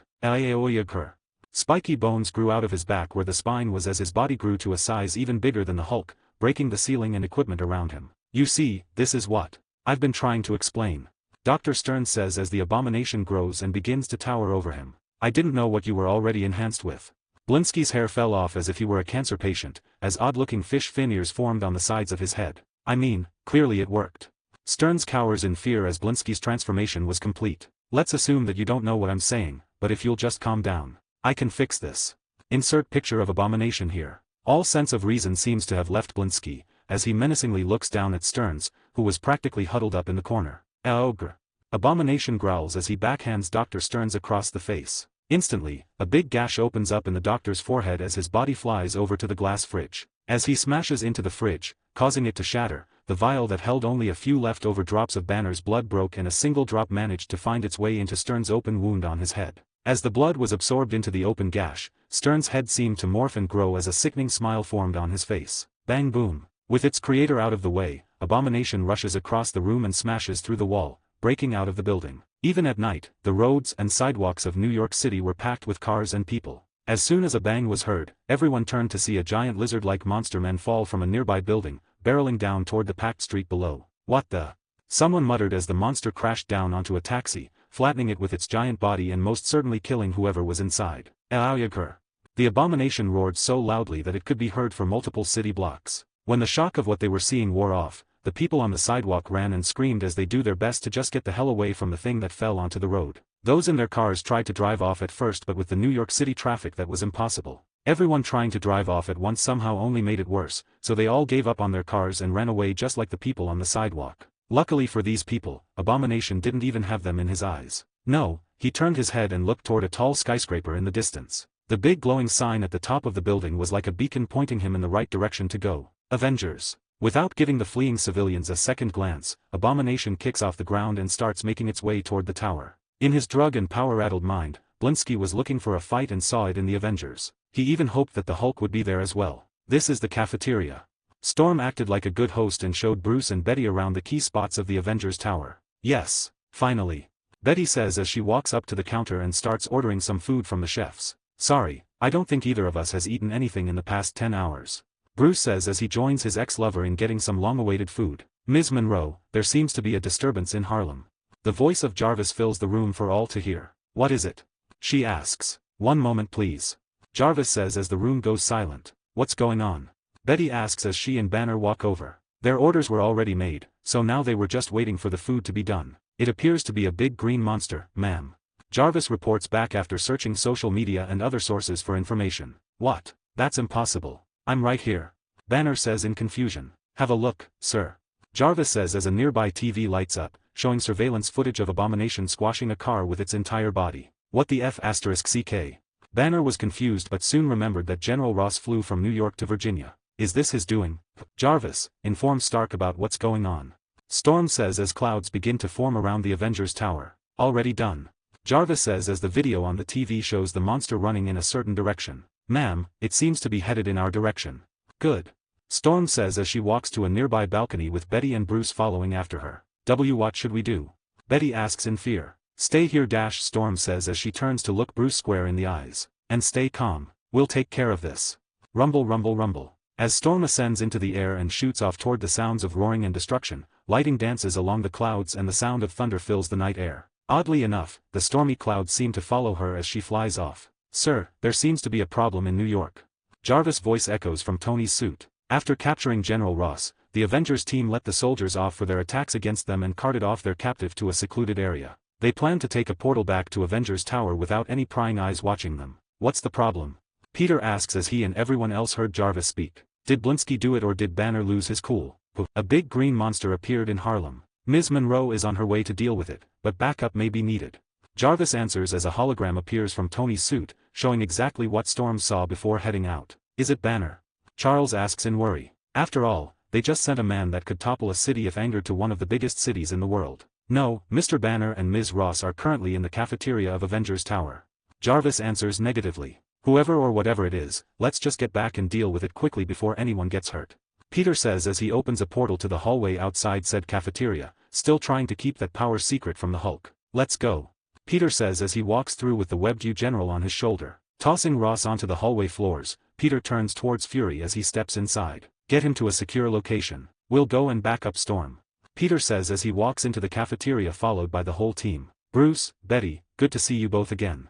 Walking past them after a short greeting, Peter jumps off of the nearby balcony without giving them a chance to reply. Apparently, he was the only one with some manners, as the rest of the Avengers practically ignored them while following Peter off the building. Banner watched their backs as they jumped off of the balcony and into danger with an odd feeling. He almost felt as if he should be joining them but quickly does his best to squash that feeling. A/N 1457 words. Don't forget my stones. Please and thanks. 89, see 89 Thunderous Battle. As of this chapter, the patrun is 7 chapters ahead at chapter 96. I'll be writing 1 or 2 more chapters today. We'll take care of this, Storm says as she flies off into the distance, leaving behind both Betty and Bruce. She didn't know which direction the monster was coming from, but she didn't need that information in the first place. It only took Storm moments to find Abomination as it was hard not to notice where the animalistic roars and sounds of destruction were coming from. Heading that way and bringing the thunderous weather with her, Storm caught sight of a towering green figure barreling down the street toward the Avengers Tower, crushing cars and destroying anything in its wake.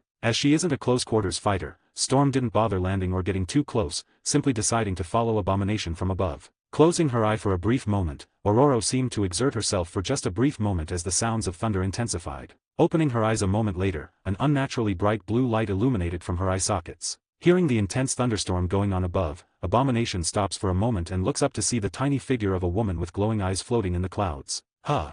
Blinsky grunts in a deep and monstrous tone. Before he could understand what was happening, countless strands of lightning filled the sky, seeming to almost dance around the woman. Mesmerized by what he was seeing, Abomination stood in awe as every strand of lightning converged to form a giant blue bolt of energy. Fear set in as the glowing eyes of the flying woman lock onto him. Instantly, Blinsky knew that he was in danger, as his brain was telling every nerve in his body to move. Thanks to his training as a soldier and the enhancements his body has gone through, Abomination was able to push past the fear and run for cover. Sadly, his enhancements didn't make him faster than lightning, which moves at 270,000 miles per hour. Zzzzzzzzzzzzzzz. Even with a moving target, Storm controlled the lightning around her like a pro and swing her hand down, causing the giant blue bolt of lightning to strike downward with it. Pang! With such a big target to hit, it was almost impossible for Aurora to miss as the lightning crashed down onto the fleeing form of the Abomination. When the lightning made contact, it caused a small explosion that broke open the tough green skin of Abomination, blowing off a chunk of its chest.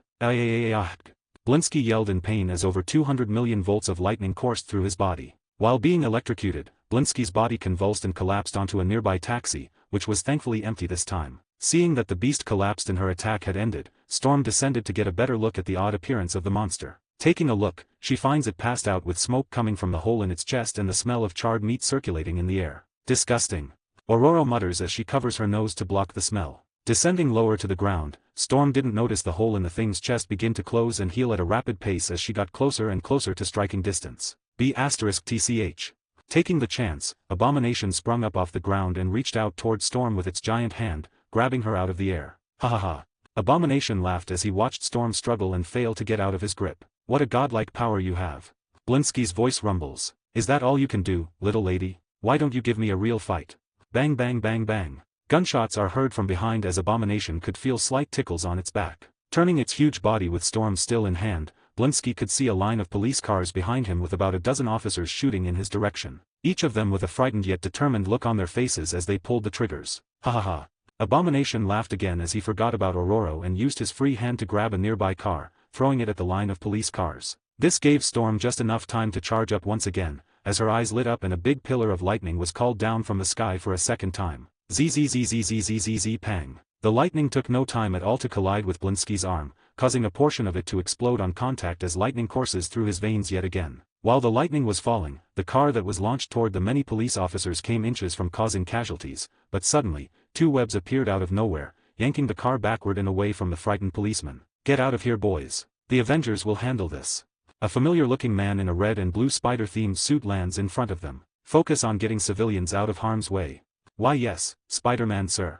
A new recruit answers with a stutter. Sending a nod their way, Peter doesn't wait long to go and join the fight. The lightning strike that hit Abomination's arm caused his grip to loosen, which gave Storm the perfect chance to escape. As she did so, Aurora instantly noticed something wrong with her right leg and left arm. Both hurt like hell and were turned in an odd direction, most likely broken from Abomination's grip. As she painfully flew from the monster's grasp, Abomination seemed to grow used to the pain and electricity coursing through him. This time, instead of toppling over on the ground, he fought through the pain and went to slap Storm out of the air like a fly. Just as the giant green hand was about to make contact, a nearby Prius flew through the air and smacked Abomination square in the jaw with its front number. This sent the sickly green monster tumbling backward, causing the trajectory of the slap to go off course and miss Storm completely. Hello, MS, Monroe. Having a hard time? Magneto floats over with his trademark smirk, 2 other cars floating over his shoulders. Storm still didn't have a good opinion of Eric, so she didn't want to answer him, especially when he has that infuriating smile on his face. What? No, thank you for saving your life. Eric asks a bit condescendingly. Be nice, Eric. Charles says as he floats over on his chair. I'm always nice. Eric says as he sees Abomination rising back to his feet and sends the other 2 cars shooting in its direction. Right. Charles says unbelievably as he turns his head to see Nightcrawler on a nearby building. Kurt, take Aurora back to the tower for treatment. We'll handle this from here. Right, boss. Kurt says as he disappears from his spot on the building and appears beside Storm. Let's go. As he finished talking, both he and Storm disappear in a puff of blue smoke, leaving the battle to the rest of them. The police are safe. Peter comes swinging over and lands on a street light between both Eric and Charles. How are things here? Aurora was hurt so Kurt took her back to the tower. Charles explains. Oh, he's getting back up. Eric comments but something odd happens. A 4th car goes flying in Abomination's direction, slapping him square in the forehead and sending Blinsky back to the ground. Huh. Eric grunts in confusion as he wasn't the one to throw that car. Back in Avengers Tower, Betty and Bruce were both watching the TV in the cafeteria with plates of food in front of them. Neither has touched their food, as the sights being shown on the screen in front of them were too shocking. When Storm left, they asked Jarvis to continue showing them what was happening. At this point, both ex-lovers almost knew that this monster had to be related to General Ross. Most likely he was trying to make something like the Hulk and it just went out of hand. Watching the fight between Storm and Abomination, that same feeling that Banner felt earlier arose from deep within him. As he watched the monster crushing Aurora with its tight grip, Bruce couldn't find it in himself to sit by and do nothing. Weirdly, he felt responsible somehow. Standing to his feet, Banner walked over to the same balcony that the Avengers leaped off of. Hey! Betty calls out as she follows behind him with worry written all over her face. Where are you going? To help. Bruce mutters as he peeks over the edge of the balcony at the world below. What? You can't control it, remember. Betty says, referring to the Hulk. Yeah, but maybe I can aim it. Banner says as he stares down at the streets below. What if you can't? Betty asks, scared of what might happen with 2 monsters running around the city. I don't know. Bruce says as he climbs up on the ledge and looks down. But I have to try. Wait. Betty yells and reaches out to grab him but it was too late. Banner leaned forward with his eyes closed and fell out of the building from the 122nd floor. As he descended closer and closer to the ground below, Bruce opened his eyes which were now a vibrant shade of green. A/N 1571 words. Don't forget my stones. Please and thanks. 90, C90 Hulk Smash. As of this chapter, the pattern is 7 chapters ahead at chapter 97. I'll be writing 1 or 2 more chapters today. As the 4th car comes flying past Peter and the Avengers, smashing into Abomination who was just getting back to his feet from the other 3 cars sent his way, everyone turned to see where it came from. Hulk Smash. A new voice fills the air as a giant green mass comes barreling past the Avengers. The Hulk didn't slow down for a second as it ran up to Abomination and punted its head, sending its large body flying back and into a nearby building, which causes a good portion of it to crumble. This isn't good. Charles mutters as they now have 2 monsters to deal with. It's like a monster movie. A metallic voice says from above as Iron Man joins them. Where's Godzilla when you need him? I don't think it's as bad as you would think. Peter says as he watched the Hulk. Hulk came here and immediately started fighting Abomination. Even after Abomination was sent flying into the building, Hulk hasn't started rampaging and destroying everything. No, he simply waited to see what its enemy would do next. You think it's helping us?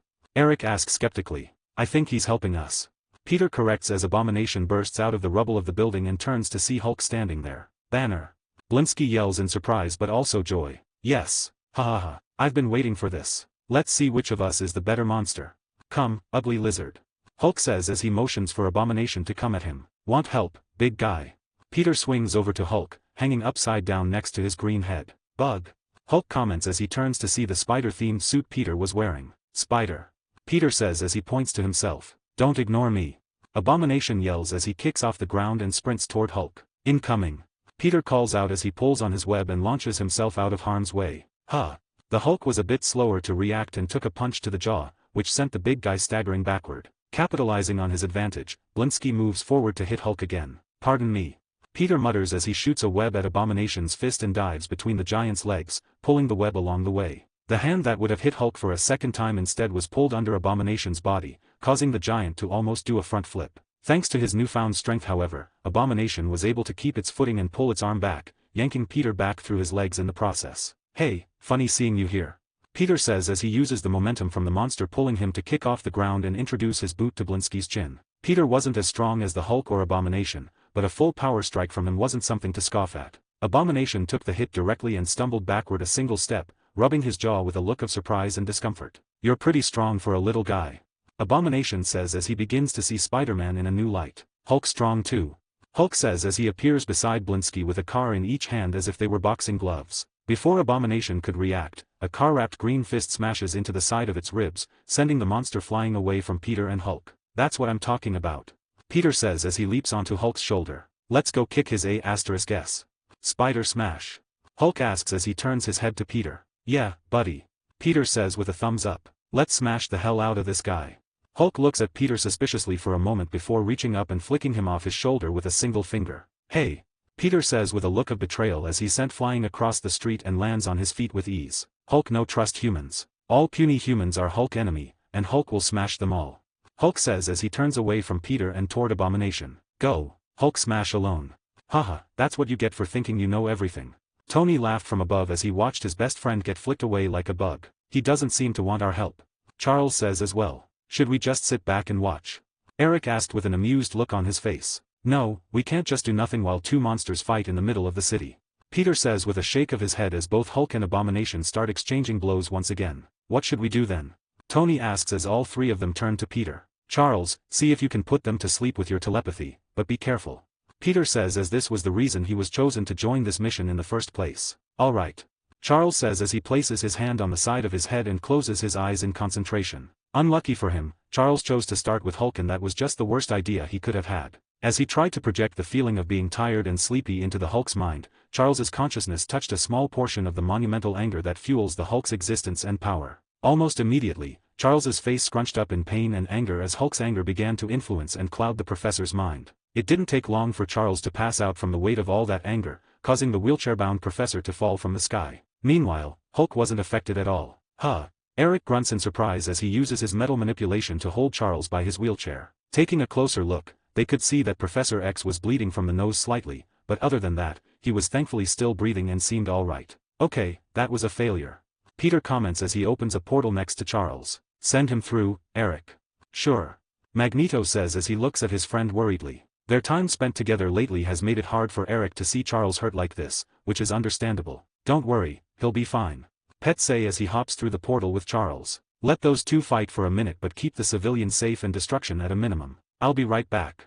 As the portal closed, Peter used a quick healing spell on Charles before depositing him into a bed at Avengers Tower. They would have time to check on him after the situation was dealt with. By the time Peter returned, only a few minutes had passed and Hulk seemed to be on the losing end of the fight. Eric and Tony were following the two from above, using anything they could to contain the brawl to the street and away from any people or buildings. Peter thought about sending the two Goliaths to the mirror dimension, where they could fight to their heart's content, but then an idea formed in his head. Hulk was always one of the more controversial Avengers. He is less controlled and caused property damage like no one's business. Not only that, he was also fairly scary to the general public. That can all be changed with this situation. Abomination appeared and scared the hell out of everyone while causing who knows how much damage and casualties, and who comes to save the day? The Avengers. Of course, the Hulk would count as a member of the Avengers in the eyes of the public. After all, they are both fighting the same monster. Peter just has to get Hulk to accept his help and the people would love him, especially after videos are shown of them fighting together. Speaking of video, Peter could hear and see multiple news helicopters in the air.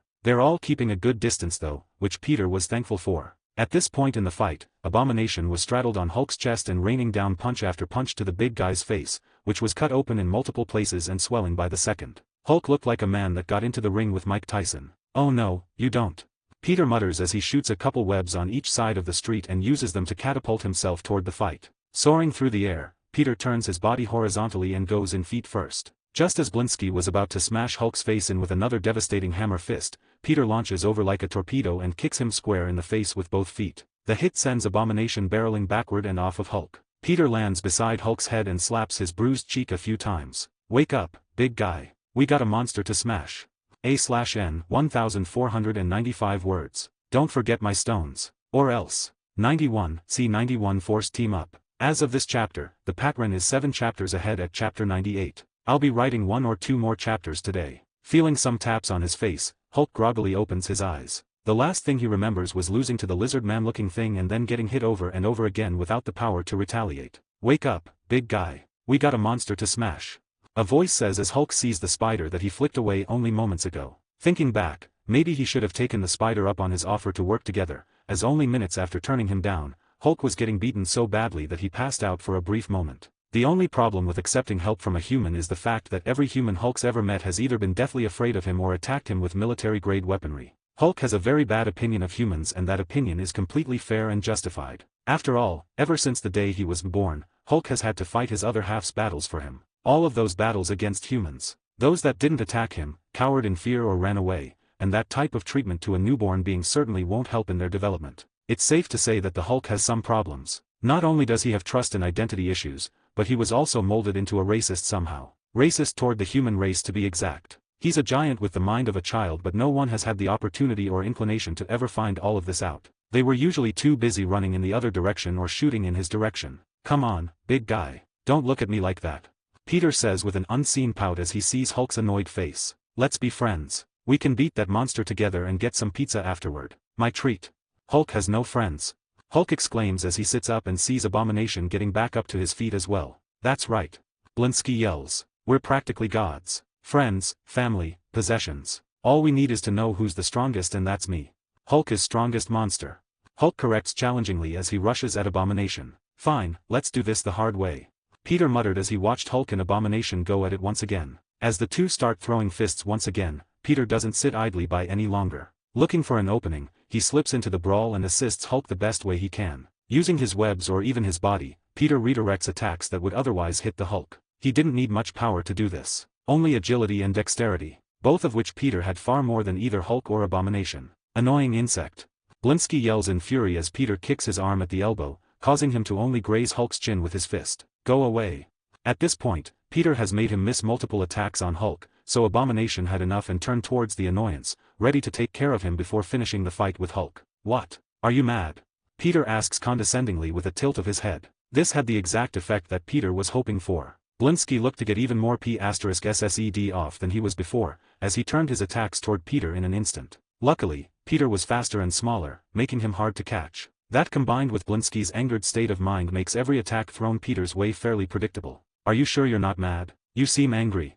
Peter antagonizes Blinsky more as he sidesteps a punch that cracks the concrete street upon impact. Meanwhile, Hulk stood off to the side with a dumb look on his face. All he could think about was how this human wouldn't take no for an answer. He asked Hulk to work together and he refused. He asked to be friends and Hulk refused again. After his many refusals, the same human just kept showing up and helping him and Hulk didn't like it one bit. In his mind, humans should either run away or attack him. They could do nothing else. Maybe you should calm down. Peter says the forbidden words, which makes Abomination's anger skyrocket to the point of no return. UF***ing annoyance. Just die already. Blinsky screams as he picks up a car and throws it at Peter. Using his senses and enhanced body, Peter jumps through the already broken window of the car, completely passing through the car without touching it. The car continues to soar past Peter and straight at Hulk, who was too caught up in his own thoughts to react as the car smashed into his chest. Oops. Peter mutters as he landed and saw Hulk get knocked back by the car. What's with these guys and using cars as weapons? Hulk, angry. Hulk says angrily as he staggers back while catching the car and tossing it aside. Hulk smash. Hulk has had enough of all of this. He only wanted to help and get rid of this monster as his other half wanted, but he was losing and then the spider started getting involved. Not to mention the two flies, Eric/Tony, that were overhead and interfering in his fight constantly. Whenever they would stray too far from the center of the street, they would be attacked from above until they steered closer to the road once again. Neither of the two could fly so they had to just take it as they slowly grew used to staying on the road away from buildings. Hulk had enough and it was time to let all of that built-up anger out. What better way to do so other than violence? Hulk exclaimed and sprinted over to Peter and Blinsky. Feeling the ground shake as Hulk grew closer, Peter does the smart thing and slips away just in time for Hulk to collide with Abomination. Hulk spear tackled the bigger monster, which sent Abomination tumbling backward and onto a car with Hulk on top of him. Before Abomination could get his bearing back and retaliate, Peter, who was perched at a nearby light post, acted quickly to assist Hulk by shooting constant streams of his webs from his wrists at their enemy down form. As the web was sticking into place on Blinsky's arms and legs, Hulk didn't even notice due to his blinding rage. He started raining his large fists down on the face of his enemy just as Abomination did to him earlier before Peter stepped in. The tables turned as Abomination strained against the webs holding him down, taking fist after fist to the face. The power of these hits was enough to make it feel as if there was some sort of earthquake happening. The ground shook and cracked. Cars, trash cans, rubble, and even the light post that Peter was on shook with every punch that landed on Blinsky's face. Sleep. Hulk yelled over and over as he just kept punching away, causing a small crater to form in the street. At one point, Abomination almost broke out of Peter's webs, but sadly for him, Peter would just add more. That combined with the fact that Blinsky was getting his face beaten in, made it hard for him to think straight after a certain amount of time. As time went on, Abomination's face started getting more and more mangled as each munch opened a new cut or swelled a new bruise. Soon, Blinsky stopped struggling against the web and seemed to pass out, but Hulk didn't stop. The attacks continued on the unconscious face of his enemy. Hulk either did not caring or hadn't noticing that he already won the fight. The question now is, should Peter stop him or let Hulk kill Abomination? Should I step in? But Peter thought as he and the other Avengers stood by and watched Hulk keep smashing Blinsky's face in. After a moment of thought, Peter made a decision. Jumping off the light post and onto Hulk's shoulder, Peter pats the big guy on the head a couple of times before speaking. That's enough. You won, big guy. Peter says these simple words, which instantly causes Hulk to stop and look down at his still alive yet mangled enemy. Hulk win. Hulk says as he stands up with Peter still on his shoulder. At this point, the news helicopters flew a bit lower to get a better shot, and some nearby police officers start pushing into the area as well, both thinking that the situation was over. The addition of these people set off alarm bells in Hulk's mind, as his only history with armed humans and helicopters was very violent, to say the least. Huh. Hulk grunted as he looked around and thought the worst. Hulk calm do. Peter tries to explain that they were on their side, but he was flicked off of Hulk's shoulder for a second time before he could finish speaking. With Peter off of his shoulder, Hulk turned and ran off, not wanting to deal with the humans that he thought would attack him at any moment. A/N 1542 words. Don't foray my stones. Ya here. 92, C 92 wrapping up. As of this chapter, the pattern is 6 chapters ahead at chapter 98. I'll be writing 1 or 2 more chapters today. Staring at the big fleeing back of the Hulk, Peter sighed and turned to Tony, who just landed beside the unconscious Abomination. His helmet opened as he bends a little to get a closer look at the monster. Tony, go follow Hulk. Peter says and instantly receives a reluctant look from Tony, who didn't want to do any grunt work. Don't look at me like that. Just follow him from a distance and bring Banner back to the tower when he switches back. Tony sighed as his helmet closed and he flew off to chase after the escaping Hulk. When Tony left, a few police officers came forward. Is that thing real? One of them asks as they look at the sleeping Abomination. Is it alive? I don't think our cuffs are big enough for this. Don't worry about it. We'll be taking it into our custody, so you won't have to worry about anything. Peter says to the police as he turns toward Magneto, who was still floating above everyone. Eric, use the strongest metal in the area to restrain this thing. Feel free to go overboard. We can't have it escaping and destroying another part of the city, after all. Nodding his head, Magneto uses his powers to draw metal from the nearby rubble in the area and uses that to tie up Abomination in what looked like a complicated bondage style. That's very interesting, Peter says as he recalls seeing something similar in a Japanese P*RN video. Thanks. Eric replies with a smile, knowing full well what Peter was thinking. I had a lot of practice in my youth. Right.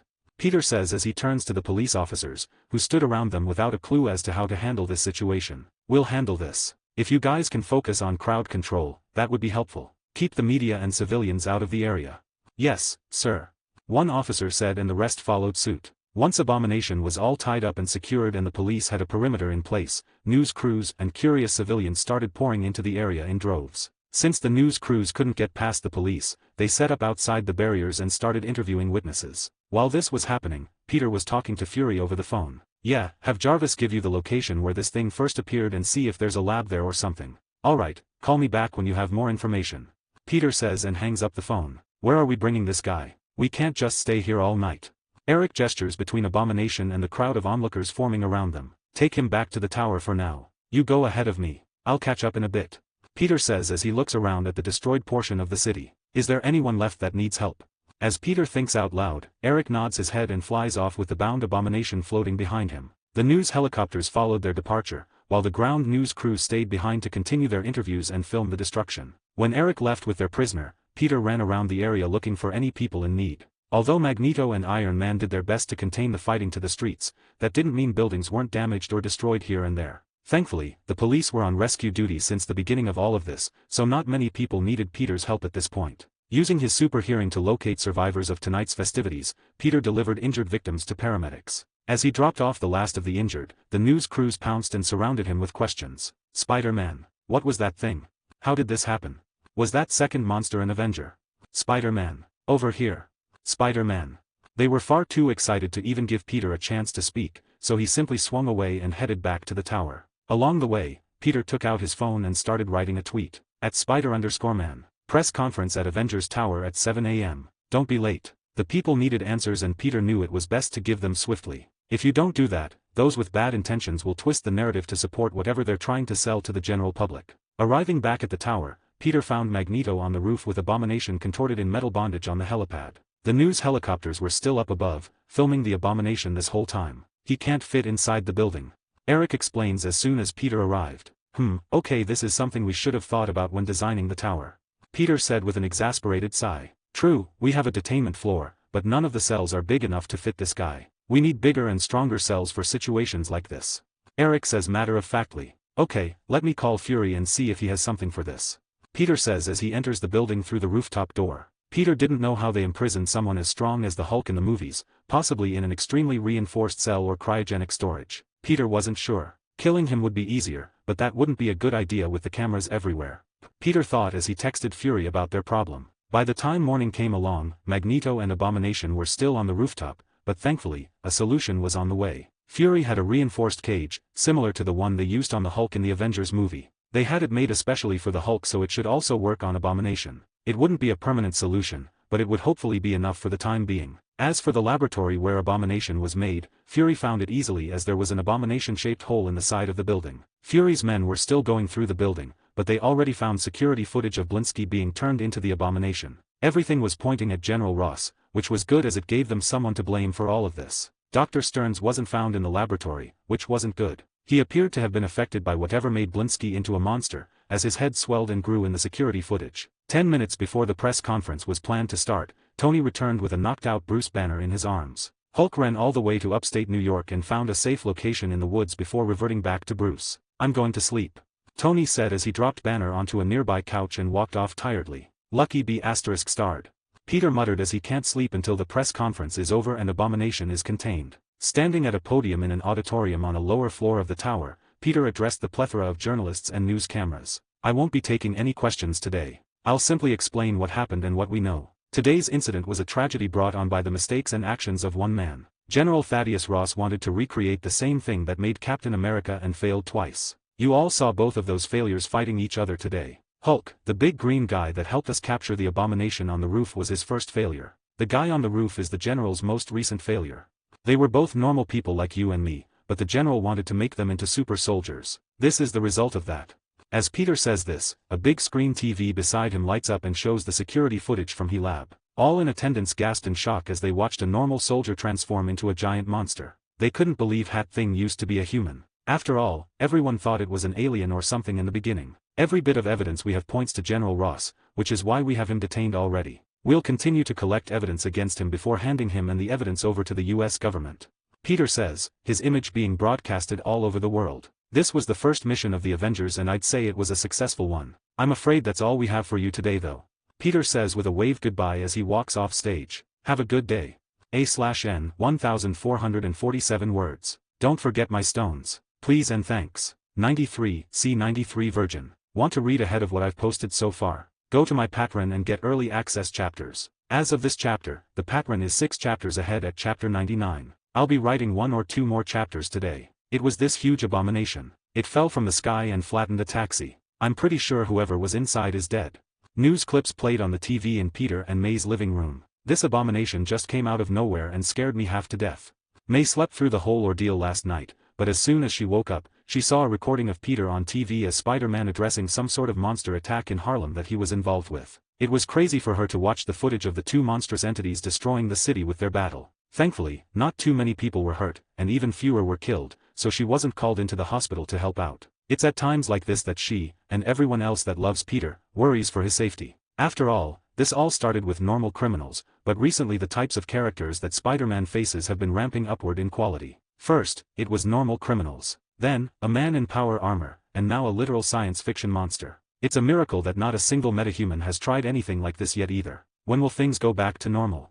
May couldn't help but think as she watched the clips on every news channel. Although she is happy that Peter is out there saving people, May just sometimes wish that it was someone else out there. Though, if things like this happened and Peter wasn't a hero, many more people would have been injured and killed last night. Of course, with the Avengers thing that Peter has been building for these past months, he may not have to be the one handling all of these situations anymore, so things may be looking up in the future. Not expecting him to be there, May checks Peter's room to see if he was home yet and found him sleeping on his bed in his spider suit. Only his mask was removed on the floor by the bed. Sighing to herself, May sat at Peter's bedside and played with his hair as she looked down on him with a proud yet worried look on her face. After finishing with the press conference, Peter waited another hour for the Hulk-proof reinforced cage. Once it finally arrived, Peter wasn't surprised to see an almost replica of what S.H.I.E.L.D. used to hold Loki in the Avengers movie. Knowing that the Hulk was able to break out of the cage in the movie, Peter had Abomination locked inside with his metal bondage in place and had Magneto use some metal from Stark Industries to reinforce the cage even more. Just to be safe, Abomination's cell was moved into Eric's penthouse for now. Magneto would have a roommate close by until a more long-term form of detainment was made. Of course, they had to break a hole on the side of the building in order for the cage to get inside, but that would be fixed in a day or two. With the world informed and Abomination under lock and key, Peter was finally able to return home and sleep. The only one of the Avengers that wasn't sleeping by this point was him and Fury. Eric went straight to bed as soon as Abomination was plopped down into his living room and everyone else was lucky enough to not have any responsibilities. Magneto would usually be amongst this group, but his power came in handy today. Returning home through a portal, Peter texted Tony and told him to work on a good long-term way to contain Abomination when he wakes up. With Tony on it, Peter was sure that this problem would be solved within 48 hours, possibly soon. Taking off his mask, Peter hopped into bed and fell asleep as soon as his head touched the pillow. By the time Peter woke up, it was dark outside and he could feel something on the left side of his chest. Not only that, but Peter could also hear the TV in his room on, which wasn't on when he was awake earlier. Opening his eyes, Peter turned to see MJ cuddled up next to him with her head on his chest, watching what appeared to be Game of Thrones. It was a Dothraki sex scene as well. I didn't know this world had Game of Thrones, Peter thought as he turned to see MJ watching the scene with a heated look. Her face was a bit red and she seemed to be very interested in the TV, still probably thinking that Peter was asleep. Are you watching porn? Peter asks with a teasing smile as he snakes his arm around his beautiful girlfriend. As soon as she hears his voice, MJ freezes in place and turns her head robotically toward Peter. Everything goes silent except the TV as moans from the mating of a Dothraki couple become louder and louder. Jumping into action, MJ uses the controller to change the channel and a SpongeBob episode begins to play, but she soon lowers the volume. Peter, it's not what you think, MJ says as she tries to explain what Game of Thrones is, knowing that Peter doesn't watch much TV. I see, Peter says as he pulls her closer and puts his face into her neck. You were watching that scene fairly closely though. We haven't done that yet, but I'm ready when you are. Aye. MJ didn't know how to answer and soon all cohesive language failed her as Peter began kissing her neck. It's okay. Peter stops and pulls back, resting his head back on the pillow. Just let me know when you're ready. Unless that time is now. Instantly, MJ started shaking her head. She may love Peter at this point, but the thought of sex scared her. She has heard a bunch of awkward first-time stories, not to mention the pain that comes along with it. Peter was a virgin in his previous life as well, so he was eager to do the deed, but he could wait. His hand is always a viable option after all. Alright, we can wait as long as you need, Peter says as he steals the controller and switches the channel back to Game of Thrones. What's this show about? Peter asks as he puts up the volume once again. Maybe this universe will end the series better than the last. Thankfully, the sex scene was over, so MJ wasn't embarrassed any further. Ignoring his phone, which blew up with texts from Tony, who was trying to weasel his way out of doing any work, Peter stayed up most of the night and caught up on the latest episode of Game of Thrones with MJ. MJ's mom didn't have a single problem with her staying the night and May was the same. They both thought that the two were having sex by this point in their relationship, but they were usually watching something or playing games. Within 2 days since the Abomination appeared in New York City, Tony came up with a perfect way to detain the big guy. He created a cryogenic cage that would freeze Abomination's body just as Peter thought. Blinsky would live his life like a paraplegic. His entire body below the neck would be frozen solid, leaving only his head unfrozen. Normally, this would kill any living creature, as the heart wouldn't be pumping blood anymore, but Blinsky's body is enhanced by a large degree. He should be fine. Maybe, Tony said with a shrug. Good enough for me, Peter says with a shrug of his own. Try to get some blood and tissue samples before locking him up.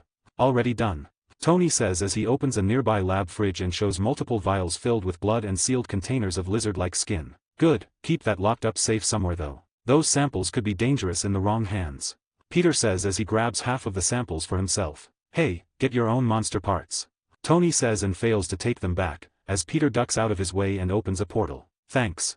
Peter says as he steps through the portal and waves as it slowly closed before Tony's eyes. Good work. Keep it up.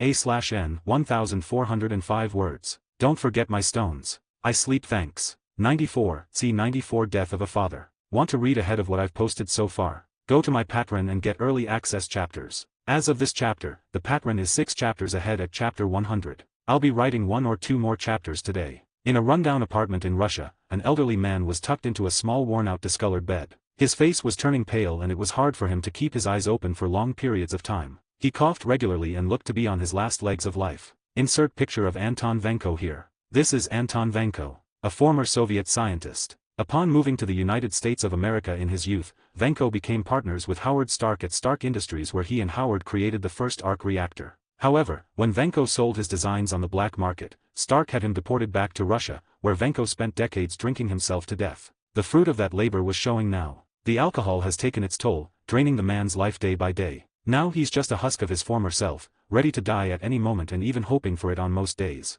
The TV at the end of the bed was tuned into a news channel, where Tony Stark was speaking to a news reporter in his Iron Man suit. They were talking about the recent attack in New York from the now officially named Abomination. As he was watching with a scowl on his aged face, the door opens, and in comes a man about Tony's age. Insert picture of Ivan Vanko here. The relationship between the two men was hard to see, as the alcohol and age have morphed the elderly man's body, but this is Anton Vanko's son, Ivan Vanko. Ivan is a Russian physicist, but it was hard to get a good job in his field as he is the son of a disgraced scientist. Who would want to hire or work with a man that could steal or sell your research? Ivan isn't his father and wasn't the one to sell blueprints on the black market, but the apple doesn't fall too far from the tree. That should be you.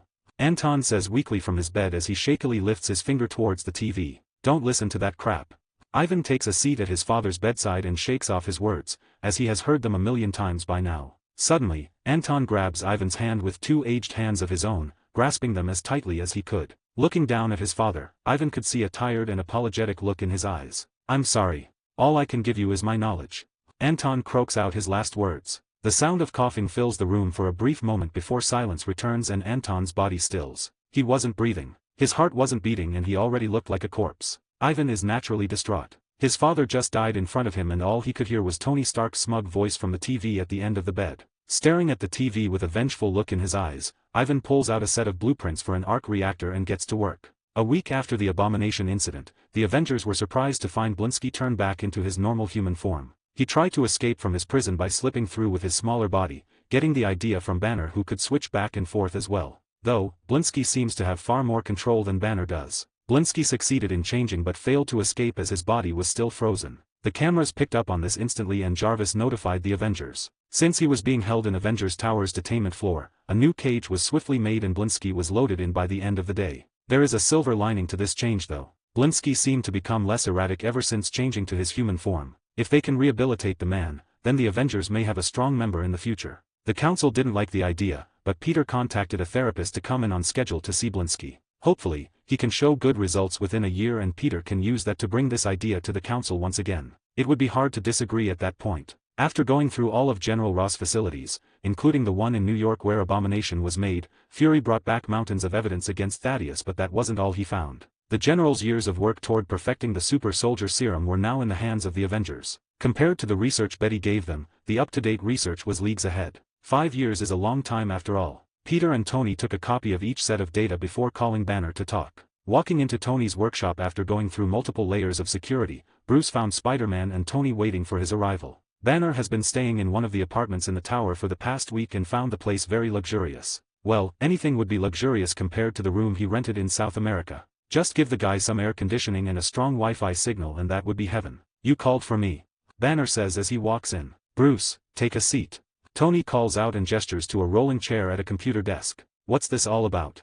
Bruce asks as he turns his head to Peter. Are you finally giving me the research Betty gave us? Yes, but we have to get through some things first. Peter says as he taps a button and the video of Abomination being made starts to play on a loop. Why are you showing me this? Banner says as he and everyone else in the world have seen this video 1,000 times already. Do you know who this is? Tony says as the video freezes on a full-screen image of Dr. Stearns. No idea. Banner answers after a moment's look. That is Dr. Samuel Stearns, otherwise known to you as Mr. Blue. Peter informs him. What? Banner exclaims with an incredulous look on his face. It seems like since your last conversation back when we first met, Stearns didn't see any progress in working with you anymore and went to your enemy. Peter says as the video switches to a zoomed-in image of the syringe Stearns used on Blinsky. Did you send your blood to Mr. Blue? Tony asks as Banner's eyes widen upon seeing the image. Yes. He answers as realization dawns on him. Is that my blood in there? Yes. Peter says as Banner starts cursing and pacing around the room, causing his watch to begin beeping. Bruce, calm down. All right. He says as he forces himself to sit and breathe like a meditating monk. Once he was finally calm, Peter got straight to the point. Listen, I have no problem giving you the research that you need and a place here to work on it, but you need to keep it to yourself. Stearns wasn't captured so he may contact you. If he does, pretend to not know of his involvement and alert us immediately. Peter says as Tony nods along beside him. We'll help with your research when we can as well. Your condition is interesting so I don't mind lending a hand. Tony says with an interested look in his eyes. Thank you. Banner says sincerely. With someone as experienced and skilled as Tony Stark helping him, then Banner felt like they had a chance to actually fix himself. Personally, I don't think you should get rid of the Hulk. Peter drops a bomb that shocks both Banner and Tony. Why? Bruce says incredulously. He's a monster. A monster that helped us a week ago. Peter corrects with a shrug. Does he have problems? Definitely. Though that's not his fault. You have to look at Hulk like a child. He's been fighting since his birth. I think that if we use meditation and therapy, you and the Hulk can form a friendly relationship. Both Tony and Banner looked at Peter as if he were telling them that the Earth was flat. Look, I'm not saying you can't continue your research, but maybe give the Hulk a chance while you're at it. You never know. He might just surprise you. Peter didn't plead this case any further. It would take time for Banner to accept the Hulk. All Peter is trying to do is plant those seeds early on. Will Banner and Tony find a cure before then? No, Peter didn't believe there is a cure for the Hulk to begin with. A/N 1465 words. Don't forget my stones. Please and thanks. 95, see 95 Avengers SS program. Want to read ahead of what I've posted so far? Go to my Patreon and get early access chapters. As of this chapter, the Patreon is 6 chapters ahead at chapter 101. I'll be writing 1 or 2 more chapters today. With Tony and Banner working on curing the incurable, Peter and Fury started focusing on organizing the evidence against General Ross. The man has a lot of connections in the government, so they wanted to be sure that the evidence was in order and easy to understand. After all, even those in power can be downright idiotic at times. Almost every day since Peter announced that they had General Ross in custody, different government officials called and tried to persuade them into handing over the general for an internal investigation or some other nonsense. Peter and Fury knew that these were just excuses to get the general out so they can minimize the damage as much as possible.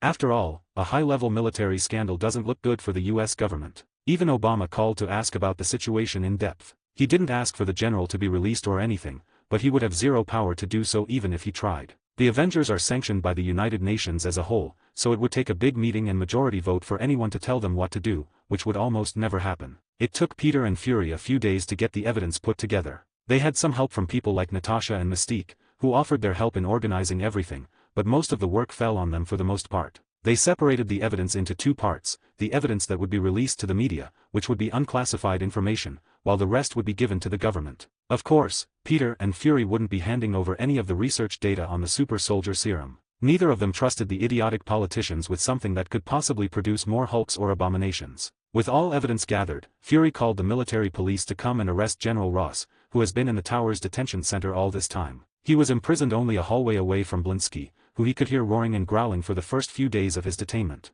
Thankfully, Blinsky calmed down later on. Once the military police came and took him away with a flash drive full of carefully organized evidence, Peter tweeted out the unclassified evidence as they planned. At Spider-Man, General Thaddeus Ross has been officially detained by military police. Here's some unclassified evidence, smiley face. Link. Within minutes of pressing tweet, every news and political commentator pounced like hungry lions. News channels and live streams were going over the evidence live and giving their opinions of the whole situation. Peter wasn't fazed by the attention his actions would receive anymore. He could be tweeting about a burger he likes or evidence on a military general, but both tweets would end up being talked about in some way or another. Stashing his phone away, Peter and Fury watched a military convoy drive off with General Ross in tow. Is it done?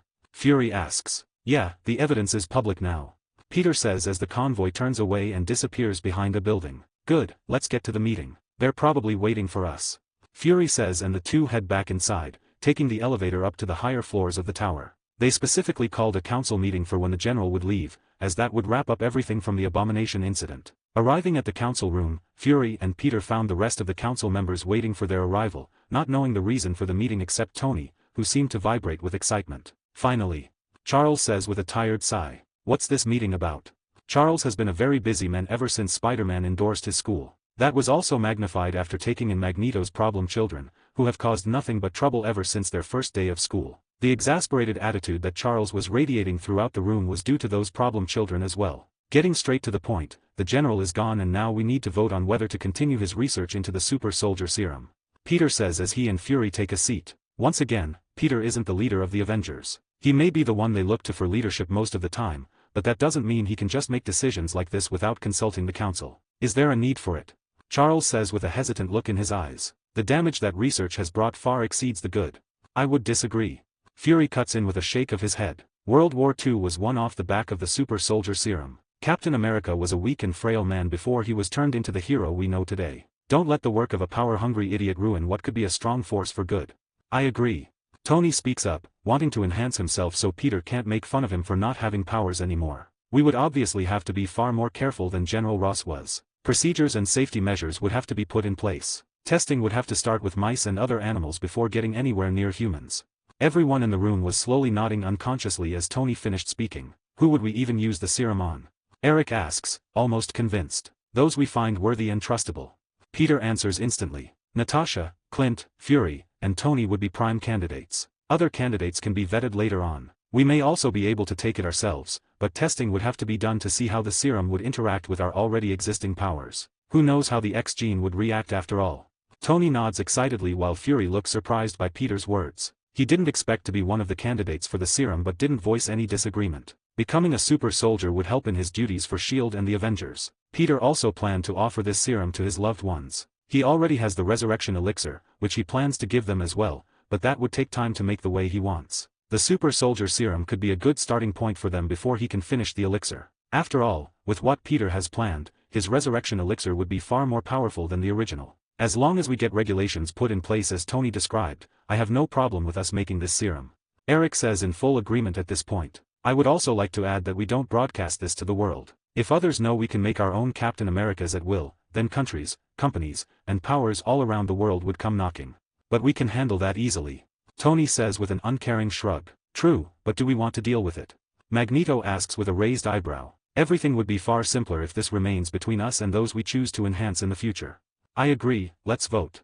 Peter says and a few moments later a decision was made. The vote was 4-5 in favor of completing the super soldier serum research. The only one to vote against it was Charles, whose vote could probably be attributed to his bad mood. Though, the vote didn't really matter. Peter knew that Tony and Fury would vote his way, so he already had enough votes to pass before walking into the council room. This was just a formality that needed to be done. With the vote passed, Peter and Tony decided to move everything super soldier serum related to Tony's workshop. It was the most secure place in the entire tower. Even more so than the detainment floor, which was built to hold superpowered criminals. Safety regulations were written up and agreed upon by the council, while Peter and Tony agreed to only work on the serum together. Accidents happen as shown by what happened to Bruce, so they decided that it would be better to have two minds keeping track of any possible mistakes the other could or would make. Ha ha ha ha ha. Tony laughed like a madman as he and Peter started working on the serum for the first time. Maybe this was a bad idea.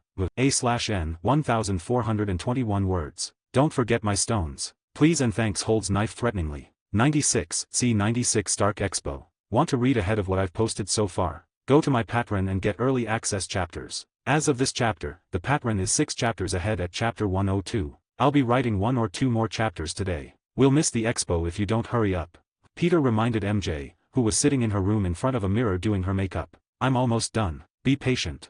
MJ says as she follows a YouTube tutorial to get her makeup just right. She wasn't always a fan of intricate makeup, usually going for a more natural look, but that all changed during the past summer. MJ went down a YouTube beauty rabbit hole, which sparked an interest in her. Now she likes to try new techniques and products, which Peter didn't mind. After all, it was nice to look at when she was done. Peter only wished that she would do it quicker, but doing her makeup became a time of relaxation for MJ. Not only does she enjoy the result but the time spent putting it all on as well. Not wanting to bother her, Peter whips out his phone and scrolled through Twitter. Today is the Stark Expo and Peter decided to go and enjoy the night with MJ. Tony invited him to tag along as Spider-Man, but Peter needed some time away from Tony for a night. They spent the last week locked in Tony's workshop, tirelessly working on the super soldier serum. Tony is a good friend but he can be annoying as hell. Especially when you spend every night with the man locked in a room for hours on end. He would still go to the expo to support his friend. Just not as Spider-Man, which means he would be able to enjoy the night without any responsibilities, hopefully.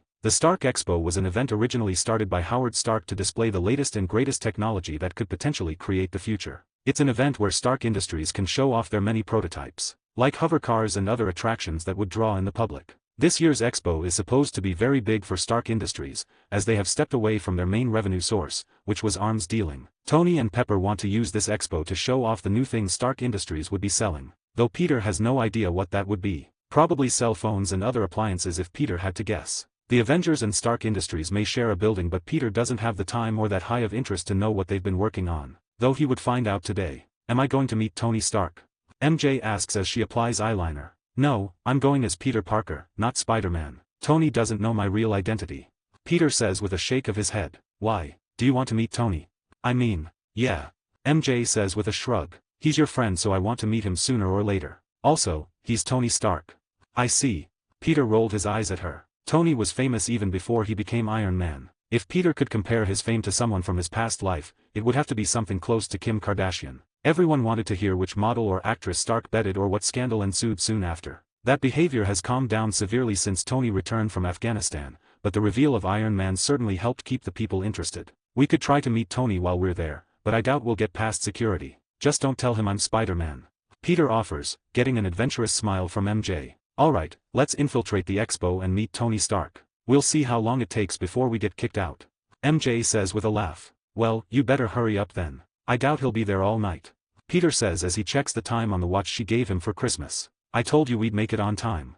MJ says as she and Peter watch a brightly lit stage from the back of a large crowd. After waiting another 20 minutes, Peter and MJ took the subway to the expo. The second they joined the crowd, AC/DC started playing over the speakers as an image of Iron Man jumping from a plane played for the crowd to see. Watching and hearing the rock music blasting, Peter couldn't help but roll his eyes. Tony truly has a boomer's taste in music. Peter couldn't count the number of times he has been subjected to listening to AC/DC on repeat while working with Tony, which is one of his friend's most annoying qualities. As the image of Iron Man falling continued, the crowd looked up and could see something falling from the sky toward the stage. The crowd put two and two together and begins cheering as Tony does your average superhero landing on the stage. Fireworks start flying and scantily clad women dance their way onto the stage, surrounding Tony as his mask opens and he smiles at the cheering sea of people. Tony, Tony, Tony, Tony. Pretty much the entire crowd was chanting by this point. It's good to be back. You missed me. Tony says as the crowd goes wild. Blow something up.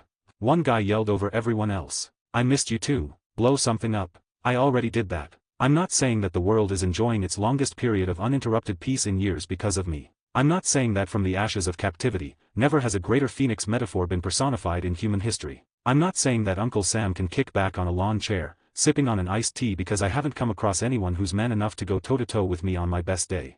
Tony starts bragging with a smug look. Man, his ego has gone through the roof. Peter thought as he planned to make fun of him for this later. Do you still want to meet him? Seeing Tony in person and hearing Peter's question, MJ couldn't help but second-guess herself. He is a bit of a tool, isn't he? MJ comments with a small laugh. Yup, that's Tony. Peter nods in agreement. He's a good guy at heart though. Whatever, let's continue the plan. MJ says as she drags Peter through the crowd. Put your powers to use and help me find the backstage entrance. Yes, ma'am. After pushing through a crowd of mindless Iron Man fans, Peter and MJ managed to find the entrance that lead backstage. It was guarded by a handful of very big and very armed security. They certainly looked serious and definitely wouldn't just let them pass. Come with me. Peter says as he drags MJ to a line of porta-potties, where he dragged her into one and locked the door. What? Eol. MJ says as she covers her nose. It stinks in here. Without another word, Peter waves his hand and a spell circle appears, attaching to both of them before disappearing. What's this about? MJ asks, not used to seeing Peter do magic very often. You said you wanted to meet Tony. Peter says with a shrug as they exit the toilet and walk back to the security. Just walk by and don't say a word. The two passed by the security with ease. No one seemed to notice their entrance, which brought a smile to MJ's face. This is so cool. She thought as they maneuvered backstage, looking for Tony. Hi, and you are? Tony says flirtatiously. After searching for a minute they found Tony and his driver/bodyguard Happy Hogan speaking to a woman. Marshall. She replies with a smile and an outstretched hand. Irish. I like it. Tony comments as he shakes her hand. Pleased to meet you, Tony. She says as their hands separate. Where you from? Tony asks as Peter and MJ sit back and eavesdrop. Bedford. She answers. What are you doing here? Tony asks curiously, as his security would have notified him of her arrival, meaning that she snuck in, looking for you. She says as she reached into her bag and pulls out some papers. Yeah, you found me. What are you up to later? Tony says with a flirty wink, causing Peter to roll his eyes once again. Meanwhile, MJ found Tony's behavior very entertaining, serving subpoenas. She drops the bomb and hands over the papers. Yikes. Tony comments as he avoids touching the papers at all costs. He doesn't like to be handed things. Happy says as he takes the papers. I see, you're hereby ordered to appear before the Senate Armed Services Committee tomorrow morning at 9 a.m.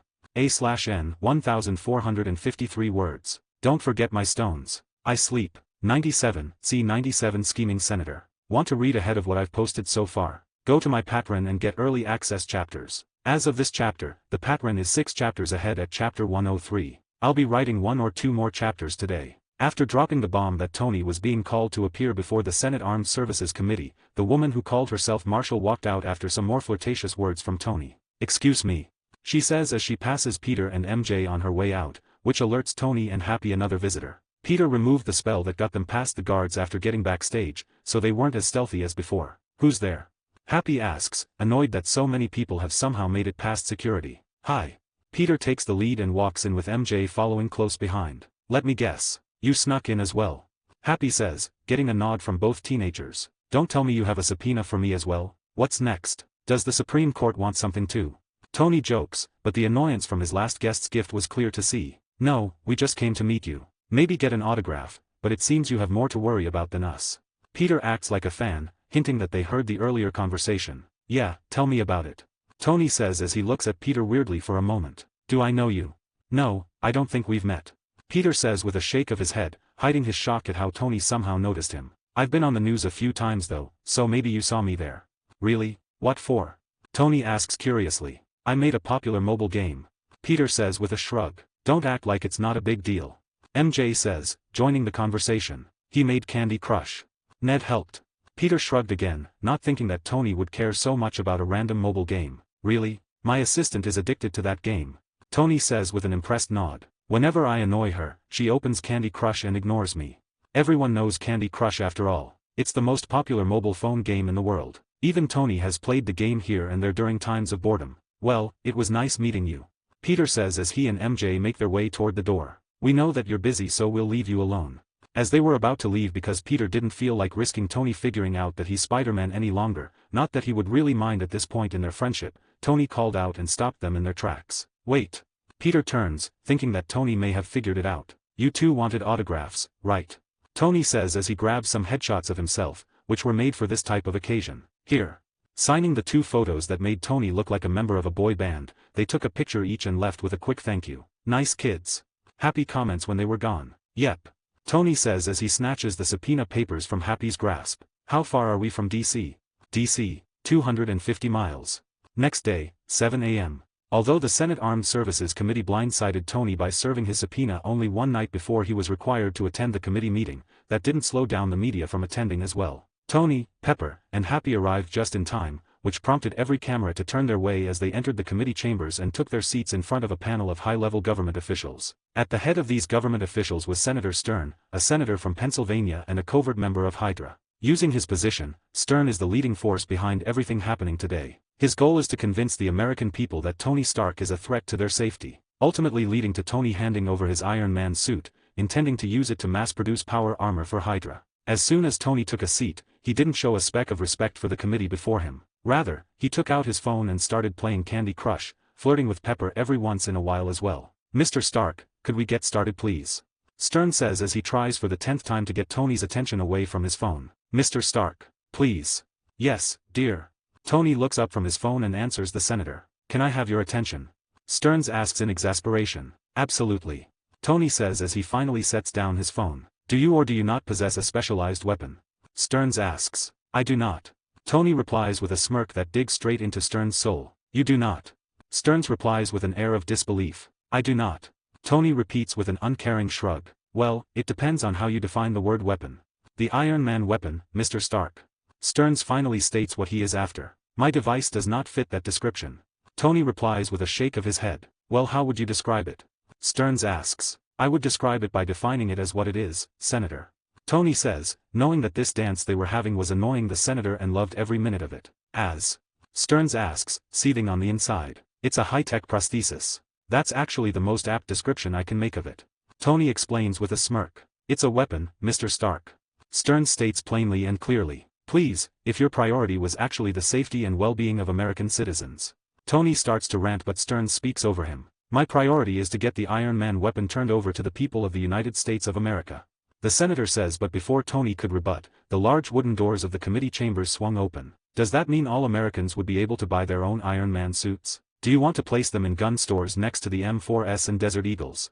Peter says as he strolls into the room, dressed head to toe in a lawyer-like suit over his spider attire. The cameras that were once on Tony and the committee members panned over to show Spider-Man's arrival to all who were watching. Yo! Peter greets his friend as he walks over and takes a seat beside Tony. What are you wearing? Tony asks incredulously as he eyes Peter's suit up and down. What? Peter says as he fixes his collar and tie. I thought you could use some representation. Pfft, how did you even know this was happening? Tony laughs, thoroughly entertained. The spider has many little birds that sing all sorts of tunes. Peter references the show he has been watching lately, Game of Thrones. Pepper asks from the side. Yeah, I've been watching with my girlfriend recently. Peter reveals as he turns to Tony. I saw some of your expo last night on TV. Did you refer to yourself as a phoenix personified or was I dreaming? This whole conversation was being transmitted around the room for everyone to hear, as many in the room laughed at Peter's question. As much as we all love Game of Thrones, we should get back on track. Stearns tries his best to get everyone back on topic, saving Tony from answering an embarrassing question. You're right. Peter nods and turns his attention back to the senator. Tell us more about how you want every American citizen to be equipped with Iron Man suits. That's not what I want. Stearns tries to clarify but Peter cuts him off. But it's what you said, Senator. Peter says as he leans back in his chair. Just to be clear, you don't want the Iron Man suit turned over to the people of the United States of America. No. Stearns says through gritted teeth. Then why did you say so? Peter says with a smug look under his mask. Was that all this was about? Can we leave now? No, I merely misspoke. Stearns refuses as he takes a deep breath. What I meant was to have the Iron Man weapon turned over to the American government. Oh, I see. Peter says with an understanding nod. Give me a moment to speak with my client. Peter turns to Tony and doesn't bother to lower his voice as he speaks for all to hear through the microphone. Is it a no or a hell no? Peter asks, causing Stearns' brow to crease in anger. Hell no. Tony says with a smirk. I'm afraid my client would have to decline. Peter says as if he were heartbroken to turn the man down. Tony Stark is Iron Man. To turn over the Iron Man suit would be to turn over himself. He just couldn't do it. Look, I'm no expert in weapons but we do have somebody here who is an expert. I'd now like to call Justin Hammer, our current primary weapons contractor, Stearns says as the doors open for a second time. A/N 1512 words. Don't forget my stones. Or else. Please. 98 C 98 Hammer. Want to read ahead of what I've posted so far? Go to my Patreon and get early access chapters. As of this chapter, the Patreon is 6 chapters ahead at chapter 104. I'll be writing 1 or 2 more chapters today. I'd now like to call Justin Hammer, our current primary weapons contractor.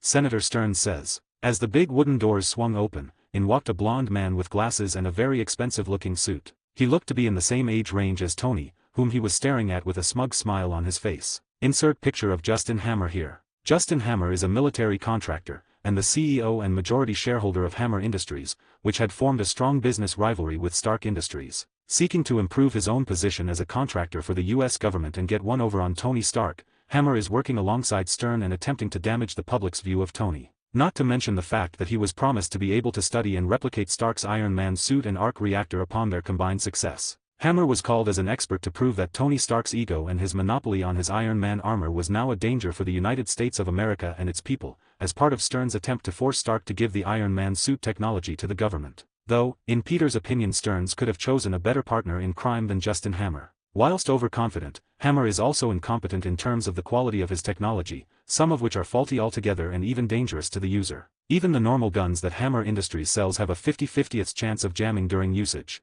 This is why, although Hammer sees Tony as a rival, Tony doesn't reciprocate that feeling whatsoever. In his eyes, Hammer is nothing more than a wannabe that couldn't make a working piece of tech to save his life. Let the record reflect that I observed Mr. Hammer entering the chamber, and I am wondering if and when any actual expert will also be in attendance. Tony comments, causing many to laugh and Hammer to scowl as he made his way up to a podium in front of the panel of government officials. Senator, if I may. Hammer says into the microphone, doing his best to ignore Tony's remark. I may well not be an expert, but you know who was the expert. Your dad. Howard Stark. Really a father to us all, and the military-industrial age. Let's just be clear, he was no flower child. He was a lion. Senator, did you invite this man, who just admitted to not being an expert, here to monologue about his weird fantasy for Tony's father? Peter cuts Hammer off before he could continue rambling. Since he isn't an expert as you've said, maybe he should leave so we can finish this.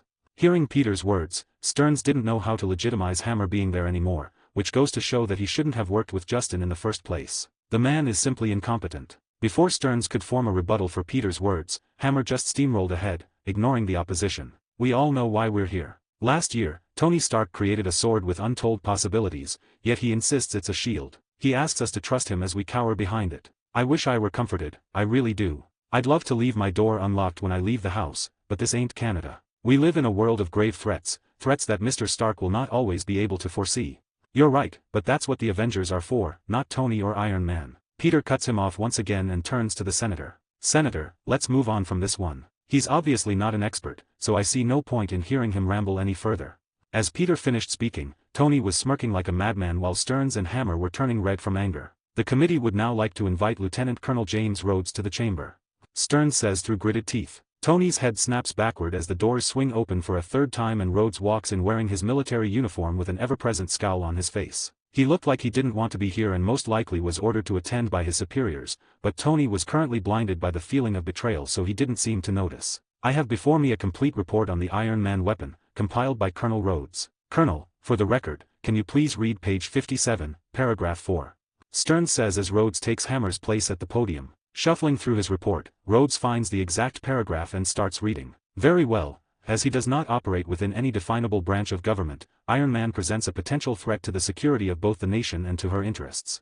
I did, however, go on to say that. Rhodes says but the senator cuts him off. That's enough, Colonel.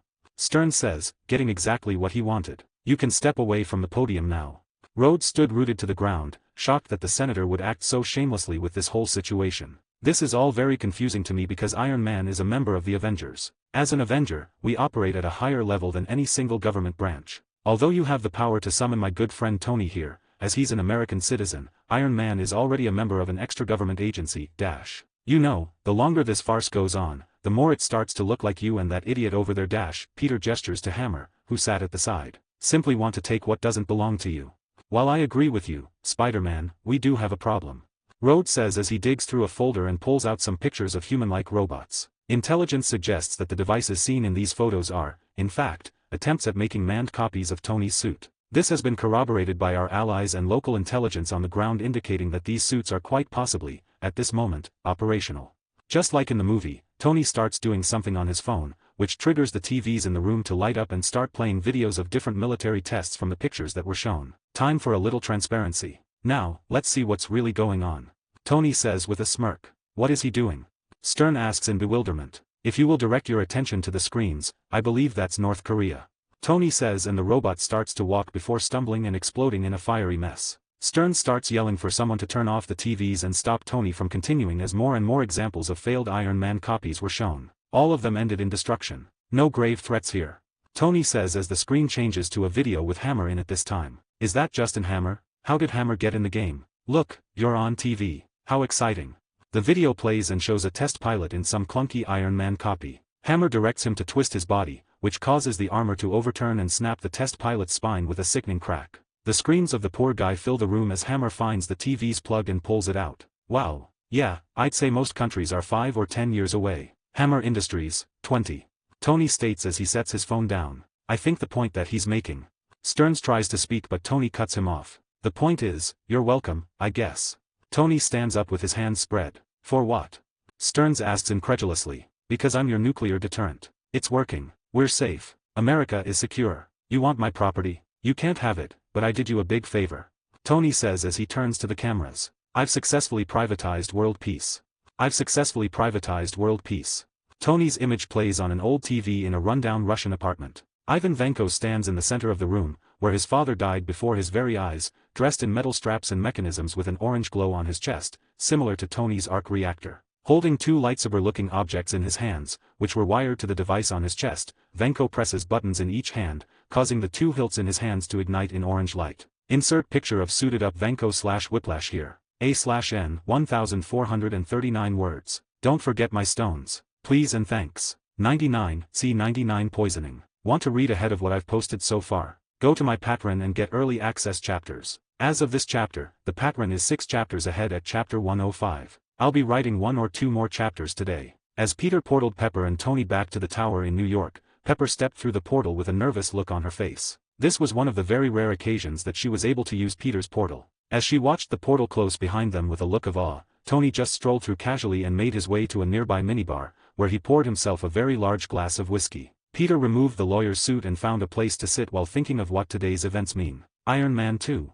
He thought. Vanko or Whiplash would come after Tony soon enough. This whole debacle with the Senator and Justin Hammer was like a flag telling him that Iron Man 2 would be happening soon. Using his intelligence and patience, Vanko vowed revenge against the son of the man that ruined his and his father's lives. His goal is to destroy Howard Stark's legacy, Tony, and the Stark family's reputation altogether. Sadly, Vanko is a pretty low-level villain, and even when he teams up with Justin Hammer, Tony should still be able to handle the situation on his own. Especially since Tony has gone through the Avengers training program and the design of his suit is ahead of what he had in the movie. Peter would know as they work on his suit together every once in a while. Maybe this would be a good test for the more inexperienced Avengers. But Peter thought as he and anyone on the council could probably handle this situation on their own. Even Fury, who's a human with no powers or advanced armor like Tony, would probably be able to handle this situation if given enough time and resources. The only problem is Tony's arc reactor. He is using palladium as the core, which is poisoning him and increasing his blood toxicity as the core degrades. After researching and testing every known element,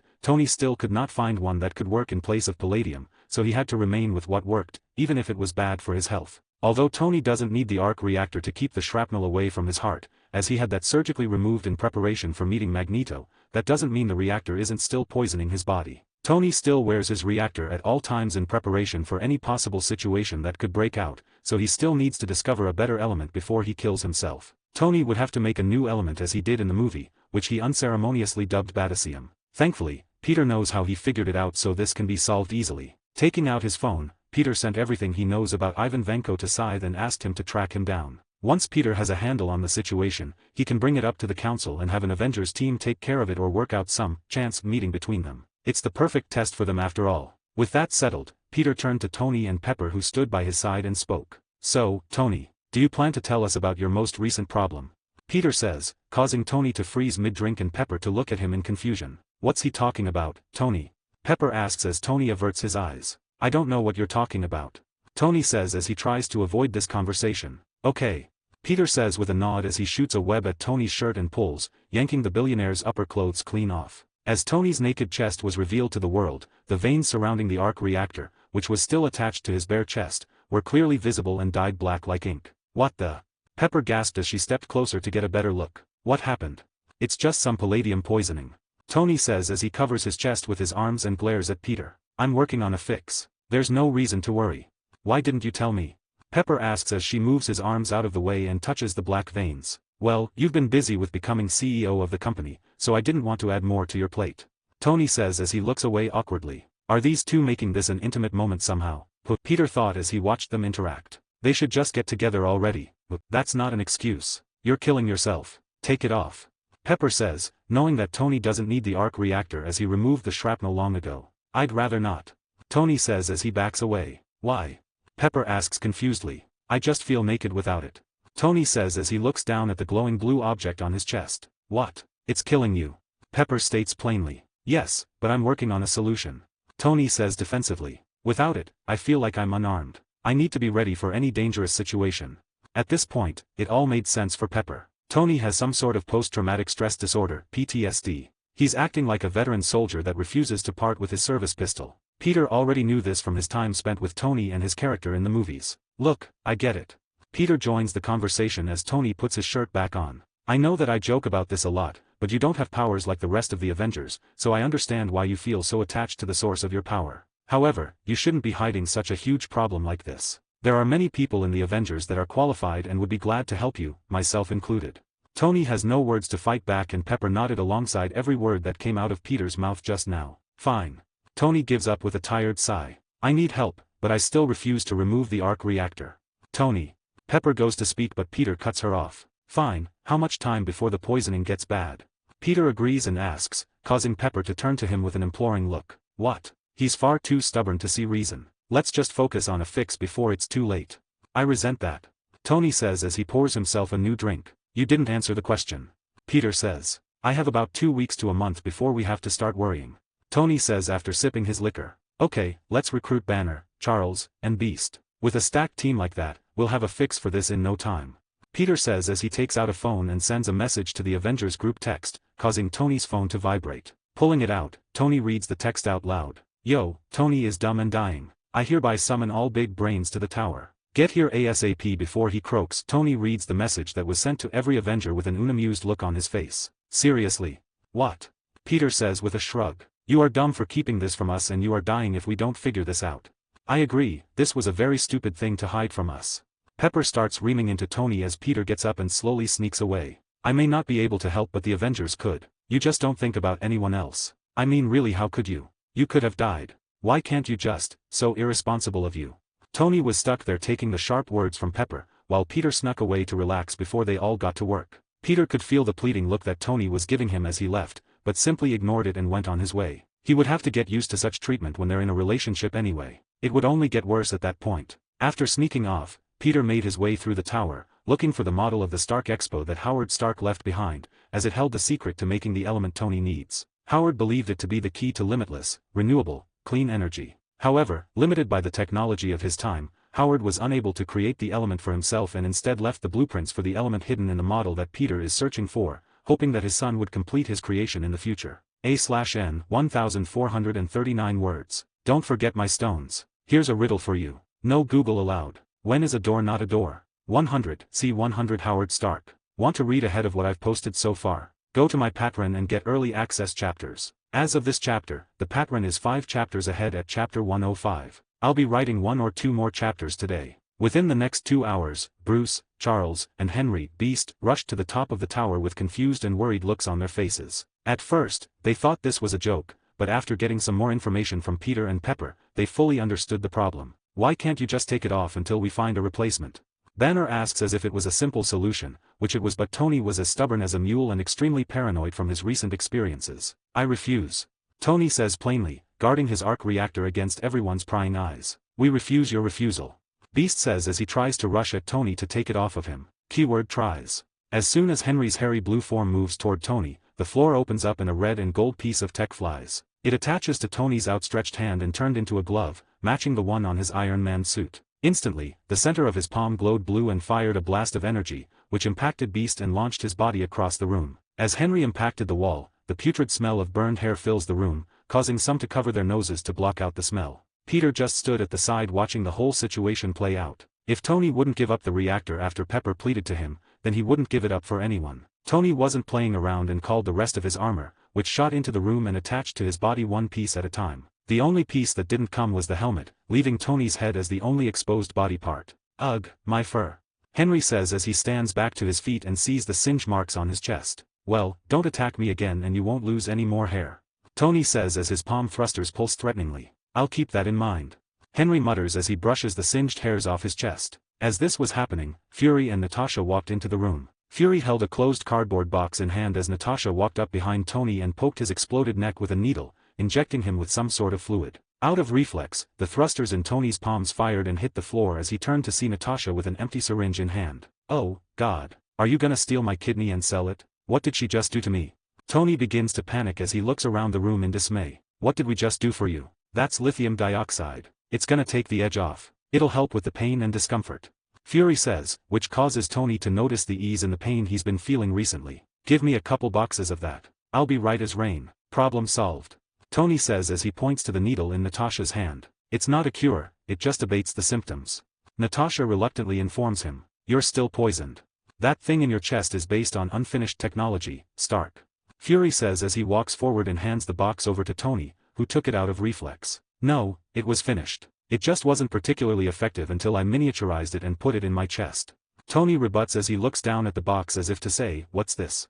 No. Howard said the arc reactor was the stepping stone to something greater. He was about to kick off an energy race that was gonna dwarf the arms race. Your father was onto something big, something so big that it was gonna make the nuclear reactor look like a AAA battery. Fury ignores Tony's look and gains the attention of all the scientific minds in the room. Okay. Tony says almost unbelievably. Well, I've tried everything. I doubt there's something the old man saw that I didn't. You haven't tried everything. Fury says as he walks to the door. What do you mean I haven't tried everything? What haven't I tried? Tony asks as Peter walks up and takes the box from him. Tony was too preoccupied with Fury to care as Peter walked over to the couch and started curiously going through the box. He said that you were the only person with the means and knowledge to finish what he started.